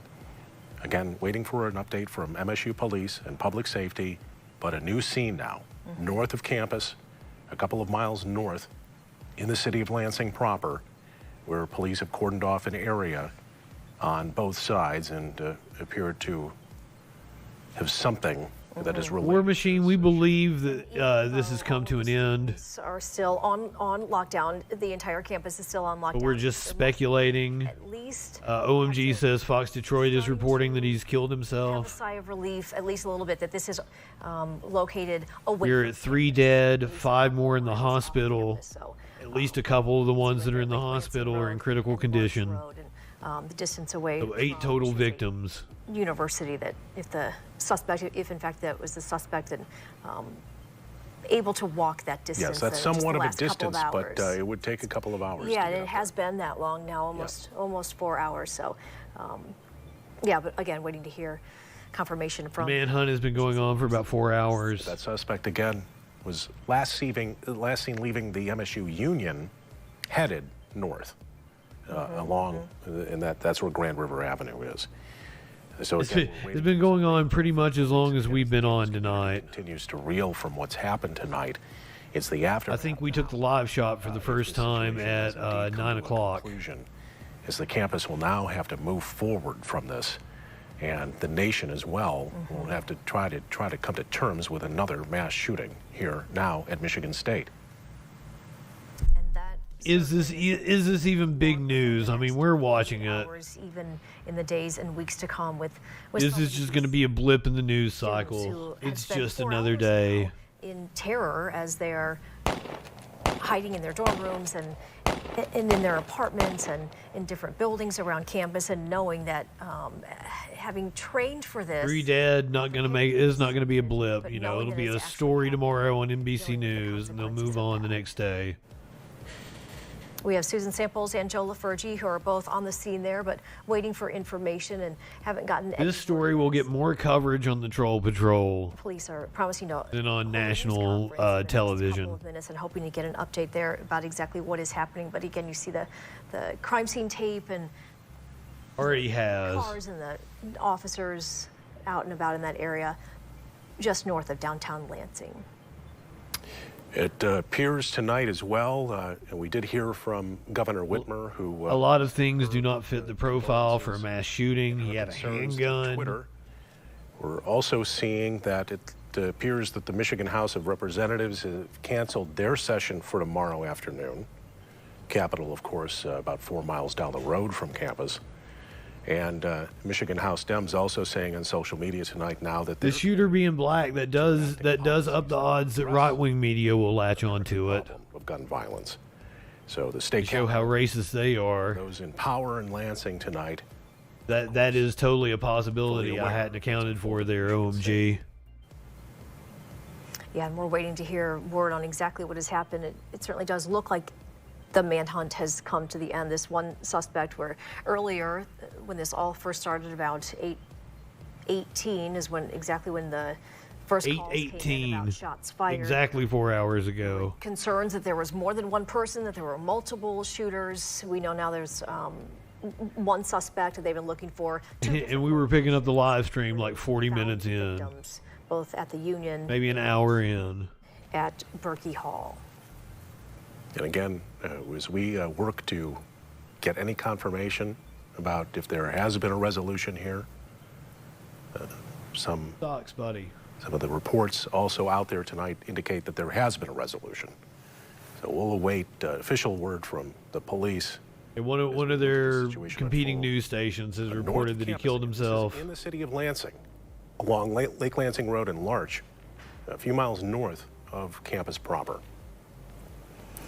And police, I'm sure, are going through surveillance video from all throughout the area, and perhaps would be able to, in the days to come, be able to sort of piece together a timeline and a location of the last spotting that we had was at the Union, but then how it got to this scene right here that we're looking at right now, and what had happened in between all the students in between this location right here and on campus, all on lockdown and just having no idea where this suspect was. And here you're right, Monocool, but this isn't sensational anymore. Reports of gunshots here and all a shooting in USA happens every day. We have a mass shooting every day. It's just another day. Follow up on every single phone call and every single thing that they heard, just to make sure that they were able to track this person down. And you mentioned it too, Michelle. So many just anecdotal reports of coming in from friends and family, and certainly everybody's got a connection to somebody at Michigan State, and just the anecdotal, stories coming in about hiding in the room, lights off, doors barricaded, dressers pushed up against doors. Very, very scary situation unfolding all over campus tonight. Yeah, we're at like 1.7, 1.8 or something at this moment. Like, counting this, and it may have, because we covered other shootings that happened today. Yeah, and the uncertainty continues. Now we're at Lake Lansing Road and large police presence again. Last time I checked, it was like 1.7, 1.8. It could be 2 now. Since we last talked 5-10 minutes ago, but still a heavy police presence here. We don't see a lot of activity beyond that. Again, this is an industrial area, kind of the north of the campus in the city of Lansing, and as you can see, a lot of flashing lights down there in that area. We want to stress that despite some of the things we're hearing, that if this is in fact tied in with a suspect, we don't know that at this point. There's a lot of scanner traffic tonight, and again, a lot of rumors going out over that scanner traffic. So we just want to stick to what we know right now, and what we know right now is there's a very heavy police presence here, and they have shut down this area. They have a helicopter above looking down at the scene, and we are awaiting some sort of official word. Well, this situation is unique because we're able to watch it play out live. live because it's a whole manhunt and everything.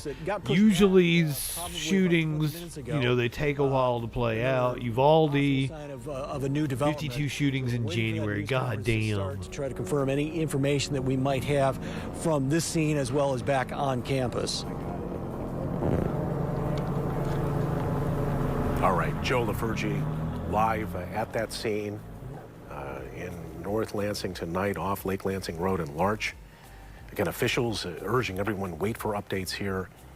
Don't jump to conclusions. Don't get some misinformation out there. As Joe alluded to, a lot of people texting, a lot of information out there. We just don't know for sure if this is over or not. Yeah, a lot of people very, of course, anxious for this to be over, anxious to hear what is happening. We see a small crowd is gathered out there. Again, yeah, you can't help but notice, just based on experience around crime scenes and the body language we're seeing from police and authorities, this does appear to be. What's up, Sin's Abyss? I don't know what you mean by that. That's kind of in the body language. Your language. The authorities that whatever has happened is over. Yeah, and you see the microphones there as we await a news conference for any more information about exactly what is happening. But again, confirmed 3 dead and 5 at I mean, you say the world, but this doesn't happen anywhere else in the world like this. Earlier today with 1 shooter. And campus announcing you get your one-off Christchurch shooting. You have to imagine that might be extended as more details of what's happened here unfold over the coming hours and days. What is it, like Norway had like 1? Again, more images. We're seeing these as you're seeing them. In a club where he like cruise killed again, 60, spread out all over 78, I don't even this remember is what it someone was. packing up his gear and getting ready to go. Well, so many different police. I don't know, Seth. A lot of we've exported a hell of a lot of corporate white fascist backlash. Michigan State University police throughout the evening, including the FBI. And then Britain's done its part as well. Tweeting out earlier, anybody with information, let us know. And they were. We were supposed to have a press conference with the police 4 minutes ago. I wouldn't doubt that they'd be a little late. They pushed it back 20 minutes. I'm sure they're encouraging. Something has happened. Check their surveillance video to find out exactly what is happening. And to try to put yourself in the place of those students who, in the confusion, not knowing what's going on, you know, any noise that you hear, any loud bang, any person outside the door or the window, all of that becomes amplified. And that was like you can best see it in Israel. We covered it earlier that now Israeli citizens are coming forward and saying we don't want to live in this fascist country. Campus and the East Lansing area. We're worried about democracy going forward. Very chaotic. Yeah, it sure did. Let's get to Amanda Porter now, who is live for us inside the briefing room. Amanda.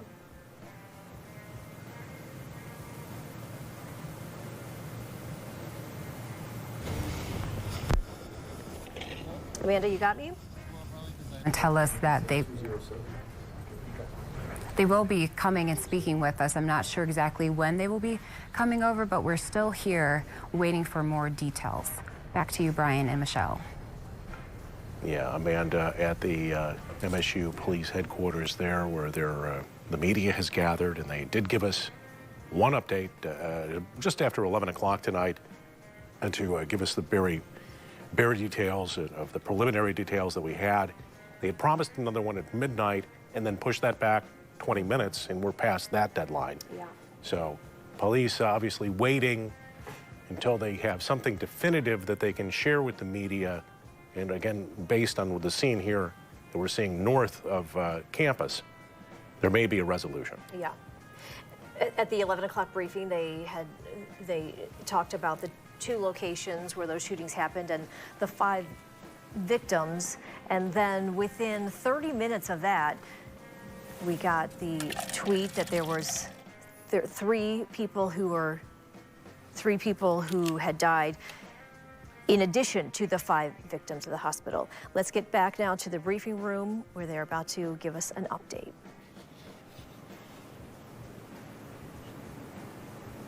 So press conference starting. What are you guys thinking? Going with suicide. We're going to go ahead and get started. Good afternoon, or good evening, excuse me. I'm Marlon Lynch, Vice President for Public Safety, Chief of Police here at Michigan State University. Tragic series of events that have occurred here this evening. We've had a tremendous amount of support from our community, to include our law enforcement partners who are here with me at the moment as well. Standing at the far right, we have Ingham County Prosecutor John Duane. Next to him, we have Sheriff Scott Wigglesworth, Special Agent in charge of FBI. They even brought in Al Gore. And you've already met. This must be big. Chris Rosman. Wanted to thank you for coming to share us as we update our community in regards to tonight's events. We will get directly to the most recent update with that, and then we'll have comment and questions.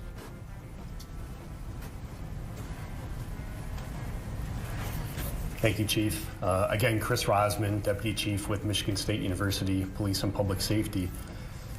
So we start tonight by sharing an important update, and that update is the suspect in this incident was located outside of the MSU campus, and it does appear that that suspect has died from a self-inflicted gunshot wound. It is confirmed that he is deceased. Confirmed deceased. A nightmare that we are living tonight. Apparently by suicide. We have remained laser focused on the safety of our campus, our students, and the surrounding community. We are relieved to no longer have an active threat on campus, while we realize that there is so much healing that will need to take place after this. Again, to reiterate the update, there is no longer a threat to campus. We believe there to only be one shooter in this incident, and there is no longer a need to shelter in place on campus. There is no longer a threat on campus.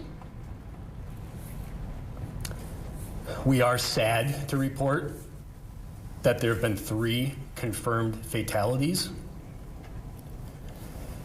This is in addition to the 5 victims who were injured and transported to the hospital. Some of those 5 victims still have life-threatening injuries.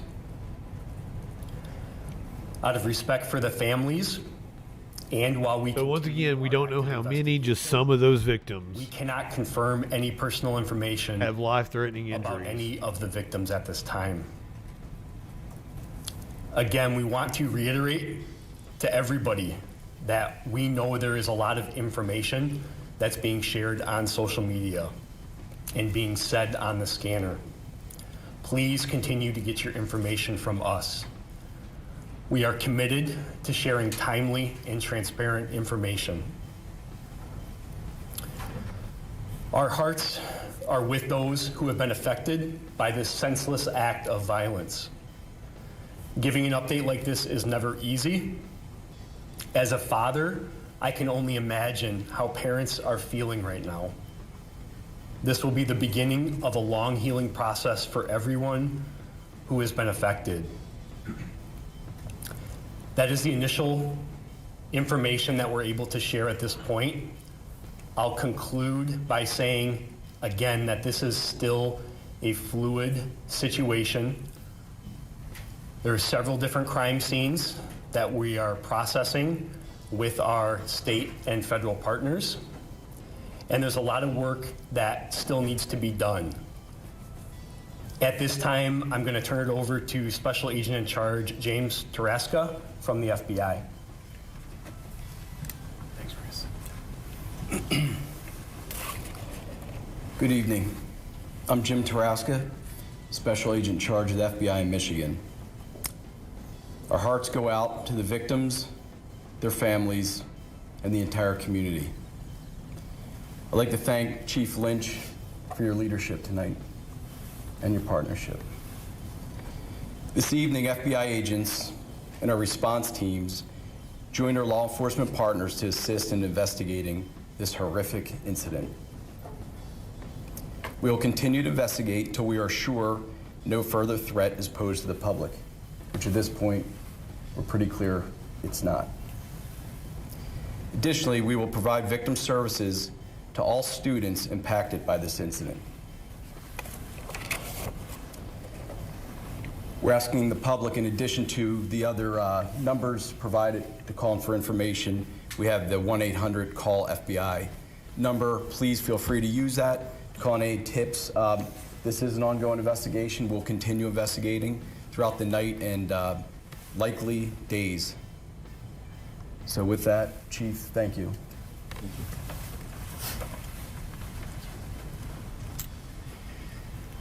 In addition to the FBI tip line, we have countless investigators from not only the MSU, Police and Public Safety, but our local, county, state, and federal partners assisting us with this investigation, and there still is a lot to do. I'm going to provide another 800 number and email address for anybody that may have any information that will help our investigators as we put the pieces together for this incident. That phone number, and we'll also share it on our social media, is 844-99-MSUPD. Again, 844-99-MSUPD. And our tip line is tips, T-I-P-S, at police.msu.edu. Our investigators will continue to work tonight and around the clock to process the crime scenes and start to put the pieces together to try to understand what happened here tonight. At this time, we will open it up for a couple questions. I just want to say, please understand that we are sharing information as quick as we can. There's a lot that we don't know at this point. This is still dynamic, it's still fluid, and we will do our best to answer your questions. I'll start right here in the front. Is the suspect a faculty member, a student? What can you tell us about him? So we are unsure of any affiliation that the suspect had to the university. Our investigators and officers are still working to determine his identity. Once his identity is determined, we will then look to what connection he may have had to our community here, but at this time, that's still part of our investigation. Just to follow up along the same lines, are the victims in this instance students? So we continue to work to identify the victims in this case out of respect for their families. As we work through the process, we are not going to identify or confirm if any of the victims at this point are MSU students. That is something that we are quickly working to determine, and that will be a priority for us. In the back. Can you describe if they're men or women for the victims? I actually don't have that information. All we can confirm at this point is 3 fatalities at the scene on campus and 5 victims that were transported. That is all the information that we have. However, we will work to determine the specific identity of those victims and their affiliation to campus, if any. Over here. Were the shootings limited to the Union and Berkey? And then also, there were reports that the suspect was found with a backpack with magazines and another gun. Are you able to say if that's the case? So the first question was the location of the shootings. We can confirm that the first shooting occurred at Berkey Hall, and the second subsequent shooting occurred at the MSU Union, which is adjacent to Berkey Hall. Victims were located at both of those locations. There were no other scenes, or a shooting did not take place at any other location. There were erroneous reports that there were additional shooting scenes, and that is not true. The question about what the suspect had in his possession when he was contacted, I cannot confirm that right now. We did release some pictures of the suspect. I cannot confirm if he was possessing a bag at that time. Go over here. Do we know what type of gun was used? We do not at this point. We do not have that information. That will be part of this investigation in terms of what type of weapon was used. We do not have that information at this time. Our investigators are working. That's part of the investigation that we're putting the pieces together right now. Go over here. Do you have any information about what the motive was for this? We have absolutely no information right now on what the motive is, and I can't even begin to imagine what that motive would be. That will obviously be part of our investigation. I know that that is going to be a question that lingers on everybody's mind. We will do our best to determine that, but at this time we have no idea. How many law enforcement officers, agents assisted you in this entire incident? The initial response to the initial shooting was overwhelming. Every one of our law enforcement partners in Ingham County responded to the scene, and additional counties in this area showed up along with our federal partners. I'm comfortable saying in the hundreds. We had hundreds of law enforcement officers from university, local, county, state, and federal from the mid-Michigan area that descended on campus today in a coordinated effort to resolve this incident and secure our campus. In the back, News 6. Do you know where the MSU president is, and do you know why we haven't heard from her? I don't have that information right now. My understanding is that she is returning to campus and has been briefed on this incident, and I can only imagine what she's feeling at this point. Our focus... I wouldn't expect the president of the university to be there at the press briefing. And the public safety operations at hand. And we have briefed... I'm sure they'll issue a statement tomorrow. But our executive leadership team every step of the way. In addition to that, we activated our emergency operations center and put our plans in place that we have planned for an incident similar to this. We initiated those plans, and part of the reason that it was as smooth on our end as it was in this tragic situation was because of the pre-planning, the emergency plans, and the training that we do countywide for responding. We've been covering this manhunt in the back. Lansing, Michigan. Fatalities and injuries there were at each shooting location, and how many people were at those locations when the shooting started? Sure. The question was how many victims were at each shooting scene. I unfortunately do not have that information. Out of an abundance of transparency, I can share that 2 of the fatalities were at Berkey Hall and 1 was at the MSU Union. The other 5 victims, I don't have the specific locations where they were. We also don't have... At least a couple of them have life-threatening injuries. Students or people were in those buildings when the shooting occurred. I do know that there were students in those buildings. I don't have a specific number. I want to commend the students and our community on how they reacted when we sent out our emergency messaging, instructing people to shelter in place, to run, hide, fight. Our community listened, and that's why a lot of folks in those buildings were able to escape, is because of following our instructions.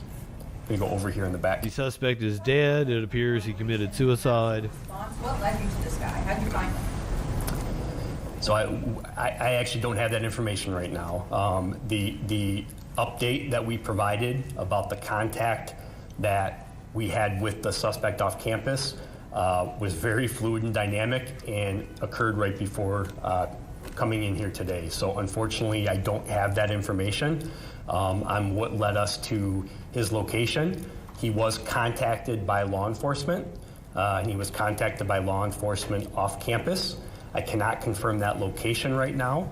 That scene is also being treated as a crime scene and is being investigated as we speak. We may have additional information to share relating to that in the future. Tell you what, over here, go ahead. The 5 victims, are all of them still in critical condition? Are some in stable condition? What's the range of their condition right now? So we do not have a current update on the 5 victims that are at the hospital. I am aware that they experienced life-threatening injuries. We hope to have an update from the hospital, and I think at future briefings we will have a representative from the hospital here that may be able to share additional... What you smoking on, Hiradante? Hiradante? Sir. Yeah, thank you. The shooting victims in Berkey, were they all in one location, such as a particular classroom? So I don't have that information right now. That will be part of our investigation in terms of where the victims were located within the building. We don't have that information available. Oh yeah, drinking weed. Buy one up, tip one back. To close campus beyond the 48 hours. So at this point, we are declaring that campus will be closed for 48 hours. That is the current status right now. That is subject to change as we evaluate our response to this incident, keeping the victims and the students of our community who have been impacted by this tragedy at the forefront. If we need to, it all started that we will about an hour or 4.5 hours ago to make those determinations right now. Sir, can you confirm that the suspect in the photos is the same person that was found dead? I can confirm that the photograph that we pushed out immediately as part of our transparent information sharing is the same suspect that was found deceased, yes. Fuzzy face, good evening. Sir. Just so I'm clear, can parents come to the campus now to pick up their students, and can students leave? Okay. Yeah, so we have lifted the shelter in place. That communication was sent out during this conference.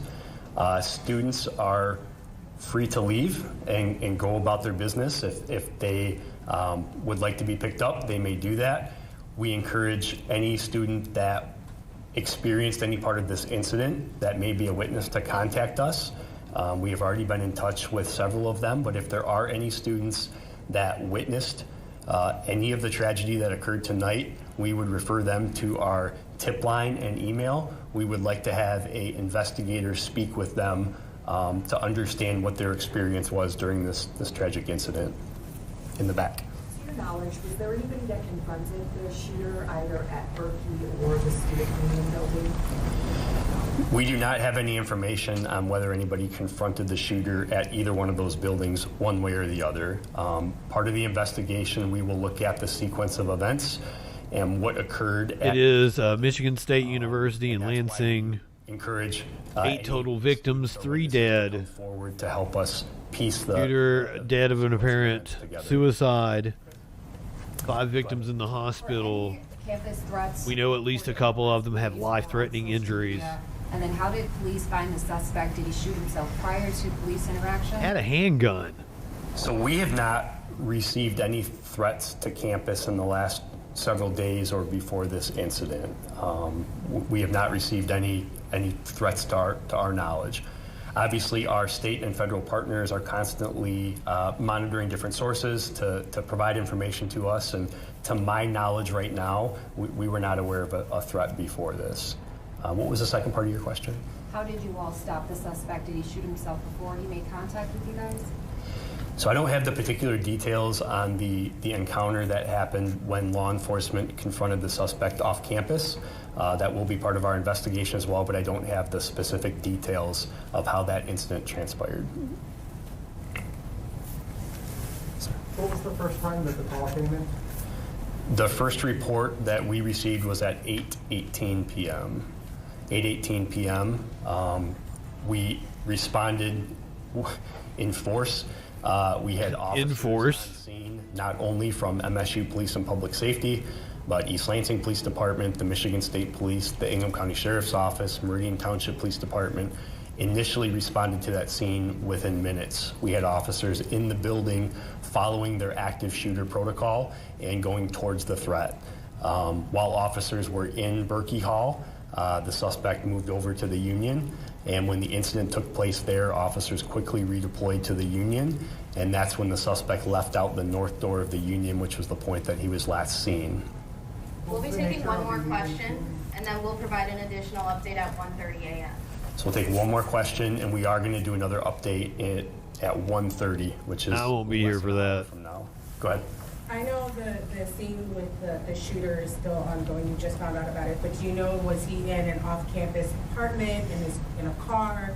What was the location on which you... I'll let the local news station, Wood 8, run it down. That specific location where it occurred. I can give you another doggy video. It wasn't directly near campus at all. It was in an off-campus location. Because that scene is still active as well, we're not going to disclose that particular location right now. So again, we really do appreciate everyone. Go ahead. Yeah. I'm going to turn it back over to the Vice President, Chief. I just wanted to end it with this particular comment. We can't describe and appreciate the response that we have from our partners in our community. The number of police officers, emergency medical service, fire departments that showed up literally within minutes to support this effort, it's completely overwhelming with that. If you were on campus at the time, you saw it with that. They're still there, still clearing buildings. It's a very methodical process. We had the numbers to do it, and it's only because of the relationships that we have here locally and the ability to train and partner constantly, and the communication is always there. It's a situation that when one department receives the call, everybody does with that. We're extremely grateful for our relationships. It would not have been as thorough and as expedient and as efficient that it has been to this point without those partnerships. I just wanted to take a moment to thank our partners with that, as well as our community for being responsive to the messaging that was sent to them this evening. Thank you, and we'll see you at 1:30.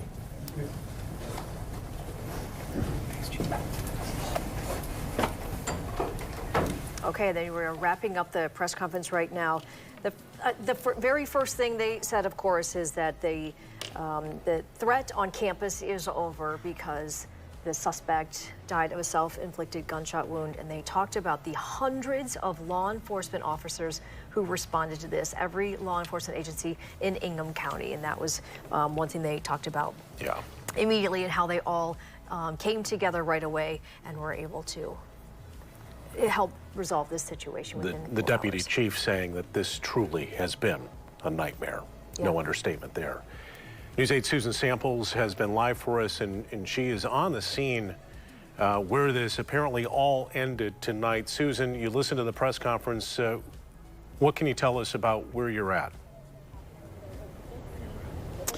As you said, this is where the manhunt ended, and police are, of course, still on scene here. We are 5 miles northwest of Berkey Hall, where these terrible events began unfolding tonight. So nearly 4 hours after it began, this is where police confronted the shooter, who then, as you heard from the news conference, shot and killed himself, according to MSU police.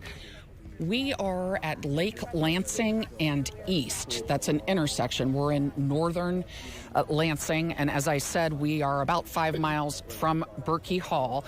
When we arrived here at midnight, we thought we saw a tarp potentially covering a figure on the sidewalk, but we were in no position to be reporting that at the time. We had to wait until MSU confirmed what we thought we saw. What do you mean Maud got you? Now done saying that this God, you people are so sensitive. apparently shot You wanna himself. come in here and and as be you a dick. see, officers still on the scene, and I'm sure that will be the case for Working. some time now. As far as I know, the body Timed is you out still for there, and at 66 some point, seconds. One of the cruisers did pull in. Why you got to be so everyone's view of that, understandably so. So sensitive? So as you said, this is where everything ended. We were at Sparrow Hospital. We saw a cruiser fly by. And then moments later, we got the word to get to Lake Lansing and Larch. Fair enough, Mergen. He probably deserved it. Around midnight, and could tell that this was obviously a very important and major development going on here, but we're waiting for confirmation from MSU. But relieved to report that this Shot himself on the sidewalk. Is over at this point, at least this portion of this developing event, which we'll of course be looking at in the days to come. And as police, I'm sure we'll be looking at how they've handled this, which MSU campus police seems to have been on top of this, reporting, being transparent. What a wild incident. They're saying, but getting that information out just as soon as they can. But again, we are 5 miles northwest of where this all started at Berkey Hall, and this is where apparently the shooter shot and killed himself when confronted by police, and he ended up deceased on a sidewalk here in North Lansing. That's what we have for you right now from this scene. We'll send it back to you. Brian, Michelle? Okay, Susan Samples with some revealing details there on scene where the suspect was confronted by police and then apparently shot himself on foot on the sidewalk. No idea of a motive at the moment. Yeah, you were 5 miles away from campus. You really fucked with me there, Monica. I'm like, what? Maybe an hour and a half, 45 to 2 hours to walk. We don't know if he had any connection to the campus, if he was a student there. To Amanda Porter, who's just inside listening to the news conference as police discuss the latest events He there. has possibly only been dead less than an hour. Yes, as you guys know, the suspect was located off the MSU campus.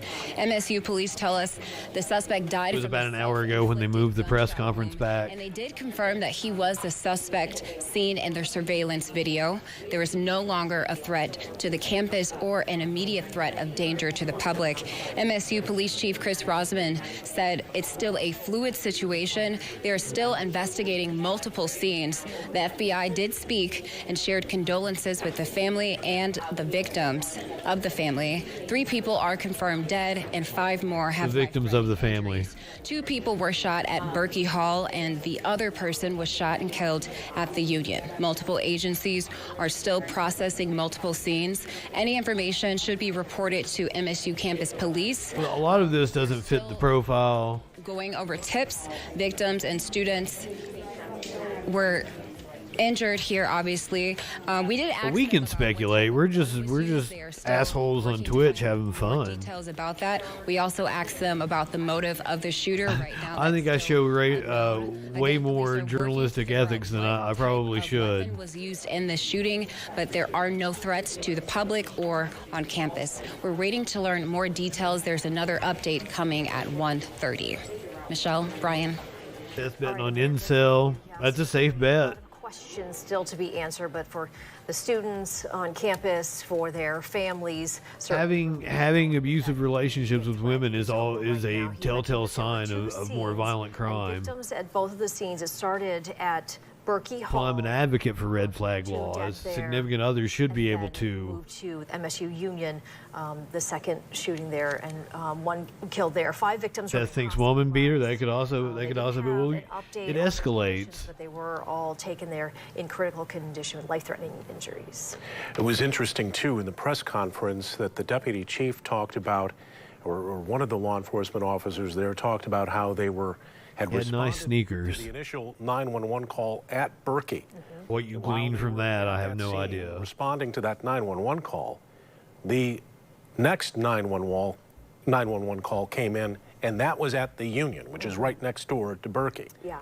Right then they realized that this was something much bigger, and as it was pointed out in that press conference, the deputy chief crediting the quick and overwhelming response as authorities descended on campus, which may have shooed this guy away. Yes. As the police were descending on that scene, that's when he appeared to leave on foot to the north and head off of campus. Yeah.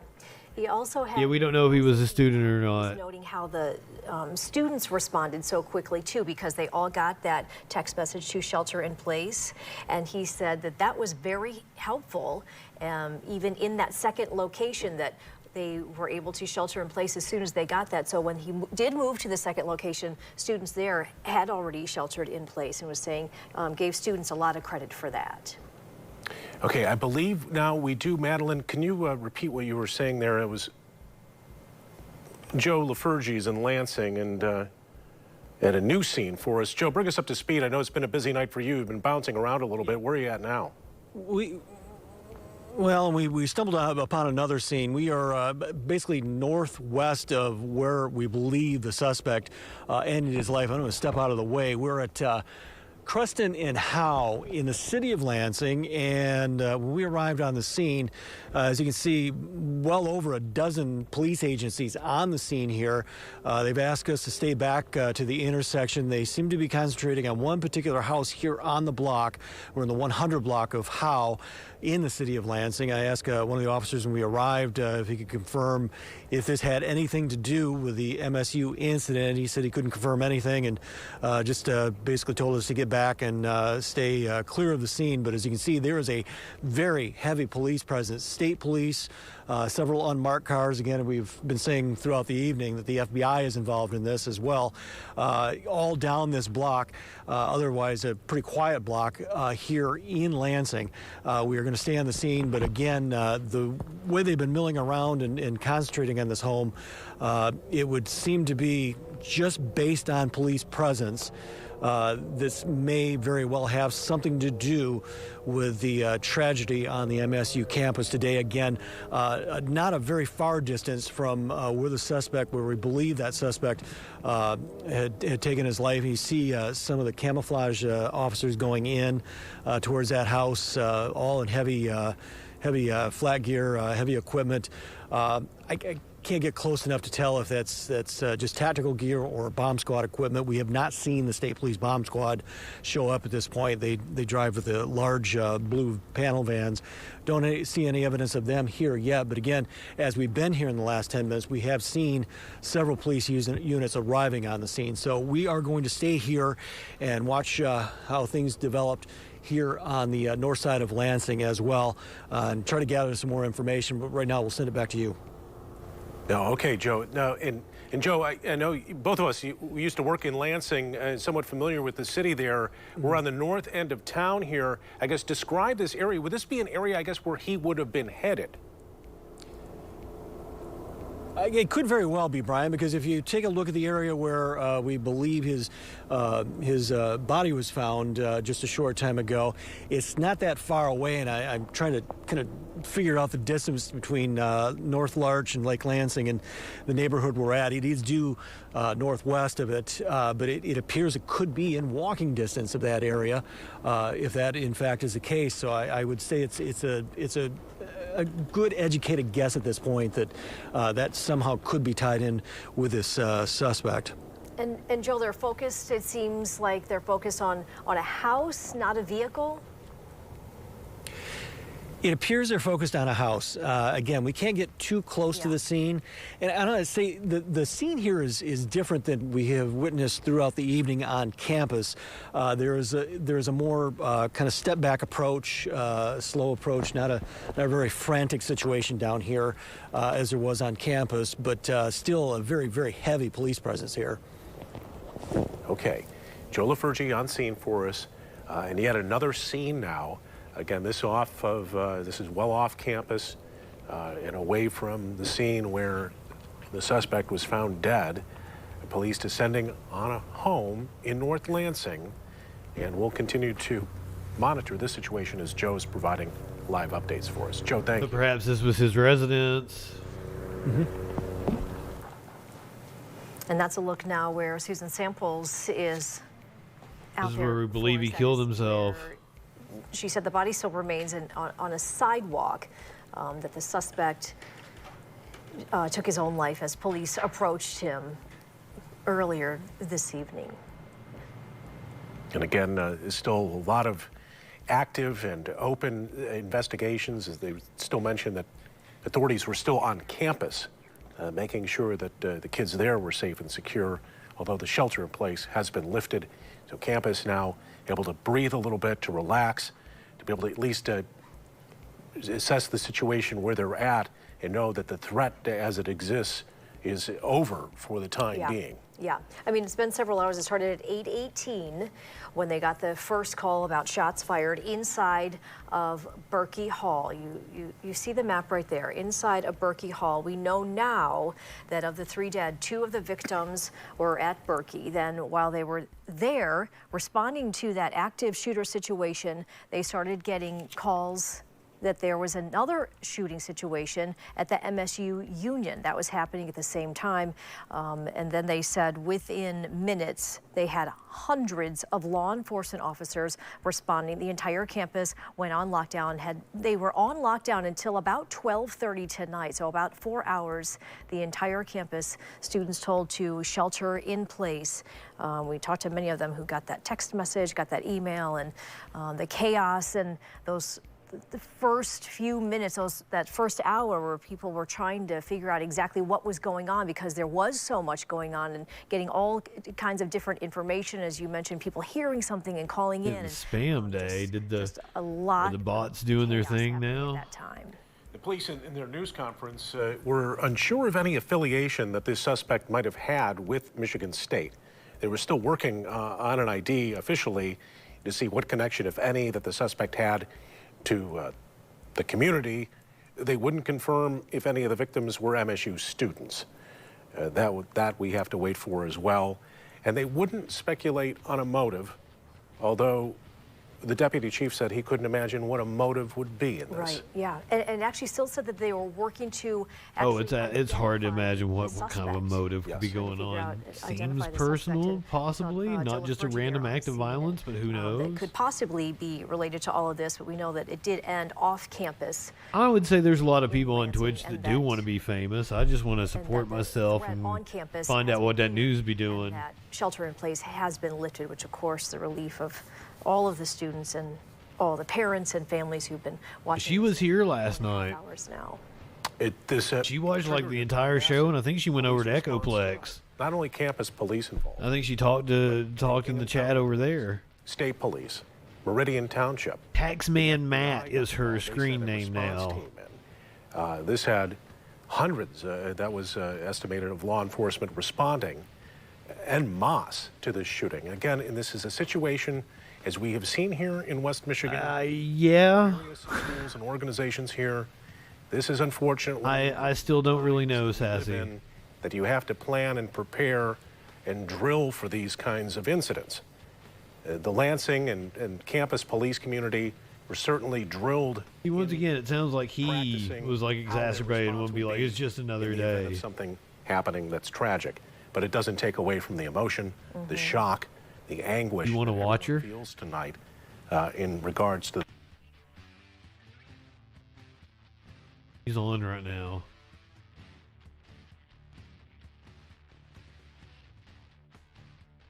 Stressed? Anxious? Your vaping nicotine can...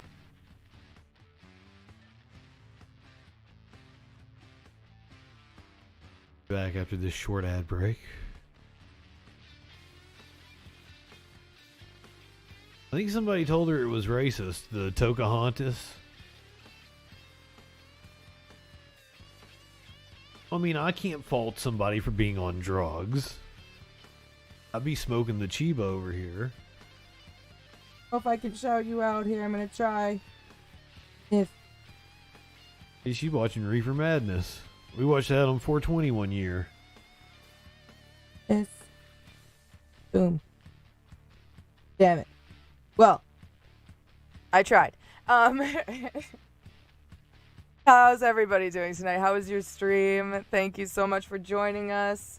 Going over the Reefer Madness out here that we are still dealing with from 1936, war on drugs. Are we still dealing with that? I mean, maybe the aftermath. Possibly being a little too critical.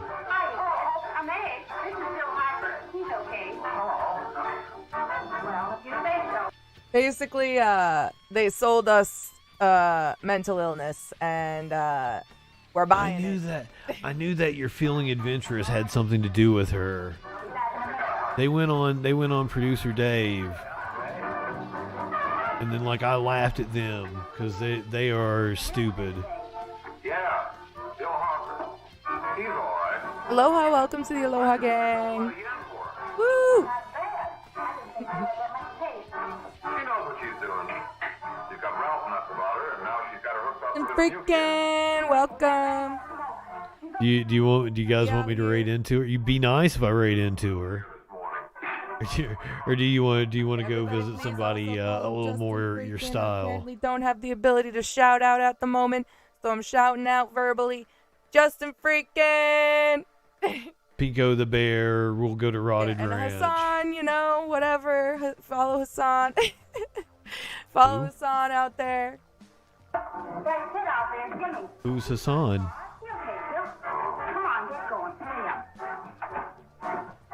I like working on your resume, Sassy. I'm gonna go back to trying to find housing, possibly. 777 followers, baby. 777 followers. Congrats. Okay. I'm following. Oh, I'm not on me over here. Oh, you guys an animal video though. Especially after tonight's show, which was just a horrendous story after, which it is every night. Here's Puppy Bus again. Never get enough Puppy Bus. Well, good morning.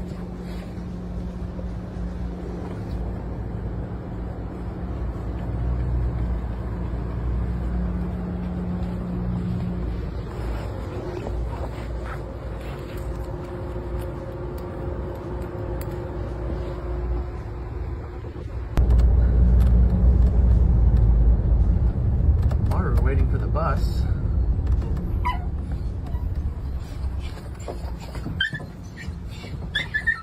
Good morning, Amaru. Amaru. Hey, you're not buckled in. Good morning, Bama.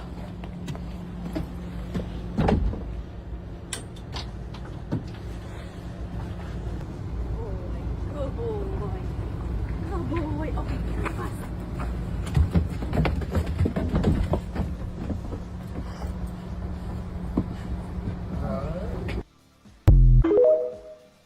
Love this video so much. Good morning, Jake. Well, good morning.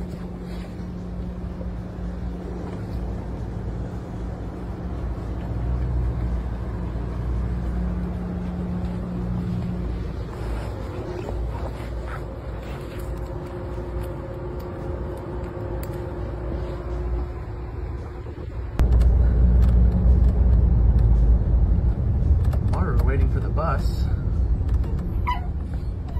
Good luck, Sassy.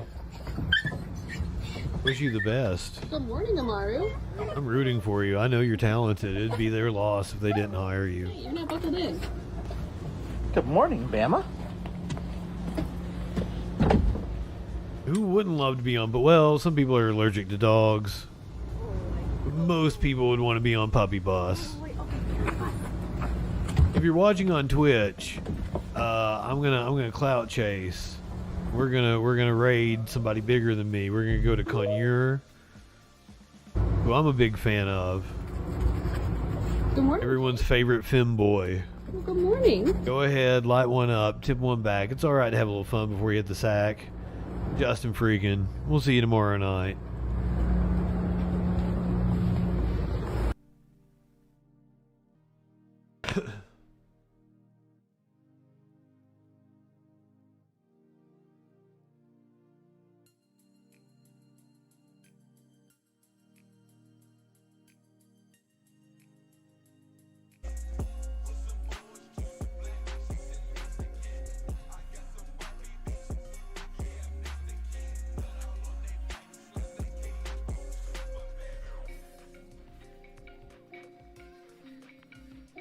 Thank you very much for the raid, JustinFREAKIN. I hope you had a good one. We're currently looking at the Astro Boy boots. When the pants are covering, it looks like the shoes from the Herb Sims in the city. True, it does. But yeah, I had this take before I saw the video we just watched. But they are a goofy-ass shoe, so you have to lean into that. You can't just slap these shoes on any old outfit. These are the kinds of shoes that you have to build an outfit around.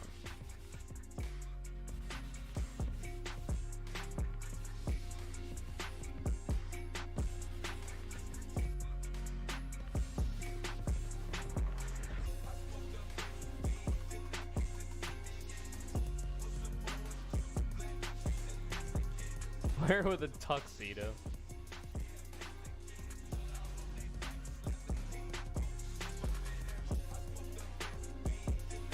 This fit goes hard.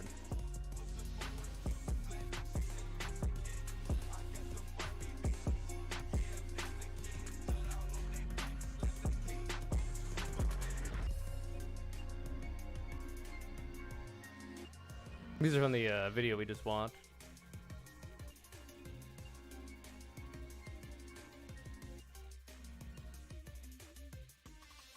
He's doing the uwu bottom stance here.